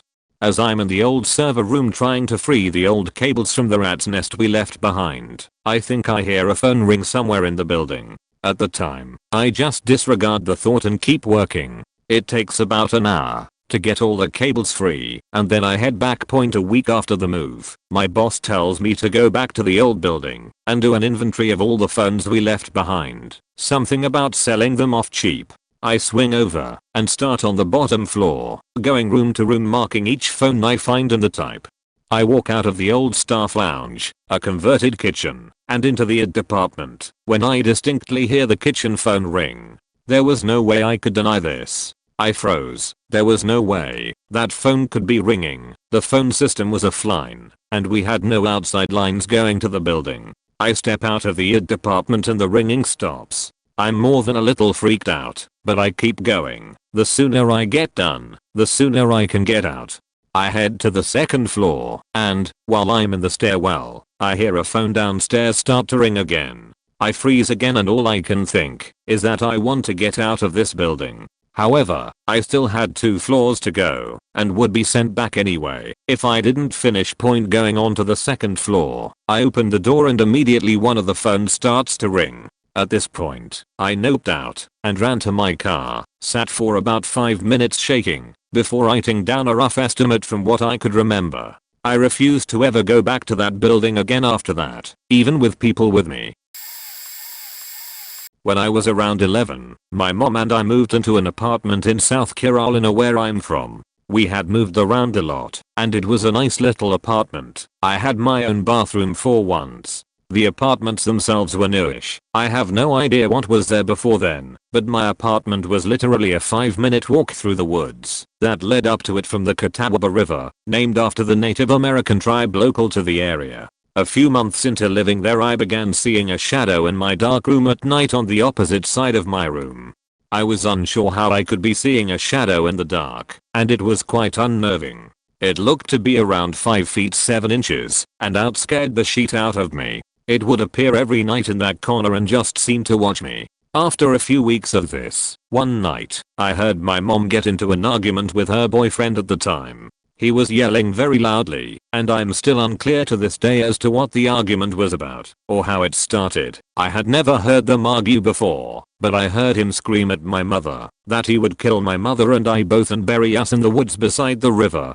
As I said, to this day, no faking idea what brought that on. Needless to say, my mom never saw him again. But the night that happened, I saw the shadow again just as before, but this time it moved. It moved so fast across my room that, as soon as I realized what happened, I screamed and started crying, and my mom came in to check on me. I figured she'd think I was crazy, so I said nothing about it. After that, I would leave the light on in my room and I began to have insomnia over time. We moved to another apartment, this time in Charlotte, NC. It followed me. It even stayed with me when I moved to Atlanta with my dad. But I had gotten on medication to help me sleep, so I would take it until I couldn't keep my eyes open anymore and turn the light off and sprint/dive into my bed. It wasn't until I graduated high school and moved back in with my mother, this time in Greenville, SC, that I got off the medication for lack of insurance and saw it again. This time it was different. It stood there in the corner watching me again. I closed my eyes, and when I opened them, it had moved directly in front of my face beside my bed and leered over me, as if to say it was pissed I had been avoiding it for so long. It smelled awful and seemed to be pure faking darkness. I screamed, and when I blinked it was gone. I broke down and told my mom all about it that night. My mom has had supernatural experiences herself, and she watches all those ghost hunter shows and whatnot, so I thought she'd understand. She did, but not the way I'd hoped. She told me that it was nothing to be afraid of, that it was probably just a normal, friendly ghost trying to communicate with me because I could see it. I still can't understand how someone who watches those ghost shows could possibly think that what I'm describing is friendly, but I digress. This thing did that every night for a week until I started simply keeping my light on again and not sleeping again. We went to the flea market one day and I fell in love with a puppy and brought him home. He was 8 weeks old and was very timid and sweet, not at all like most puppies who are all over the place and extremely hyper. I always kept the light on and he would stay up with me. One night a few months later, my mom saw the light on in my room and yelled at me about raising the electric bill and staying up all night, and told me that was it, I needed to go to sleep like a normal person. Caesar, my puppy, around 4 months old at this point and about 20 pounds, got into bed with me as I turned out the light. With no sign of the shadow, I somehow managed to doze off after a couple of hours. I woke up to Caesar standing on my chest growling and snarling into the darkness. I had never heard him even bark, much less growl the way he was. I was worried the shadow was getting angry, because although I couldn't see it, I could smell its rotten faking stench in my room. I was terrified of it hurting my dog and I tried to pull him back towards me, but he wouldn't budge and instead stepped over me closer to the edge of the bed, snarling at the darkness. And all of a sudden it all stopped. Caesar sat down and stared, but stopped growling, and it was like a vacuum sucked the stench out of the air. To this day I have not seen or smelled anything like it again. Caesar is now a very happy, healthy, 4-year-old, 95-pound doggy who is basically my child. I feel as though I owe my life to him. He still sleeps in the bed with me. If anyone can offer any explanation for what happened to me, or has a similar story, I would love to hear it. TLDR, saw and smelled creepy shadow figure. Dog ran it off. 2 stories. I'll start with one that isn't so creepy. But as a child, I was an avid watcher of the show Courage, the Cowardly Dog. I'm not sure how many of you recall the episode called Hothead, where Eustace applies to be a guinea pig for an experimental hair growth product that, upon using, makes things that the user gets angry, mad or upset at to explode. I had a reoccurring dream in which my dad, being bald, applied to be test the product featured in the show. It was a strange feeling in my dreams. I felt so terrified knowing that if I upset him I would explode. Also the fact that I was only 9 or 10 when it first aired. Okay, so that wasn't so bad. Now for the story I get a little scared even telling. About 2 to 3 years ago, my brother, dad and I had been recruited to help my aunts and uncles clear out my recently deceased grandmother's house. I'd only been to her house a few times and was too young to remember any of my visits. But upon returning nearly 7 years since the last time I had been there, I was shocked when I saw that the front and side yard was littered with bikes. Literally, bikes were faking everywhere, all kinds too.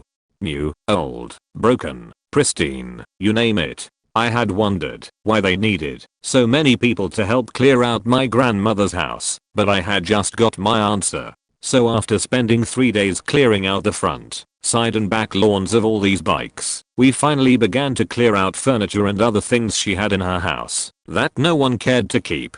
My brother and I, being 19 and 24 at the time, got bored fast, so we were rooting through our grandma's stuff. And after about half an hour of searching, we found a little hatch on the ceiling in her room with a lock on it.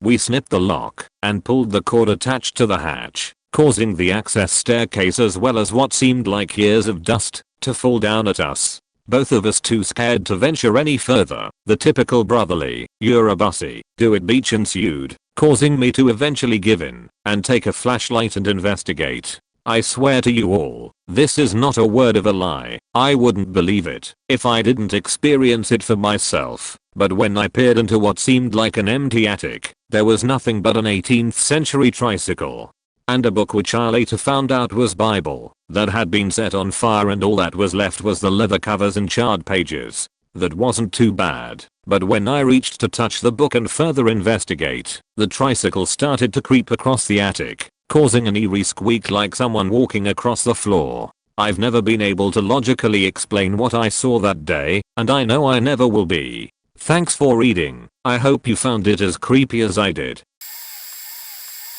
It was August 2001, and me, 10 years old, and my family were redoing the wooden floors in the house. My sister's birthday came up, and we decided not to have the big usual gathering, since everything was still scattered about. So my grandmother was pretty persistent about celebrating, and came over for dinner. After dinner she invited me and my sister to go stay with her at my aunt's house, but only I left with my grandmother. When I got to my aunt's house, I was eager to play with my newborn cousin, and I really wanted to play with her new computer.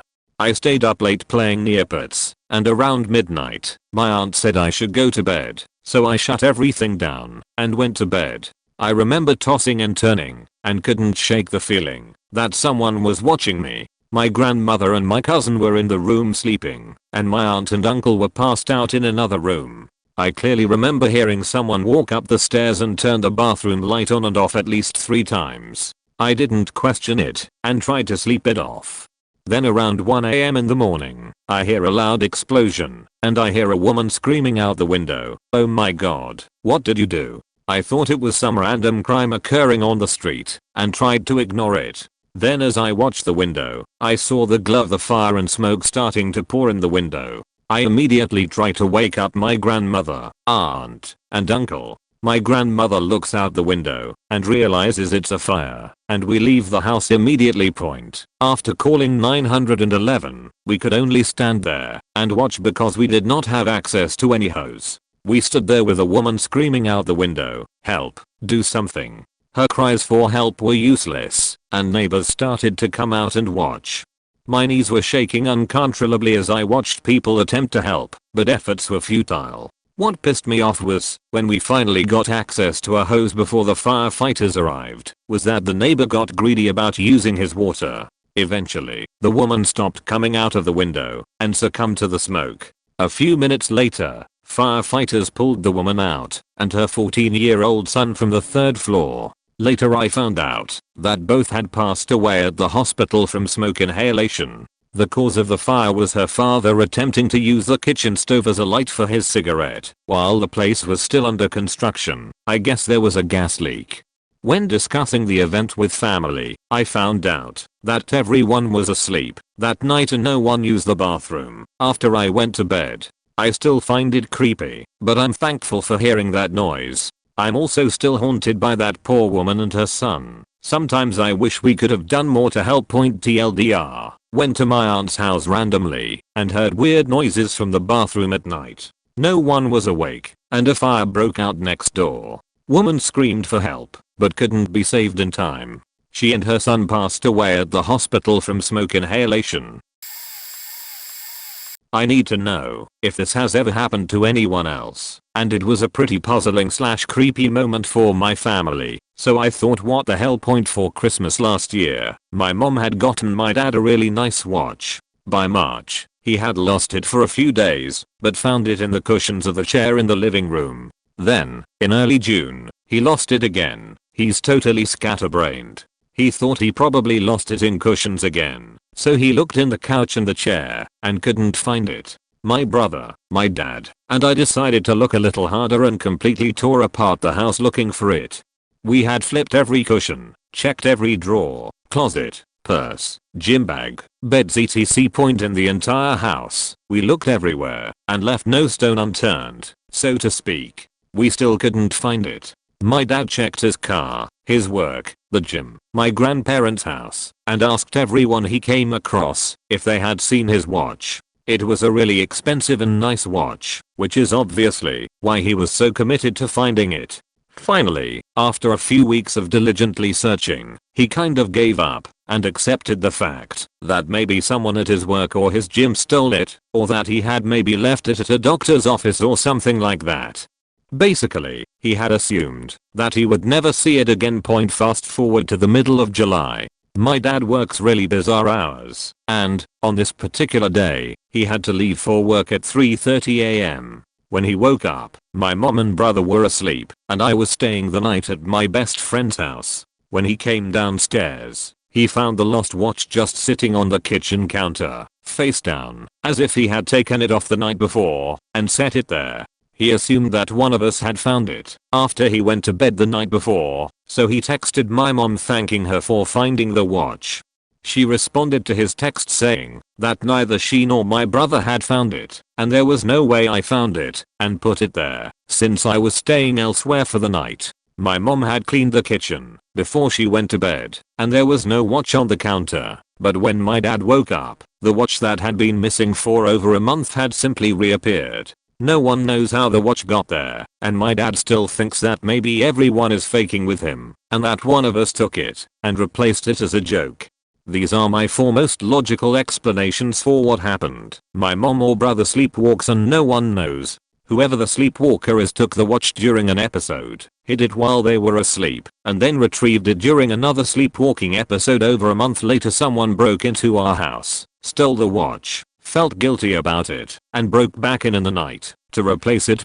Someone else lives in our house, unbeknownst to us ghosts. No matter what the scenario, it's really creepy to think about how that watch came out from wherever it was and ended up on the kitchen counter. I moved with my family into a new home a couple years ago. From the start some creepy stuff happened. We had the usual weird stuff happening, things going missing, hanging living room lights rocking, doors opening by themselves, and other odd sounds. Anyway, there's been a few events happen to just about everyone in my family. I have a younger sister, 6 at the time this happened. She was watching TV downstairs, while my mother was upstairs collecting the clothes hamper. My mum told me that my younger sister ran upstairs and told my mum that daddy was home. My mum thought it was odd considering he wasn't due home from work for another few hours. She asked my sister what happened, and she said she saw daddy run past her into the kitchen and out the back door. She checked the kitchen.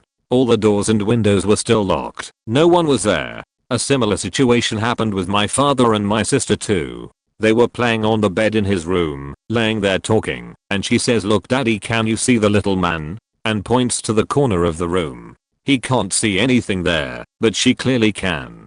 Another thing with my mother. She was in the bathroom bathing my sister, and she comes out the bathroom afterwards and asks me if I was outside the bathroom upstairs laughing. I say I never went upstairs, and she says she could hear deep laughing outside the bathroom door, and she thought it was me. Another situation occurred with my mother when she was sleeping in my younger sister's bedroom for the night. She was laying there, and she was woken up by a door banging. She thought nothing of it, and tried to sleep again. A few minutes later she heard a woman's voice in the room next to her ear. She told us it had said "I'm home now." Don't be afraid. Some of my own experiences are on one occasion when I was sat on the floor near my bedroom door. It was late at night and everyone was in bed. I could hear what sounded like feet moving on the other side of the door and breathing sounds. I thought it might be a family member walking around, but the footsteps didn't go away or continue. They just stopped and never made any other noise. Another time I was walking along the upstairs hallway and the door at the end, which is my parents' bedroom, swung open and something in the room fell off this sideboard and onto the floor. Recently we had some workmen in putting insulation up in the loft. They were pulling up the floorboards and found this tiny box. Inside it is this golden leaf necklace. It didn't belong to anyone in our house, and there's no way it could have simply fallen underneath the room's floorboards. Wow, what a coincidence. I was going to post this story yesterday as its own page, but this is even better. Okay, so let me clear myself of whack job status by saying I'm not religious, not a believer in ghosts, demons, goblins or any of that. I basically need to see the evidence before I even consider it. One night when I was living in Austin, I had this girlfriend I was dating, and that night Austin got hit really bad with an intense storm with high winds. I'm talking really high winds, the kind that howls. She was scared, so we went to her place before it escalated, and the power goes out, and she just starts freaking out. You can't see anything, and twigs and leaves and debris is hitting the window, and then all of a sudden the door opens to the balcony on the 3rd floor. This was followed by a constant banging from the door swinging back and forth. She just went into panic mode as I calmed her down and said, "It's okay, Elizabeth, it's just the wind." She then followed me by holding my hand as I walked into the next room to shut the door. I push it close, lock it, and we go back to her room to lay on the bed. 2 minutes later it flies open again and is banging against the wall. This time she's freaking out so much it's kind of making me edgy, but my logical mind kicked in and said, well, maybe I didn't turn the lock the whole way until it clicks, therefore gradually opening it again from the pressure point. Okay, so here's where it gets weird for me. She follows me again, and this time I shut it really hard and make sure the lock clicks. It doesn't open again. Now we are laying back in bed just listening wide-eyed to the storm happening outside. Remember, the wind is howling at a certain continuous pitch. That was all you could hear. So, it was a steady wave up and down of wind, sort of like a drone. The occasional debris would hit the window, so that had a distinct sound. Then all of a sudden, in the middle of this wave of sound from the wind, I hear something completely offset that sound. It's a voice, a distinct devil voice. A voice so audible and clear it stopped me in my tracks and my heart sunk into my stomach. It said, "Rashad, my name's Rashad." The voice was so off from the pitch of the wind and the crap flying around outside. It was like it was created by some other source. So, I'm sitting there for 30 seconds, thinking I'm the only person going crazy, and not wanting to scare my girlfriend by telling her what I heard. I said, "Did you hear that?" And she said, "OMG. It said your name. OMG, OMG, OMG, I didn't think you heard, and I thought it'd scare you." She had about lost it right then and there, because she is a little gullible. At that point I was at a loss for words, and by far one of the strangest things I've ever witnessed. It sounded so real. I'm not embellishing this at all to make it seem more believable. We both heard the same distinct voice say my name. I'm not going to say it was anything of that sort, but it was definitely a crazy coincidence at the very least. PS sorry for all the grammar error. I'm too lazy to go up and review.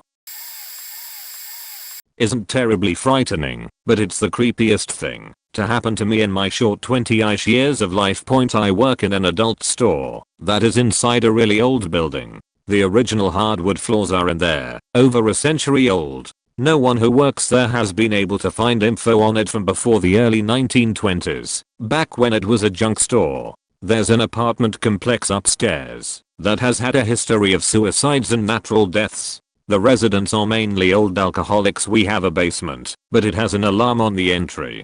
There has been some incidents of homeless people breaking into the basement. One day, our company's maintenance guy was in the back break room, where the entrance of the basement is, when he felt like someone walked into the room. He turned around and saw some red-headed woman walking down the stairs into the basement. He started after her, asking who she was and what the hell she was doing, but when he looked down the basement stairs, it was empty. The motion alarm was set, but didn't go off like it should have.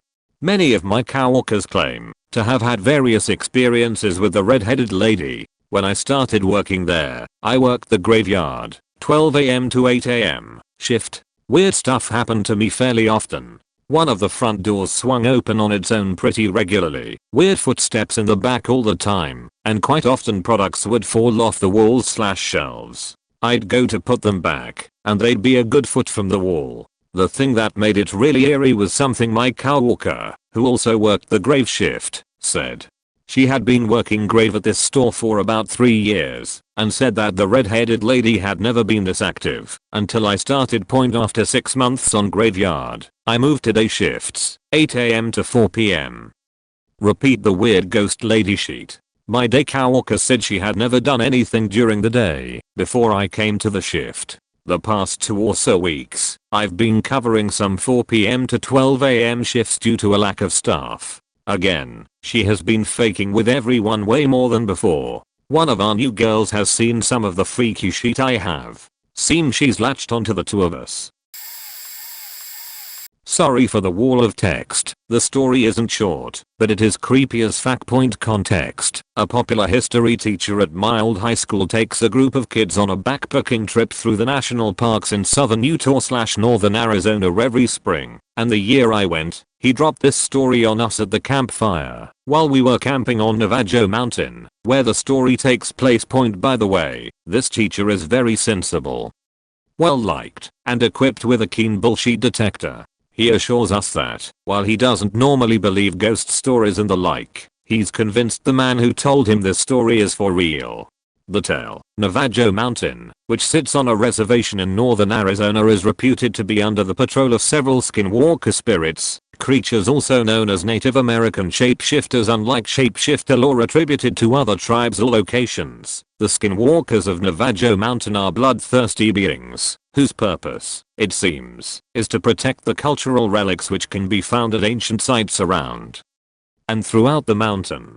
Because the site hosts a plethora of ancient artifacts such as arrowheads, pottery shards and artwork on rock faces, in great abundance, I saw lots of these artifacts when we camped there, and we were strictly warned to touch none of it. The site attracts merchants looking for items to gather and then sell to tourists. It is said that the skinwalkers of Navajo Mountain have taken to killing hikers who disturb the artifacts, and then taken on the shape or skin of the victim. Here's my teacher's story, which happened about 10 years prior to my class trip in 2001. My teacher traveled to Navajo Mountain on his own to do some hiking and visiting the sites of the rock drawings for his summer vacation.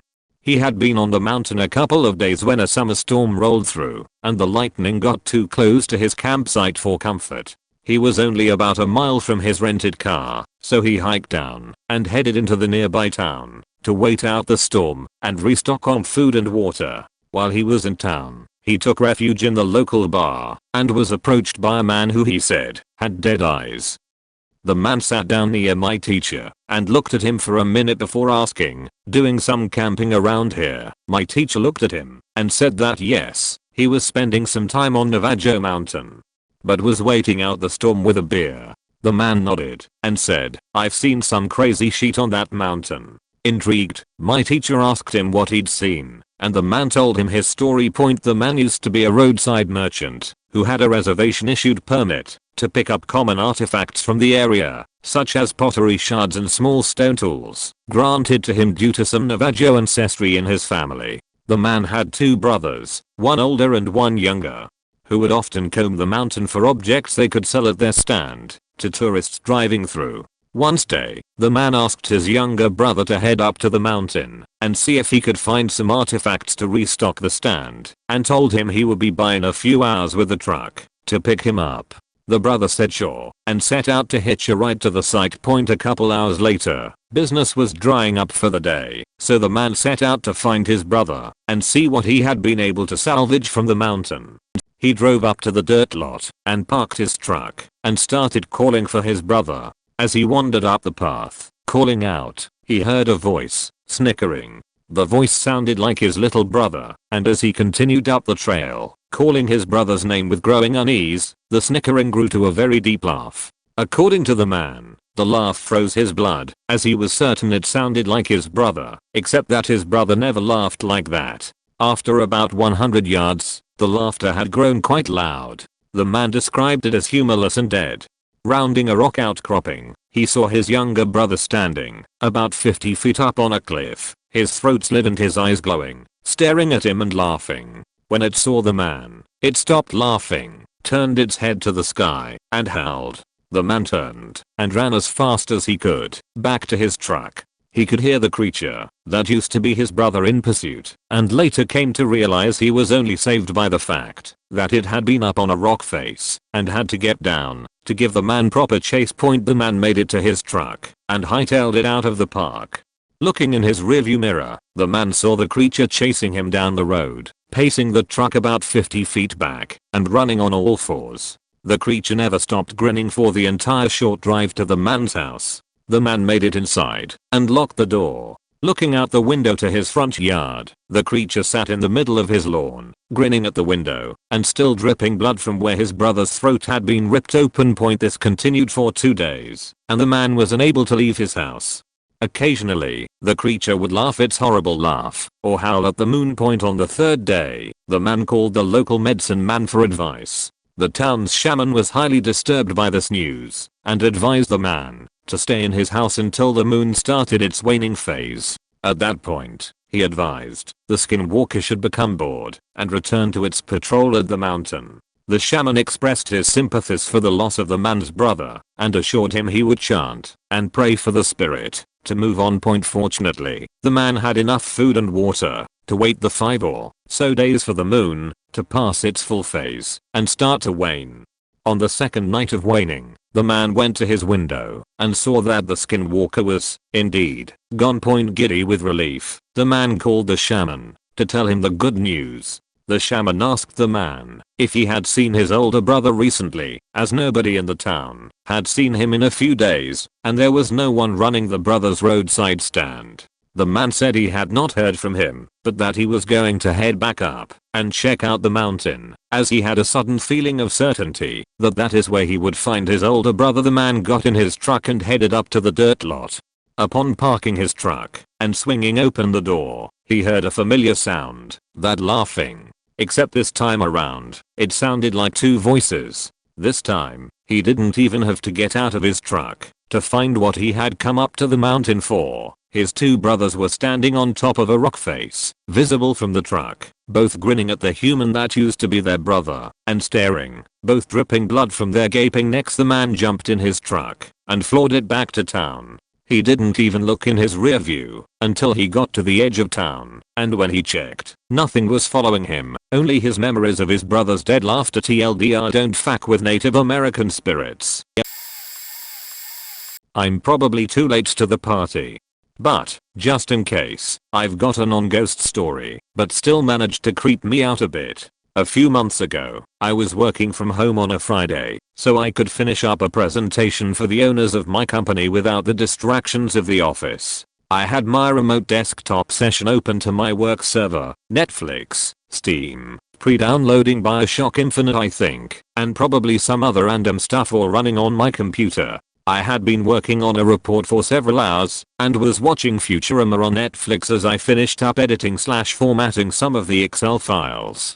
Once I was happy with it, I saved/closed it. I hadn't quite closed out my remote session when I noticed that there was more sound coming from my speakers than just Futurama. I assumed it was an ad on a web page that auto-refreshed or something. I had a ton of bookmarks opened, so I Alt-Tab to Chrome, cycled through all my open tabs. Nothing. There was a guy with an English sounding accent talking. I paused Netflix and could hear it more clearly. It was clearly a guy chatting and playing a shooter. I could hear explosions and gunshots in the background.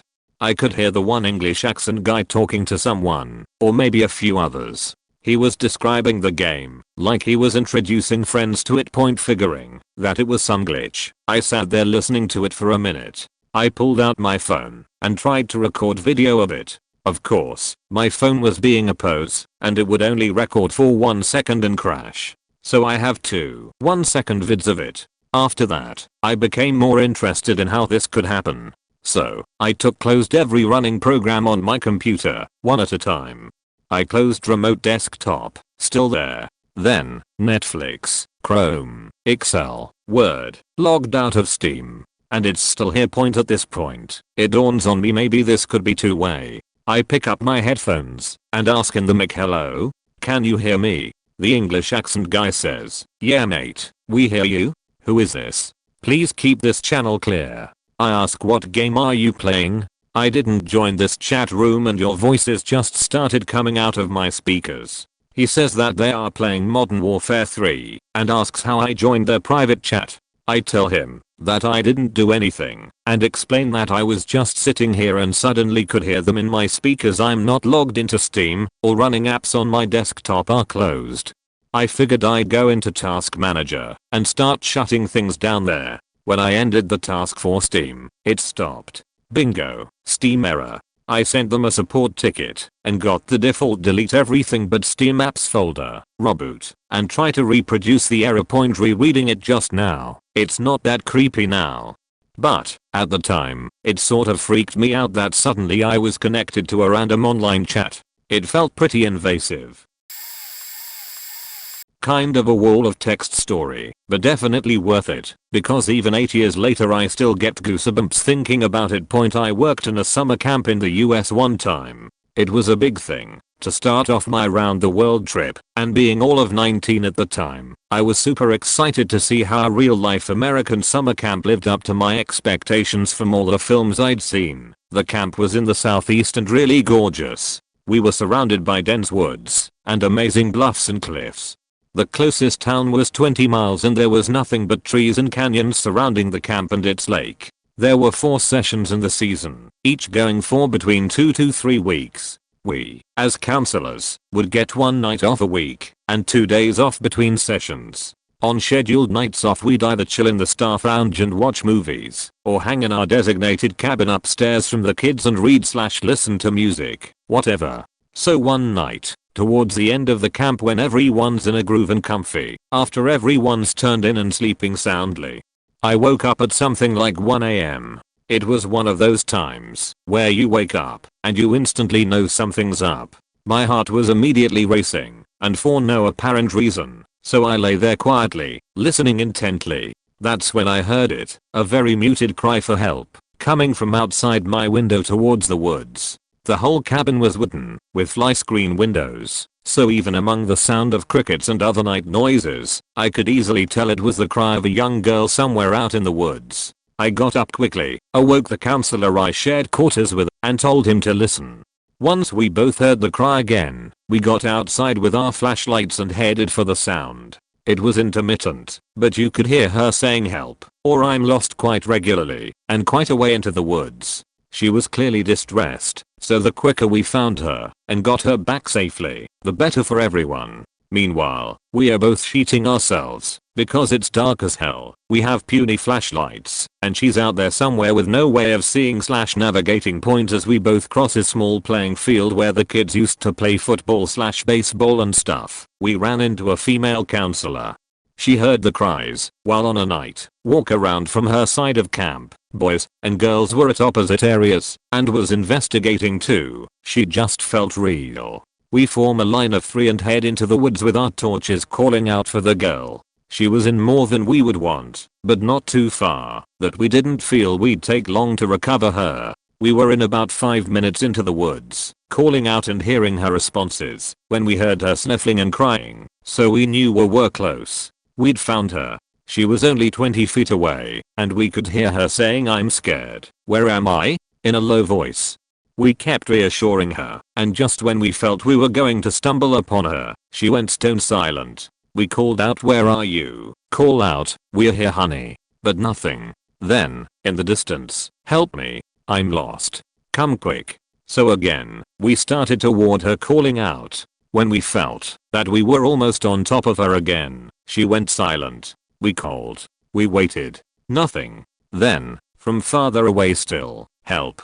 Can't you guys help me?" We all chatted and agreed. Fuck this, we are gonna get lost in here. We have to go back to main camp and assemble everyone for a search.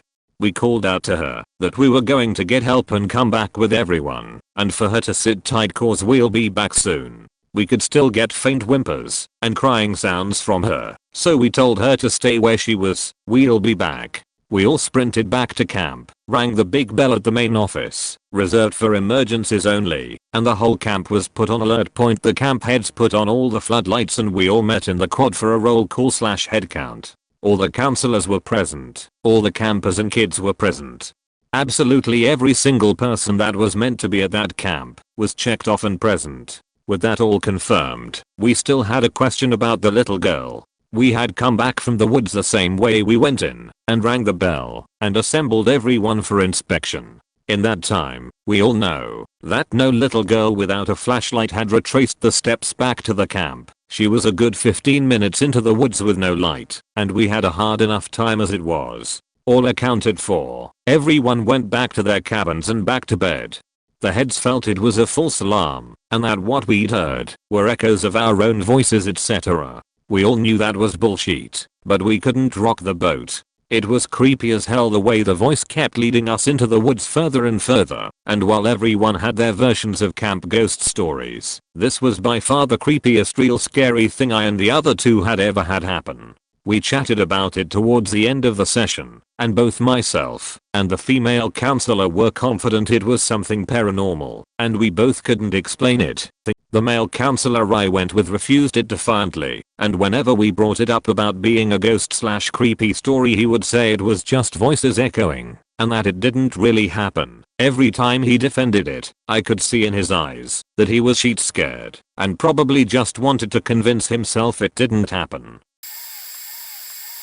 I was hanging out with my friend late one night, and he had brought one of his Mars Volta records which also served as an Ouija board. We decided we would use the Ouija board, but not in or near my house, to avoid getting the joint haunted. So we went to a park and bought some typical Ouija board paraphernalia to set the good vibes, candles and all that stuff. When we first used it nothing happened, so we moved to another park and waited around for a bit. 15 minutes later we heard this tremendously loud deep growling sound come from behind us in the darkness of the park. We jumped out of skins and nearly sprinted for the road, but then realized it was just a possum or a koala or something. About 5 minutes later the Ouija board began to work its magic. We asked the spirit if it was good or bad, and it replied good, so we continued the communion. The spirit told us that its name was GODJ, and that it lived a long time ago, hundreds of years, I can't quite remember. The peculiar thing about this experience was that the ghost said its age was one which was confusing. This led us to think maybe we misinterpreted it, or maybe spirits have no age. It said that it died of SIDS which rectified the previous confusion. After asking more questions we decided it was time to head for home. When we got home we told a friend of the family who was staying at my house what had happened, and he was intrigued. Later that night, when my friend was asleep I woke up in the middle of night and couldn't get back to sleep. I just lay there reflecting about the strange string of events. Then it happened. I started hearing these scratching sounds on the wall next to where I sleep, like a finger was moving in circles on the opposite side of the wall where I rest my head. I tried waking my friend up, but I could barely make a sound. I was so scared. I think I threw something at him to wake him up. But he was in a deep sleep and could barely remember it the next day. So much more using the Ouija board out of home to avoid the bad vibes. So, this happened this week. I don't know why it happened. It's never happened before, and it may not sound so creepy, but I've had nightmares since it happened. I have fibromyalgia. It's a chronic pain condition that is partially caused by overactive pain centers in the brain. I have damaged nerves, and I feel pain everywhere for no reason. I was having a bad flare. The pain was everywhere, and it was driving me nuts. So my boyfriend's roommate offered me a dab. It's hash oil basically vaporized on a titanium nail in a bung. Kinda cracky, but definitely still just THC. I'd done it before, and thought nothing of it. I just wanted the pain to go away. So I'm sitting on the couch, getting progressively happier, and the shivery pleasure sets in. Boyfriend is drumming his fingers on my leg. Music is playing. People are talking and laughing. And I'm just sitting there taking it all in. It started off nice. Every sound was a physical sensation. All the physical sensations were causing little throbs of color. But soon the drumming started to hurt. The noises started to hurt. I couldn't talk for some reason, but I wanted it to stop. All of the noises were affecting me physically and it hurt so fucking bad. The room turned red and was throbbing, and I was still silent. I'm not quite sure what the transition was, but very soon after my brain started registering every stimuli as pain. At some point, it appeared. I had a line down the center of my body that burned white hot and throbbed with every noise and sensation. The room was flashing through reds and whites and blacks with bright spots of light, and soon I couldn't see anything but a thick line of red that throbbed and had a center of black. It hurt. It hurt so fucking badly.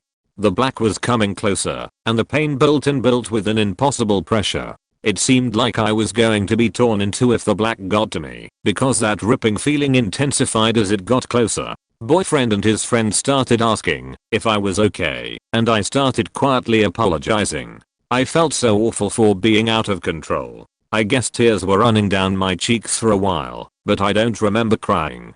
All I remember is the walls turning blood red as I cried silently in pain at the sound of their voices. I asked for the sounds to be turned off, so boyfriend and friends ran around turning off all the various electronics in the house. The sound of my own voice was the most painful thing I've ever heard. I souped it up and whispered, "Bedroom, please." It was like getting my head bashed in. Boyfriend had to carry me into the room because I was basically paralyzed from the waist down. My legs didn't work at all. I could barely feel them. I laid down on his white sheets in his blue room and cried as I realized that I could still hear my heartbeat and the blood in my veins. At this point, I had been in the most pain I've ever experienced for over 2 hours. I started thinking, what if it never stops? I wanted to tell him to kill me out of mercy, that I couldn't take this any longer. I was also pretty sure that my heart was going to stop if the blackness got any closer. I tried to breathe slowly to slow my heart. I tried to think happy thoughts. Nothing made it stop, and we were reaching the 3-hour mark. I started to think it was never going to end, that one hit somehow broke me. I laid there and breathed and focused on the blue until I passed out from sheer exhaustion, sadness, and pain. Woke up, felt shivery and overwhelmed, and my insides ached. It was like I had a 3rd-degree burn on my stomach and my heart, and down into my organs. But it was nothing compared to before. I was so relieved and scared and horrified at what just happened. Cried for a bit more. Couldn't stop asking why it happened, and couldn't stop apologizing for being such a pain. I felt so guilty and awful for being a burden on every one point, but mostly, I haven't been able to get that pain out of my head. Nothing in this world ever hurt so much. Someone once jumped on my arm backwards and broke it in half at the elbow. That was nothing compared to this. I've gotten burned by hot oils and thick soup. Cut my arm open to the point where I could see what was inside, have been in car accidents, and fell down multiple flights of stairs. I had anorexia to the point where I ate less than 200 calories for almost a month, and the pain of that level of hunger doesn't even come close. I haven't been able to stop jumping and cringing at noises or to relax in cars because I'm constantly terrified of sudden stimuli. Since then, I feel uncomfortable around certain loud and energetic people because I remember how much it hurt to be around them. I don't know why it happened, but I sincerely hope it never does again. This just came up in another r/movies, so I may as well tell the full story. When I was an undergrad, I was a PA on the production crew for Session 9, which was primarily filmed at the abandoned Danvers, Massachusetts mental hospital. It's a huge building up on a hilly campus overlooking the surrounding area, and it's been largely under shade for decades since. Parallel to the plot of the movie, it's filled floor to ceiling with asbestos fixtures. There is no power in the building. The campus is full of underground tunnels. We filmed a number of scenes overnight. This place was creepy enough in full daylight. It's the kind of old abandoned building where you come around a corner into a long dark hallway and there is a single child shoe just there in the middle of the floor. All your willpower cannot stop you from telling yourself the horrific story of the poor mentally damaged little girl who lived in this terrible place of shock treatments and ice baths. Her entire painful life story that led up to this one shoe being abandoned here creates itself in your mind, and you can't even speak. You just have to get out of the building to save your sanity in that moment, and hopefully the sun is shining and the air is clear, because otherwise the crazy might infect you. The building is full of these places and scenes that remind you what sort of facility it was and how tortured the lives of the patients clearly were. Again, parallel to the plot of the movie, you could find stacks and stacks of patient files, and you did not want to read them. So that being the setting, the scariest moment of my life was scouting around a rundown tower in this complex at night trying to keep up with a group of 3 or 4 other people. We had flashlights, but outside there was a giant floating light bright enough to film by. So, anytime you passed a window your dark vision was totally wiped out for the next 30 seconds.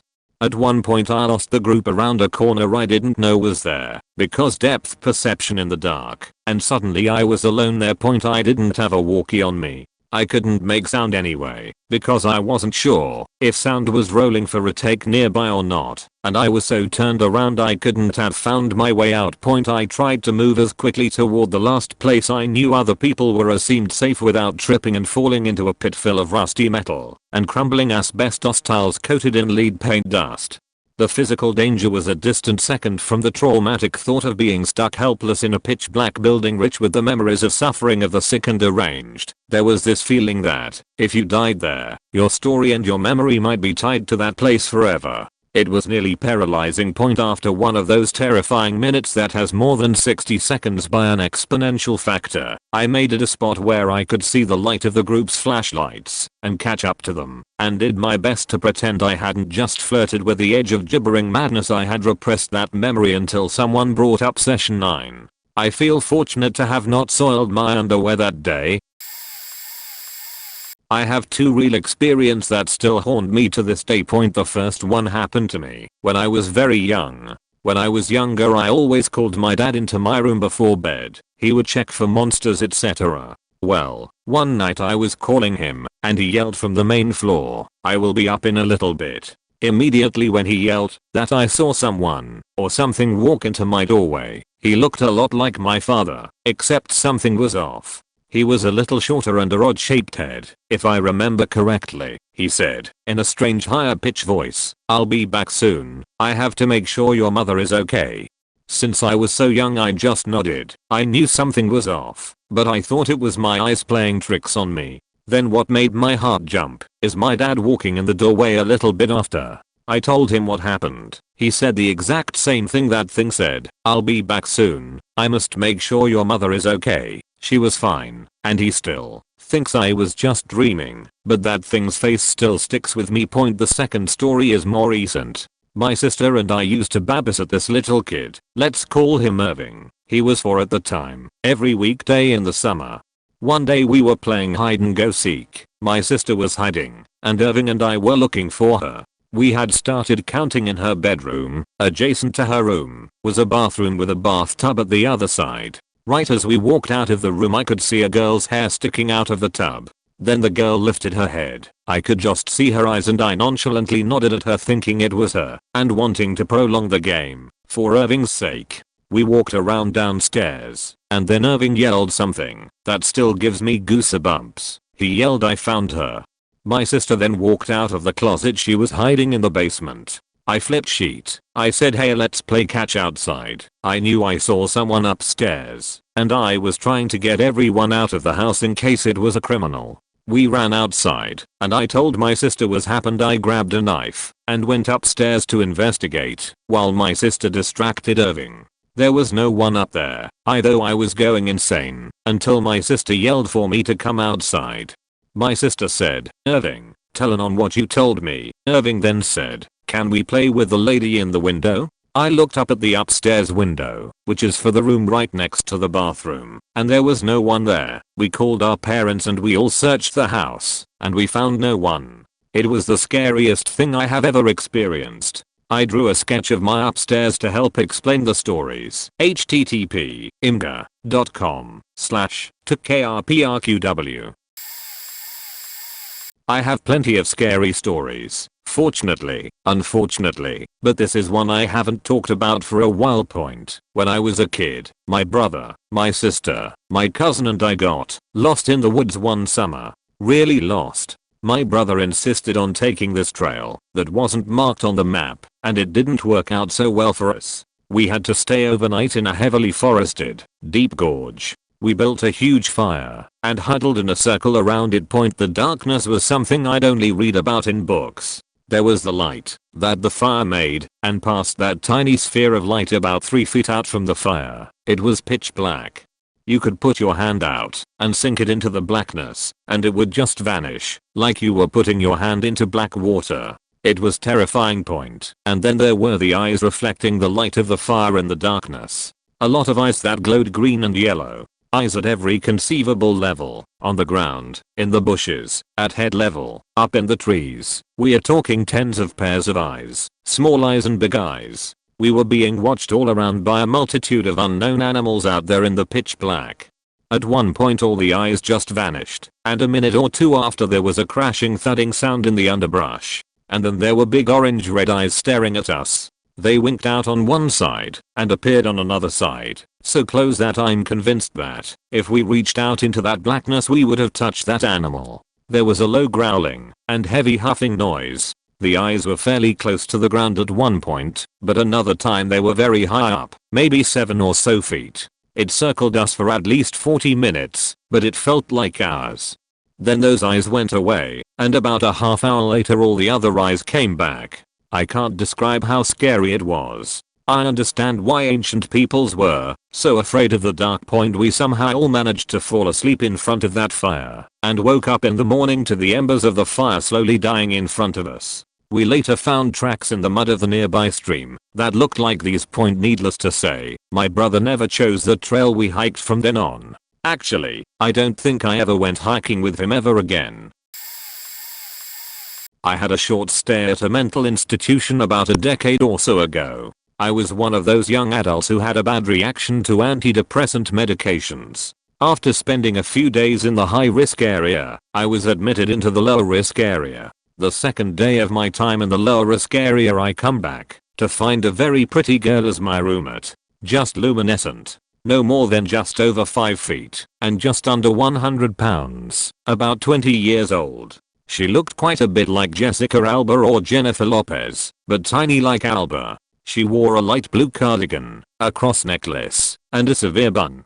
She was holding a Bible in her hand, and by the look on her face it was clear she did not feel she belonged here. After a few minutes of me attempting to awkwardly make some small talk with her, I invited her to go with me to the rec room for movie time. She declined and said she just wanted to read her Bible.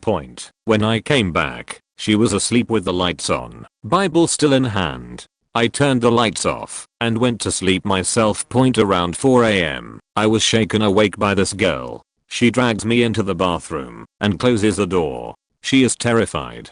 She says, say this with me, Jesus is in my heart, Jesus is in my soul, Jesus is in my heart, Jesus is in my soul. I repeat this with her a couple of times. After a little, while I calm her down and put her back to bed, I go to sleep.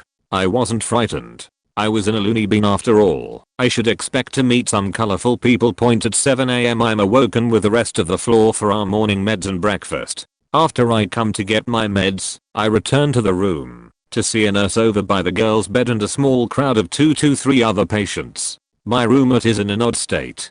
She is clearly awake, but unable to move. Just paralyzed. The tech said for us to all get our breakfast, that she would come out of it soon and join the rest of us. I return with others after an hour or two, and she is still in this paralyzed state. Her eyes are moving. She sees us. She is clearly afraid, but cannot move. She is not in a relaxed position. Her muscles are clearly tense. You can see her struggling to move, but just cannot point. Again the tech says something along the lines about how this is part of her disorder and she will come out of it. The other patients, along with me, don't like this answer. We start to protest that something needs to be done. I looked at 2 of the other patients and say, get the priest. She is religious and maybe the presence of a priest will calm her down. Go get him. There was a priest who had hours at the hospital a few times a week. The incident happened to coincide with the time the priest was at the hospital. The priest finally shows up and looks at us like, what do you want me to do? He seemed annoyed by this whole show. I asked the priest if he could just sit down and read to the girl in bed from the Bible. I explained that she was religious and that this might help her get out of her state. He sits on my bed, opens the Bible to what seems like nothing in particular and starts reading, the girl's eyes fixed on the priest. After a few moments of reading, I see her finger is starting to move, then another finger. It's working. I'm very pleased with myself and my doctoring point. I start to gather my things as it was time for group session, convinced my roommate will be okay soon. I was not prepared for what happened next. She leaps out of her bed from a paralyzed to full force and screams the most unnatural scream I have ever heard, one that would come from something 5 times her size and something with far more testosterone. She grabs the bed she was sleeping on and hurls it against the wall. Not the mattress, the entire bed, frame and all, like it weighed 2 pounds. All in one swift motion the tech shoved me out of the room and closed the door. Another comes in with tranquilizer. I never see this girl again. Since I've had a bit of a rough night and I should probably get it off my chest anyways, I'll tell you about one of the most horrific nights of my life. I've mentioned before that my mother died and my father is an alcoholic. He is not a happy drunk. He is a mean, vicious, demonic drunk. When I was really young I thought he was just having fun in the living room. He'd blast his music and practically howl the words to the song. He would constantly call the radio stations, request songs and go batshit crazy if they mentioned his name. I learned, after trying to stay up with him one night, that he was not having fun in the living room. I began to hate nights when he would do this, and for a while they were often. Different things happened during these nights. One time he even called the cops on himself, which I thought was kind of funny. The last night he got drunk and blasted his music was the worst. I remember waking up to a song that sounded really scary. It was blasting throughout the house. I don't remember the exact song, just that it sounded really ominous, and after just waking up to it, it scared the shit out me.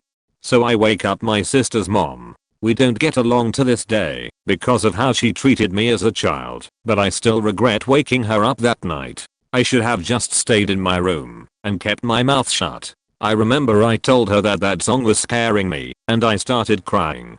So she went out to the living room and asked him to turn it down. She didn't ask though. She barked at him and he didn't take that well. I could hear more yelling and then scuffling. She screamed and I ran into my sister's room. I shut all the doors, told them to not peep a word, and I just stood there in front of their bunk bed.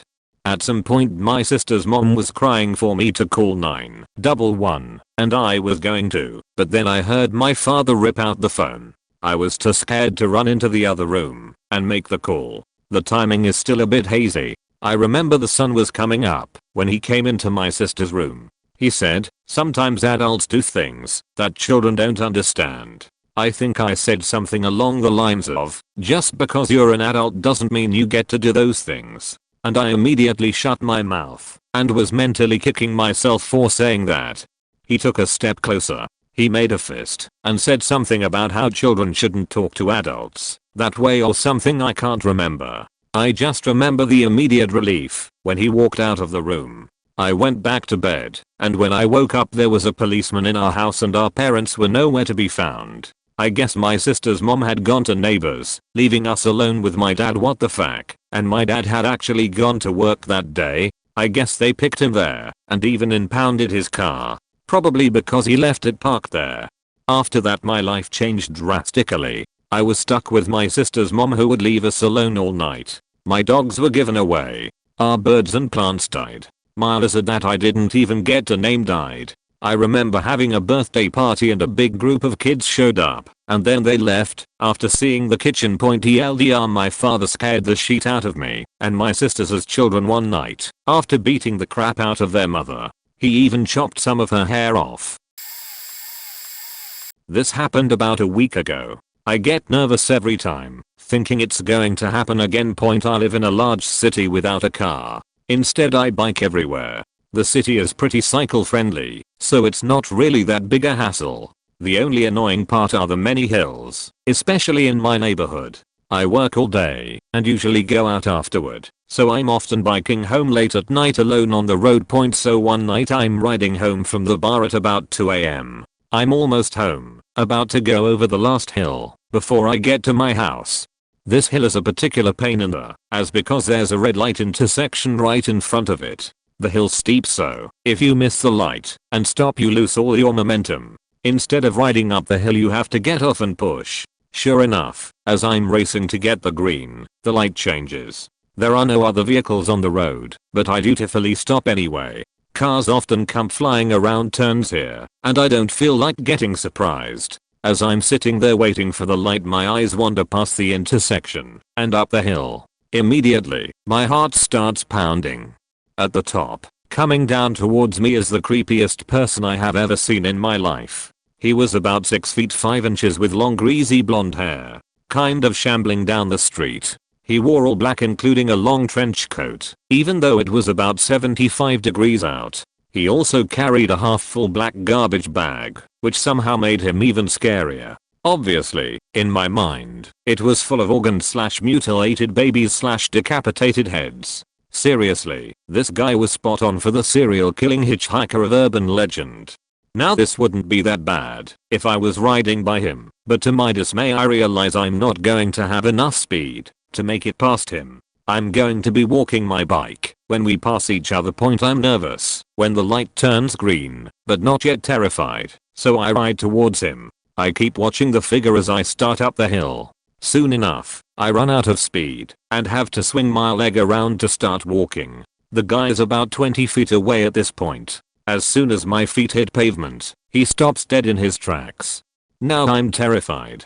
Shaking, I force myself to keep moving towards him. I can see his face and it's just as frightening as the rest of him. Think a gaunt, long-faced Gary Busey, dead grey eyes wide and staring straight at me, mouth half opened with mangled teeth, not moving a muscle, all yellowing skin. With every step that "this is how I die" feeling gets stronger. He keeps staring straight at my eyes, and as I pass within a foot of him his head slowly lolls to the side to follow me. I've never been more terrified of another human being. I fully expected him to lash at my neck with a hook hand or pull out a machete. I get past him and start breathing again. Without looking though I can feel that he hasn't moved. Finally, I glance behind me, and sure as hell he's standing frozen where I passed him, head still to the side and everything. This was the creepiest part. He stayed like that until I got to the top of the hill. As soon as I could ride I jumped on my bike and tore off home, glancing behind me the entire way. I haven't seen him again, but every time I come to that intersection now I start sweating. Between the ages of 5 and 10 I lived in a creepy old house. From the outside, and even from the inside, it was pretty nice, if not a little beat up. For some reason it always scared me though. Before I moved there, and after I moved out, I never got any nightmares. Not ever. But when I lived in that house I had horrible recurring nightmares every faking night. They all had a common theme too. Things aren't what they appear to be. It became so bad that I had to sleep with the lights on and music practically blaring. I also had to block the door to my creepy closet that had a set of stairs leading to nowhere.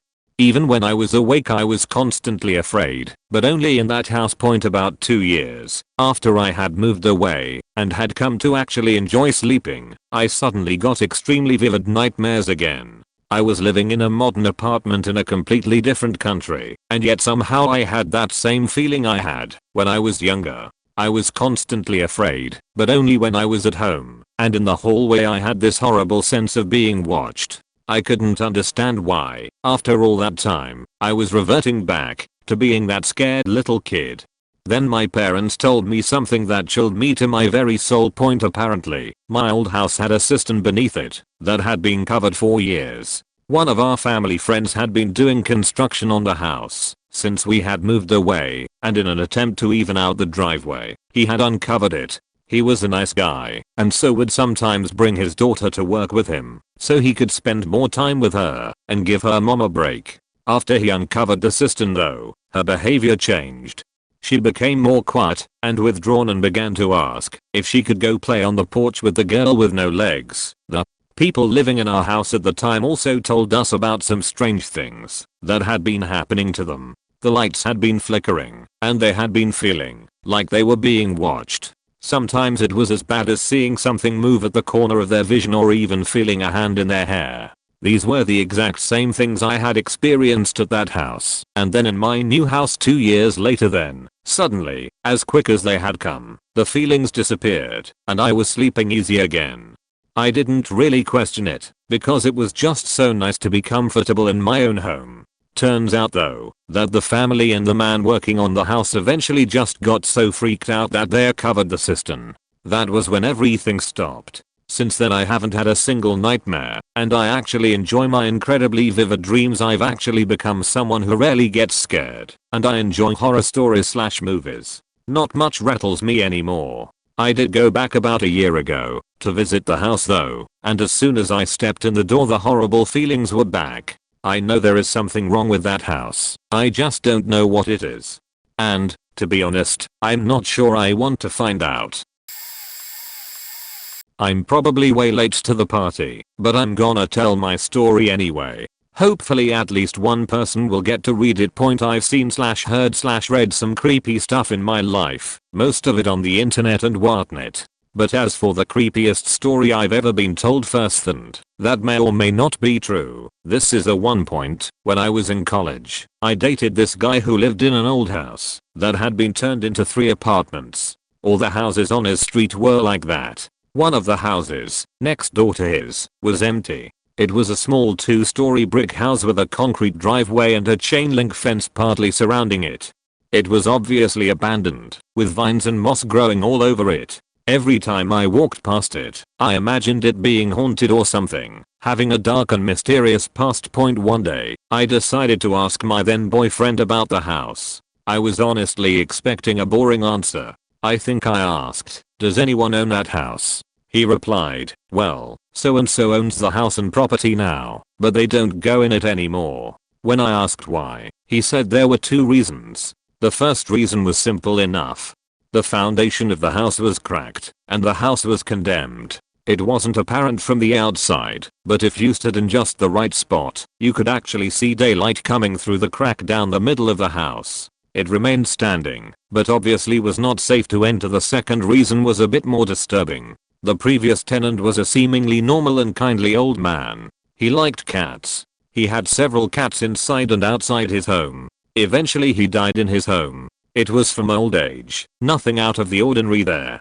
The strangeness came when the paramedics, or whoever comes to collect a dead body, looked around the house. There were a lot of dead cats. Not just dead cats, dead mutilated cats. I don't know if he was killing them, or just cutting them up after they would die naturally. Either way, there was a sheetload of dead cut up cats. My then boyfriend's exact words were, he was performing unnecessary surgeries on the cats. It's possible my ex was messing with me. It's also possible the story was somewhat of an urban legend that he believed was true. It's also possible that the whole thing was 100% truth. I never found out for certain. Regardless, I was very uncomfortable any time I had to walk by that house from that point on. One night when I was about 14 or 15, me and a group of 5 or so friends decided we would go camping. One of our friends' parents were having a new house built way out west of town. As a note, the foundation of the house was done, the roofs and walls were all put up, but it didn't have any doors, so it was pretty open. First off, this house was extremely secluded. It took multiple dirt roads to get to it, and was right on a small going out behind the house next to the lake, and hung out for a while and everything was going fine. Lake. You could see some neighbors in the distance, but basically just surrounded by land. They had some cows and stuff. Anyways, we had a fire.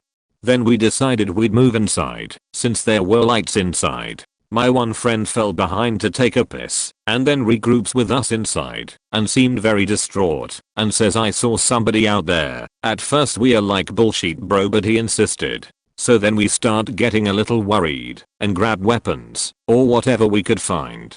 We then decide to go outside toward the front of the house and start talking about how we'll kick the shit out of someone if there really was someone, and at this point I'm holding some sort of long metal pole ready to activate kick-ass mode. Then as we're out front we hear this commotion coming from inside the house, so naturally we are like, what the fuck is going on? We all move back into the living room, and one of the guys and myself decide that we'll go down the hall and scope out the rest of the house. We go down the hall and end up about to walk into the master bathroom at the same time. The shower in this bathroom had a wall facing the door and you could walk into it from two sides. So my friend who is holding the flashlight decides he'll walk through the left side and I'll go on the right side. Just before I peek my head around the corner I could see the light coming from the other side and a shadow on the wall, so I jumped around the corner and locked eyes with some man I had never seen in my life. Mind you, I was still holding this long metal pole that I cold beat the shit out of him with, but I yelled at the top of my lungs and was out the door before the pole hit the ground. I regrouped with my other friends and explained what happened, all freaking out and sorts, and I start to wonder where my friend from the bathroom is. He then comes out with his sister and his older male cousin who were trying to scare us. Needless to say they succeeded. Point. That was by far the most scared I'd ever been in my entire life. My dad shot a cat 10 times for a couple weeks. There was a stray cat that had made a home in the bushes under my parents' bedroom windows. It meowed and whined all night, I guess. The poor thing was keeping my parents up. Instead of helping the cat, my drunkard redneck father did what any other miserable bastard would do. He stayed up all night on our back porch waiting for the cat. At first he had my airsoft gun that had plastic bullets. "I'ma scare that faker," he says. Night 1, he shoots and misses, but the cat scampers off. He decides to go to bed, and a few hours later the meows happen. Night 2, he's moved up to a BB gun that has aluminum pellets. He gets him, but the cat still runs off. My father had shot the cat in the eye, leaving this gnarly black hole. The cat was scrawny, matted, and with the hole in his head reminded me of a bad omen in the scariest movie you've ever seen. Just thinking about the cat made me get shivers and a lump in my throat. A week goes by, we hear nothing of the cat, but the entire extended family hears about it and takes to calling him Ghost Cat. My uncle even comes by a couple times hoping to rescue the thing from Maya's whole father. We all decide that the poor thing is dead and try to move on with our lives. The meows creep in and we don't see the cat during the day anymore, but mom says they still hear him, like the beating heart in that Edgar Allan Poe story. One more week goes by and I'm sitting by the window when I see my sister pull up on the driveway. The phone rings. It's my sister. The cat is staring at me. I'm not getting out while that thing is out there. I yell through the house at dad. He barrels through the house like there was an axe murderer outside. He has a very low gauge shotgun. I watch as the cat causally struts to my sister's car. My dad shoots him once. My sister covers her face and I hold my breath. The cat wavers only a little and continues its stride. Pop, pop, pop. Dad shoots him 3 more times. My sister is now sobbing in the car and I'm trying to look away. Dad tells my sister it's okay. The cat is laying down now. As dad picks him up by the tail I see the cat start pawing at him. He shoots him again, still holding the tail. The cat screams. I swear it was a scream, and then weakly keeps pawing at dad with all his might. Then dad tosses the feline into the wooded area between us and the abandoned house next door. He pops off a few more rounds. I shot that faker for every life he had. And then one more for good measure. I had nightmares for weeks after that and refused to be outside after dark. I was convinced the soul of that cat haunted our yard. This is a story I told in another thread, but it will fit here very well. I apologize in advance for the length. Background. While I was looking at colleges, my dad graciously agreed to take me to Louisiana State University for a tour. We made a vacation out of it and stopped in New Orleans for several days. We stayed in this hotel, the Lamouth, which is supposedly haunted by several little kids and their mother. That's part of the reason my dad picked it. He knows I love the paranormal, and I'm a full believer in spirits and ghosts. Anyway, I know realistically that the stories are probably made up to generate business. It's Nala, after all, but I'm still loving the place. We get to our room and it's set up pretty neat. You walk in, and you're standing in a small living area that has a bathroom off it, and you walk around a sort of half wall to get to the main bedroom. There's a tiny second bedroom about the size of a walk-in closet behind a slatted door. This is where I slept. Pertinent information. First incident, the first night, we are all setting up our stuff in the bathroom. There's a little table thing with a drawer that we decide to put some stuff in, but when we try to open it, we realize it's painted shut. Oh well.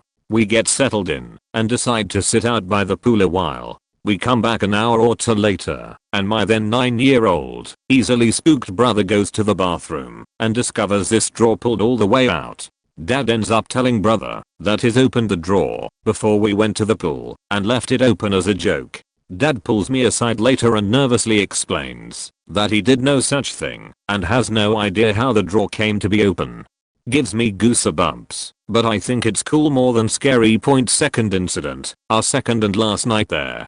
Dad goes to get ice from the ice machine for our ice bucket 40 or whatever, but the machine was empty except for a recently used crack pipe, which my dad, a cop at the time, confiscated. Oh well, we drink warm tea and go to bed soon after, leaving the bathroom light on for my brother. At exactly 3 a.m, I wake up, for no good reason. I look at my door and see a vague outline of a person through the slats, but the light's too dim to really make out any details. Dad? No answer. It's way too tall. But, Gabriel? Nothing. I keep staring at this thing and I get the odd feeling that it's staring back, though I have no reason to think it's even facing me. I get this feeling of pure hatred directed toward me, and I start shaking, but I stay in bed. A terror I haven't felt since the time I thought my stepdad killed my mom creeps over me, all because of this black human looking mass. I try to talk myself down in my head, try to calm down, because I'm on the verge of an all-out panic attack. It kinda works, and I start to think I'm overreacting, and maybe it's a weird shadow or something, because it didn't move for several minutes, when suddenly it just drops to the floor, faster than I've ever seen anything fall. Before I have a chance to do anything, I hear the unmistakable sound of ice being shaken in a plastic bucket and a wet sort of sliding sound. I briefly consider going to investigate, but decide nope, fuck that, and roll over and go back to sleep. The next morning, I wake up with massive bruises up and down my legs. I bust out of the room and show my dad, and I'm telling him what I saw the night before. Brother's in the shower, so I'm not scaring him when I notice the ice bucket is on the opposite end of the dresser from where it had been, and there's a line of water behind it all the way to where it had been sitting originally. I feel the blood drain from my face and ask my dad if he went and got ice finally. He tells me no, looks and sees what I see, and goes white. We didn't even look to see if there was anything in the bucket. We just packed all our sheet and hustled Gabe out of the shower so we could check out early. TLDR went to New Orleans, stayed in a haunted hotel. Hotel is haunted by something way more sinister than they advertise. The scariest thing that has ever happened to me was about 5 years ago. It was something that didn't scare me much until I got older and realized the dangers of the situation I was in. My mother and father separated long ago and me and my sister were over my mother's house for our vacation. My mom's car was in the auto shop, so we took city buses everywhere. On this particular day we got groceries from a nearby Walmart and were carrying the bags home. When we left the Walmart it was around 8 to 9 p.m. I think, because it was dark. I wasn't scared though, because I had my mom and sister nearby to protect me. Keep in mind I was the youngest. Anyway, we started walking to the bus stop, and it was just us and some weird guy we didn't know. The bus didn't come until another 10 minutes, so we all stood there quiet. Occasionally I would glance over at him, being the nosy little boy I was. He would just stare at us. I never paid it much attention, though. The bus finally came, but because of the weird location of my mom's apartment it wouldn't be the only bus we rode to get home. When we got on the bus, that sketchy guy sat behind us. I can't remember where he sat exactly because I didn't pay much attention to him. We were on the bus for several stops, and he still stayed on, as long as us. When we got off the bus he did too. Here's where things get weird. The stop we got off was like this place, where lots of buses came for their last stop and took breaks. When we got off we waited until our bus arrived and sat on a bench. He was at the same bench as us, but he was maybe 10 feet away. Not too close, so I just assumed he was getting on the same bus. When the bus came my mom told me to get on and follow her. I didn't know why, but I did what she told me. We got on the bus, and so did he. When we got close to our stop we got off just before it, and the man did too, but before the bus doors closed we hopped back on. I was really confused as to why we did what we did, but I didn't really care. He walked away for a moment then turned back toward the bus. This was just after he followed us off. He looked as if he was looking for someone. We were at the window seat and he stared at our window at us. After that we never saw him again, but when we got off at the correct spot I asked my mom why we didn't just wait instead of wasting our time getting on and off at the previous stop. She told me it was because we were being followed by the man from Walmart, and she did that to test him and avoid him. I'm glad it worked. Back when it happened I didn't really understand, but now when I think about it things could have gone really bad had my mom not acted when she did. This story probably isn't as scary to you as it is to me thinking about it now. TLDR, if I could write this with my phone, you could certainly take the time out of your day to read it, damn it. Everybody knows that if you surf the web long enough, you'll see some sick shit. This is especially true if you intentionally dwell into the dark underbelly of the internet. I've seen quite a few things I don't care to admit to, but one thing that I'll always remember is a site called normalbornfornormalpeople.com. The first strange thing about the site was that I didn't find it by actually looking for it. It was emailed to me by someone I didn't know. The email was as follows: "Hi there, found this site is very nice, thought you might like Normalborn for Normal People. Compass it on, for the good of mankind." Pretty standard issue chain letter, although the URL and the last remark really piqued my curiosity. I was having a very boring day when I got this, so I made sure my antivirus was working, and then I clicked on it.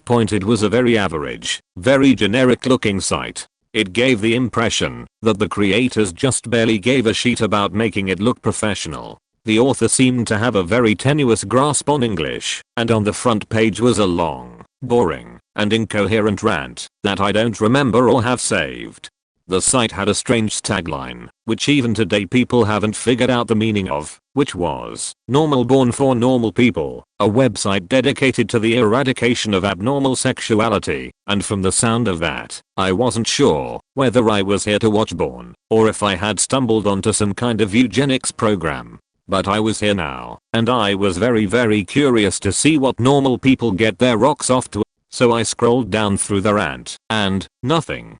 The page didn't seem to link to anywhere else, and I was about to leave when I noticed every word of the rant was its own hyperlink point. So I clicked one of them and was sent to a white page with very long list of links in the form of normalbornfornormalpeople.com/random letters. So I stopped for a minute and asked myself if I really wanted to waste God knows how much time clicking random links that will likely give me a virus that will wrap my computer. I figured I'd just try it for maybe 5 minutes, just to see if anything came up.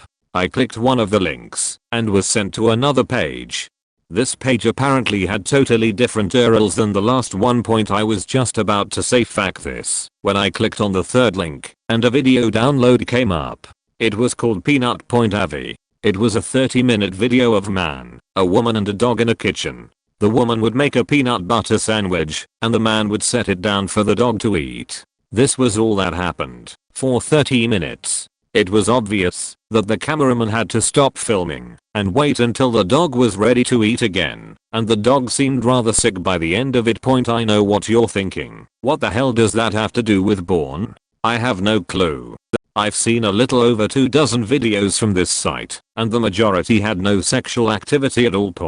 After watching Peanut.avi, I went on a certain image board I frequent to play online show and tell, like I always do with weird shit like this. But someone had already made a thread about it, some guy who had received the same chain letter I did. The image board thread got lots of people with nothing better to do to dig through the site, and that's how I saw other videos. Most of those 24 videos were very uneventful and consisted of people talking to the cameraman in a room with nothing in it but a desk and a few chairs.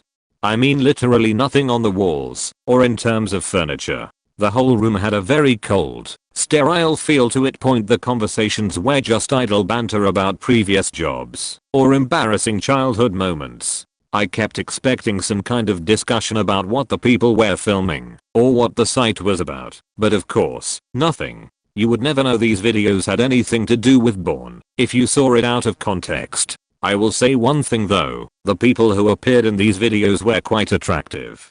However, the other videos that actually did feature content which I suppose could be called sexual is where things got weird. I'll give brief descriptions of the stranger videos. If you're really eaten up with curiosity you can try to hunt them down on a torrent site. Locately in .av a 10-minute video filmed by a hidden camera in which we see a repairman working on a washing machine for the first 2 minutes. When it's fixed, the repairman talks to the owner briefly and then leaves. The owner checks to make sure the repairman is gone, and he begins to lick all over the top of the washing machine. This goes on for 7 minutes. Jumbo. Av a 5-minute video of a obese mime performing his act. It was actually pretty funny, particularly one part where he pretends to pull up a chair, then pretends that it breaks because of his weight. In the last 30 seconds of the video, the camera cuts to static briefly and cuts back to the man sobbing quietly, still wearing mime outfit and macup. Some kind of obscure fetish. Diana. Av 4-minute video in which the cameraman talks to a woman in a room different than the interview room.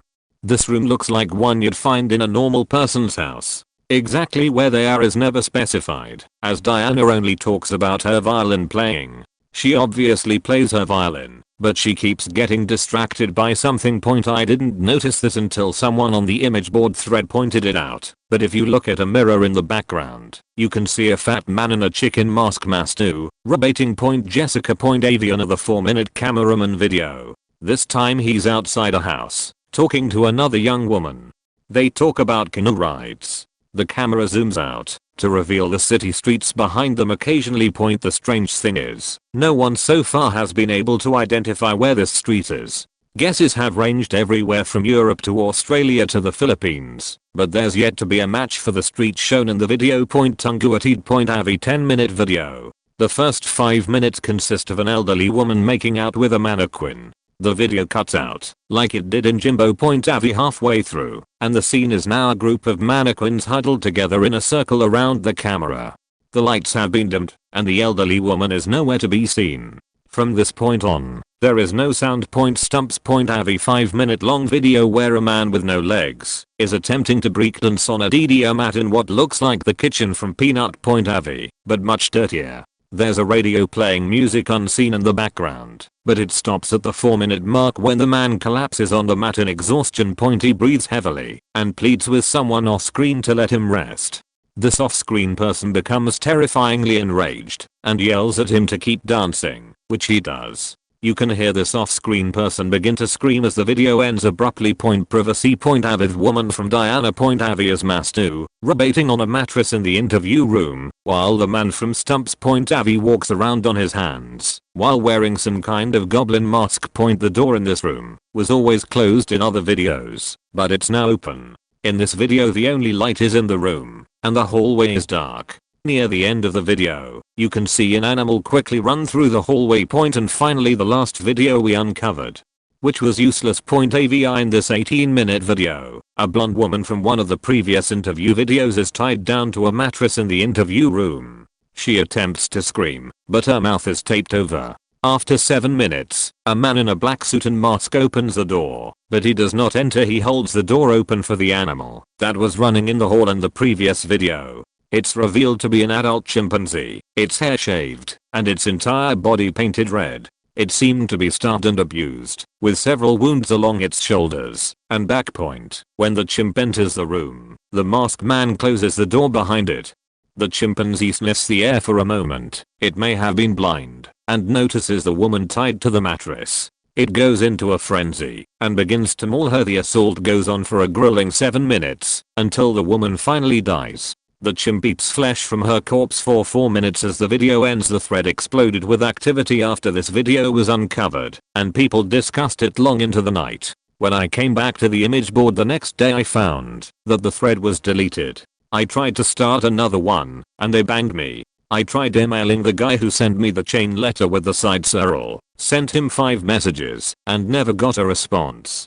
I have tried to discuss this website on various places, and I got banned frequently. The site itself was also deleted about 3 days after useless .avi was uncovered, likely because someone contacted the authorities about it. The only proof that normalbornfornormalpeople.com ever existed was a few screen caps people took, and videos from the site that people saved and uploaded on torrents. The most popular of which being useless.avi, which found its way onto a few gore sites. Wherever you upload them to, all of the videos from normalbornfornormalpeople.com get deleted after a while. I grew up in a large house that will turn 100 next year, in a very rural town. It was originally the home of the only doctor for many miles. A nearby town is actually named after his father. Him and his wife and daughters lived in a tent for 4 years up on the hill overlooking the site, while he hand-built it from a Sears kit house which was delivered on the local train, in between treating local farmers. My grandmother was delivered by this doctor, and in a strange twist of fate, after moving all over the country, died in our care in the house. That's not the creepy part.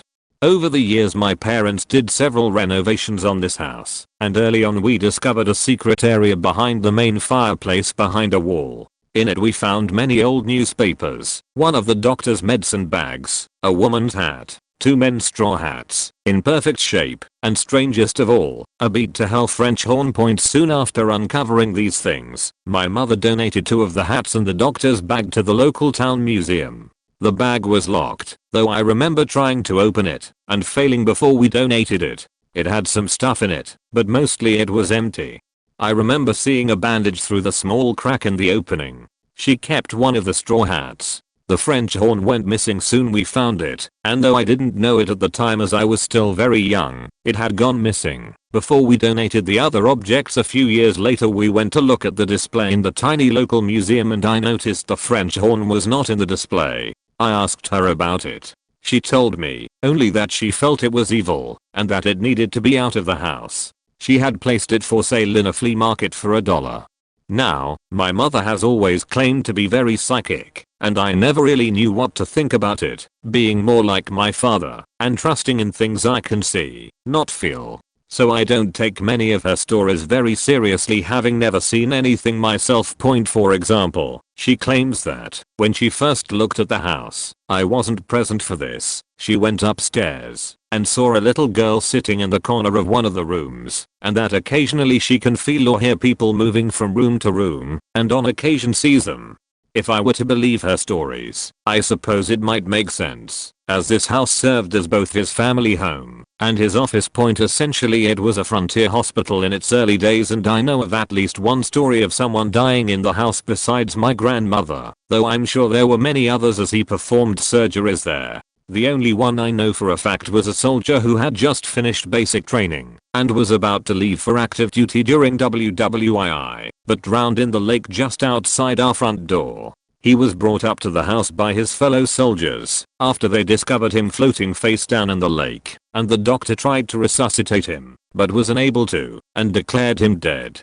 The doctor himself was known as a bit of a sucker for people down on their luck, and during the Depression, took many people in, often children, and was known to have a legion of dogs that were mostly strays he cared for. He was a nice guy by all accounts, which is why it was quite a surprise when we heard from one of the elderly neighbors some years later. The doctor in his twilight years had become addicted to morphine. After he died, our kitchen, a room that was built later by his son-in-law, had been found littered with glass morphine bottles stacked waist high.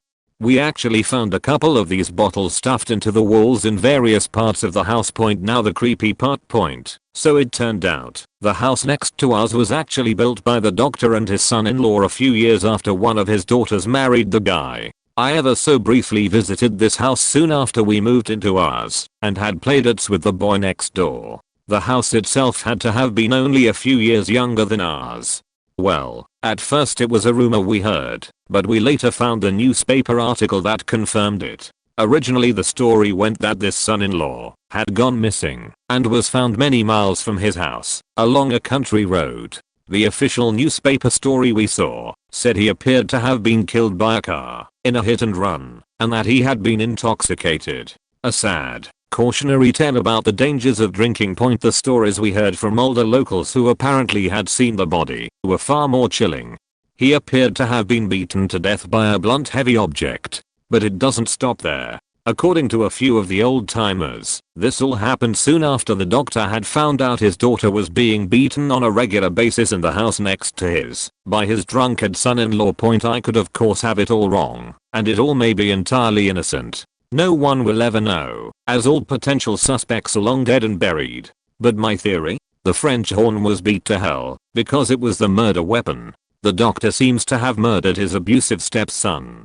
It would make some sense, as the time this all happened was around the same era the Hats were from. Perhaps his later addiction to morphine was a way to release the pain of guilt he felt. Maybe he took in all those other people later on to make up for the murder. Last little creepy bit for you. Remember the doctor had been very fond of dogs. Not even a year ago my wife and I were living briefly with my parents while we closed on a new house. There was an issue with the length of the driveway. Stupid BS zoning laws. We had sold our previous house already, so staying there was the only option besides renting a place while we waited. One day while we were out, my mother's very old dog ran away. We came home unaware that my parents had spent the better part of the day searching for him. They never did find him, and they for some reason neglected to mention it to us. We retired early for some sleep. In the middle of the night my wife went to use the bathroom. The same room we found the secret area behind one of the walls actually. I woke up to hear her calling me from the bathroom and went to see what the problem was. She had a spooked look on her face and proceeded to tell me she had just heard a rather loud male voice say to her, "Where is the dog?" which she assumed was my father's voice through the locked door. Long story short, it wasn't my father. We told my mother later, and she explained that the dog had run away. My wife was very adamant about getting out the house after that point. TLDR, I grew up in a possibly haunted house, and we think we found a murder weapon behind a wall.